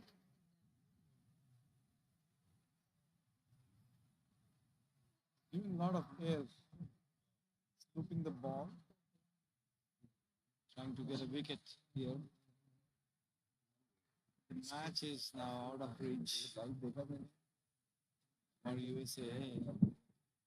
85 runs needed to win. That's a good placement for a single. So the only thrill in this match, the only thrill left in this match is whether Adam G can score his 100 Yeah, I would love to get him his 100 if he can get to that point. 22 balls left in this game. Yeah, brilliant innings. It will be a well-deserved 100. This is against the best bowler. That's right, David Martin. Gonna go for it. He missed the line of the ball. Dot ball. Right now, he should be seeing the ball quite big, and really shouldn't matter which bowler is bowling. If it is in his zone, it should go. This from this side, he's hitting with the wind, so he's got enough power to clear the boundary as well.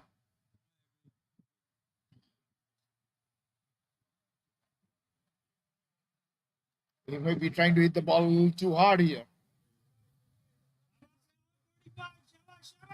Well bowled by David Martin.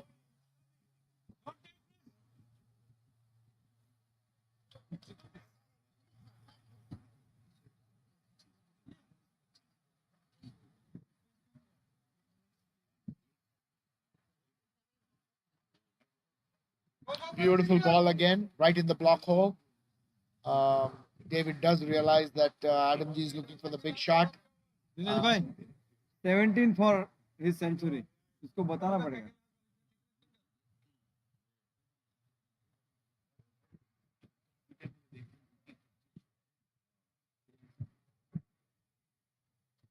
Again, a swing and a miss. A brilliant over by David. Excellent spell. 9 overs 34. That's a well-settled batsman who is on 83, and he pretty much beat him for 3 balls in that over.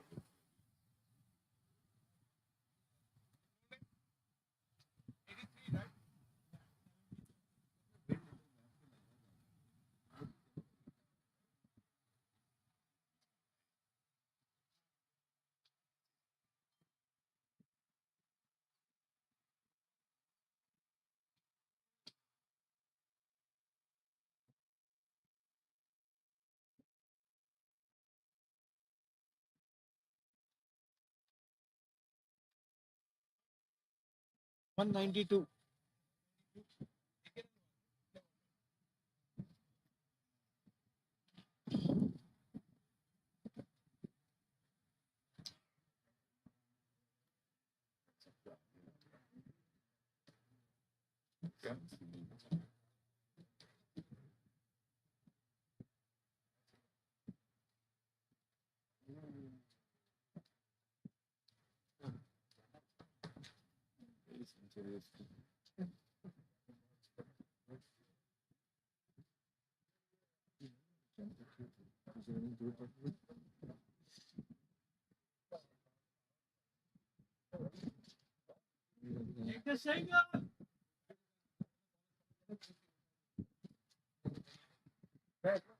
Janak Patel, is this his last over?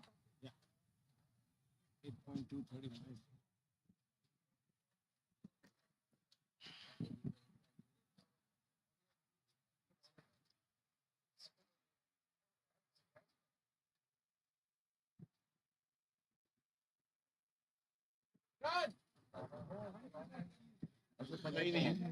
Janak is not. Janak is not good.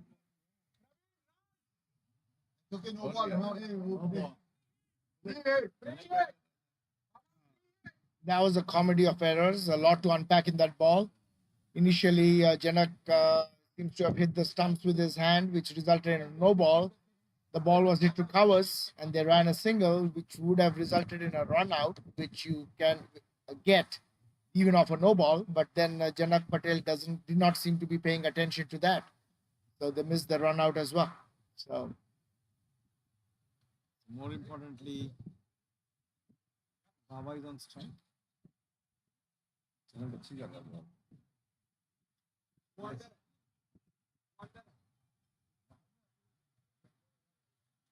They have 6 outside. 5 outside. Yeah.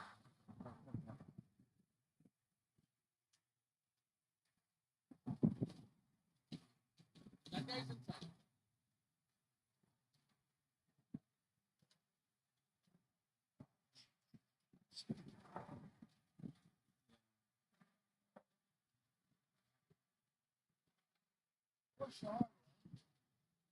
A reverse sweep by Adam G. I think he missed it. It probably hit his pad, from what I can tell. They did run for 2 runs. That would be 2 leg byes. Leg byes.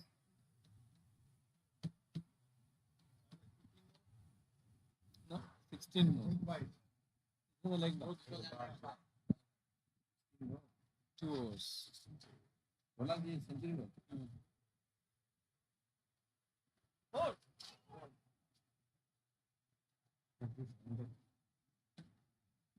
Swing and a miss.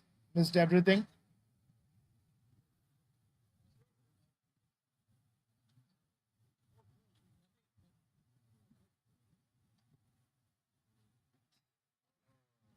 Swing and a miss again. Probably Adam G is trying to hit the ball too hard. 38 runs, 1 wicket. Obviously, it's not easy for a 60-year-old to field for 45 overs and then bat for nearly 40 overs.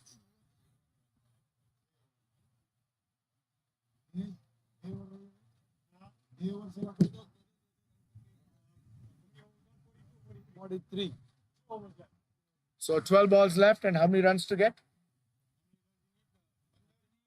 75 runs to get off 12 balls. No, 79. 79 runs to get off 12 balls.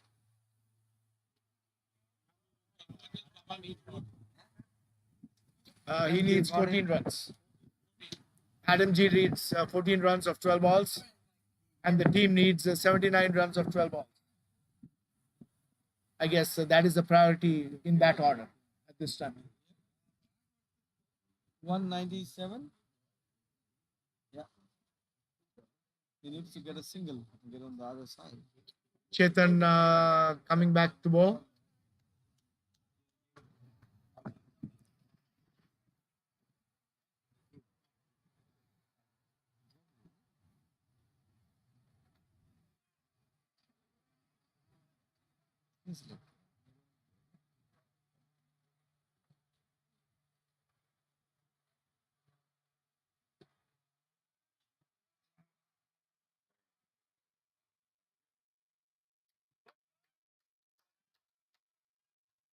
Great shot by Praveen for 4 runs.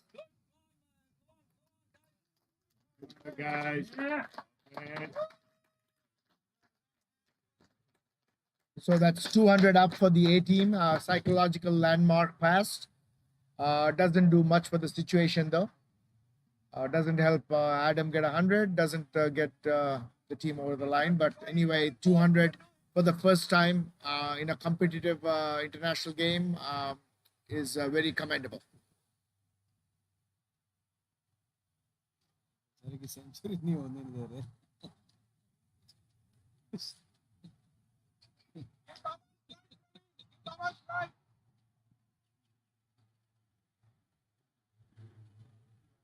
A lazy shot to cover.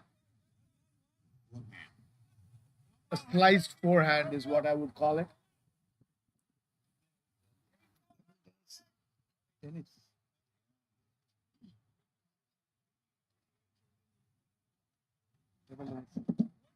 Tennis.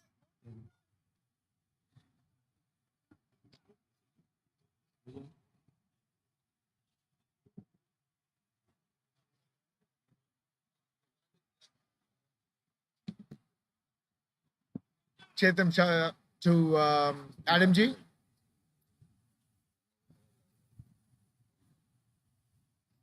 Yeah, this is definitely tiredness. Gentleman who was hitting everything from the middle of the bat is now missing full tosses.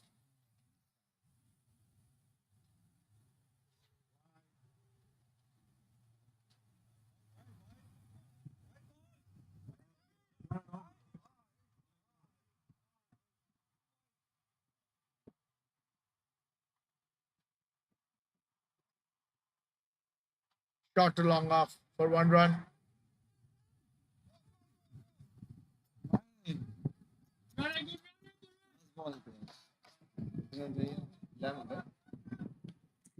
No, 14 for a century.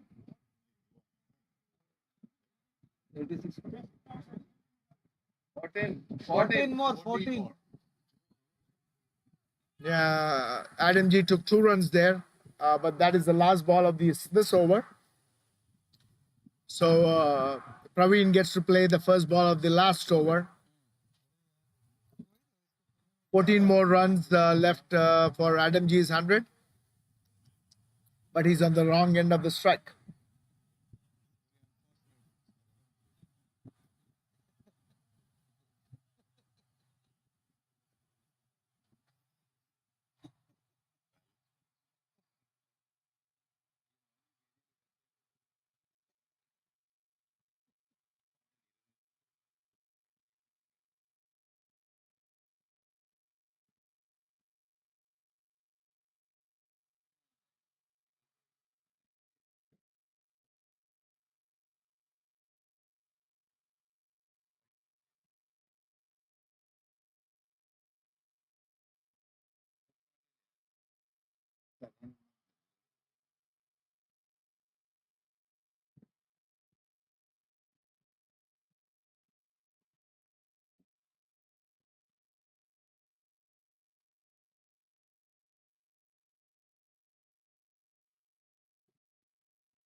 A single of the first ball by Praveen.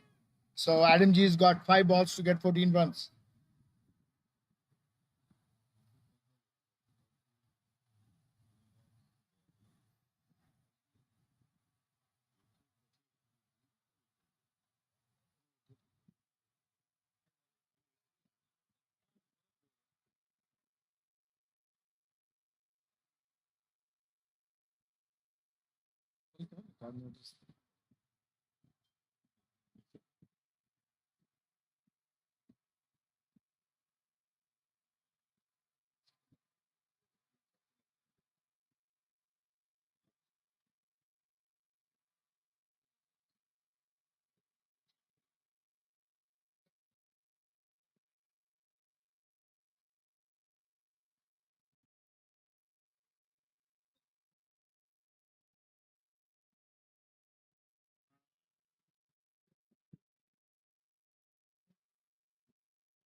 Beautiful shot by Adam G to deep cover. Running 2. 12 more, 12 more, 3 balls, 12 more. 3 balls and 12 runs. 12 more, 3 balls.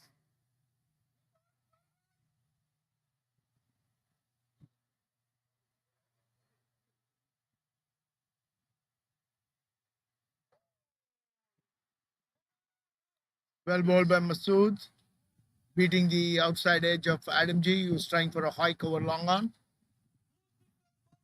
So 2 sixes of 2 balls. 3 balls. 3 balls. 3 balls, 12 runs. I stand corrected. 3 fours will get the job done. Brilliant ball by Masood, denying Adam G. So now it pretty much requires 2 big hits if he has to get to his 100.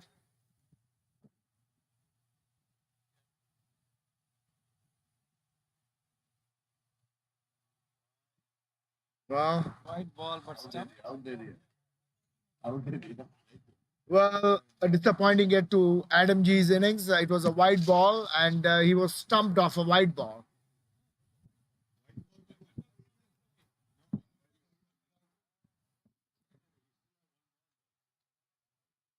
Two balls.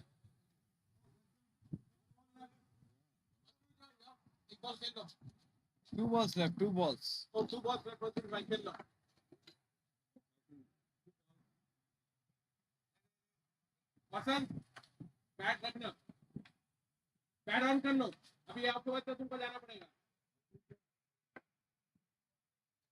Two balls left. So Adam G, after a brilliant 88,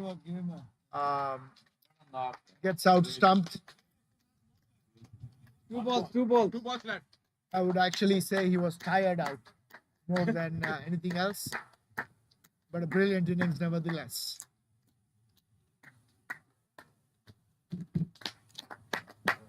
Brilliant, man. 88 good batting, good batting, Adam J.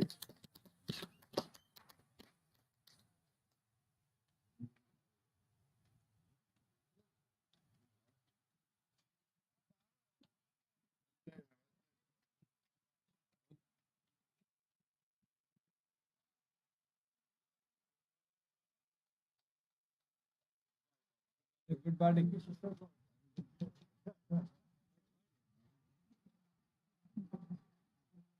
Masroor भाई गए ना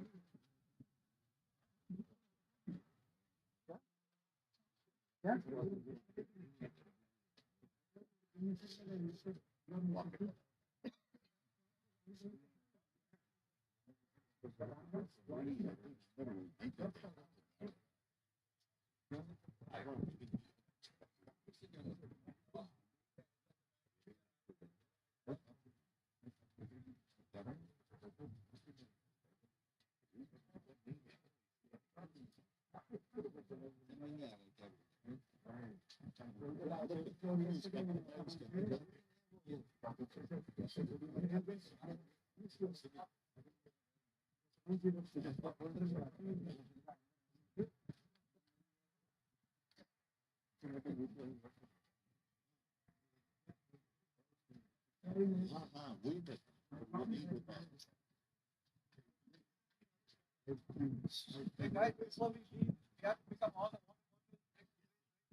Good ball by Masood.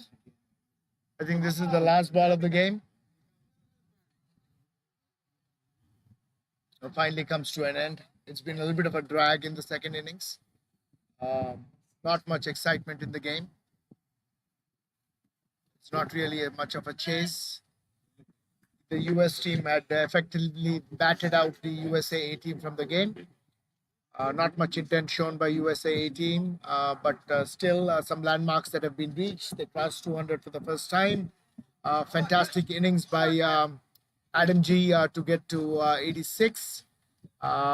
With that, the league phase has been concluded. I think both these teams, if my calculations are right, will meet again in the semifinals. The first team will meet the fourth team, and the second team will meet the third team.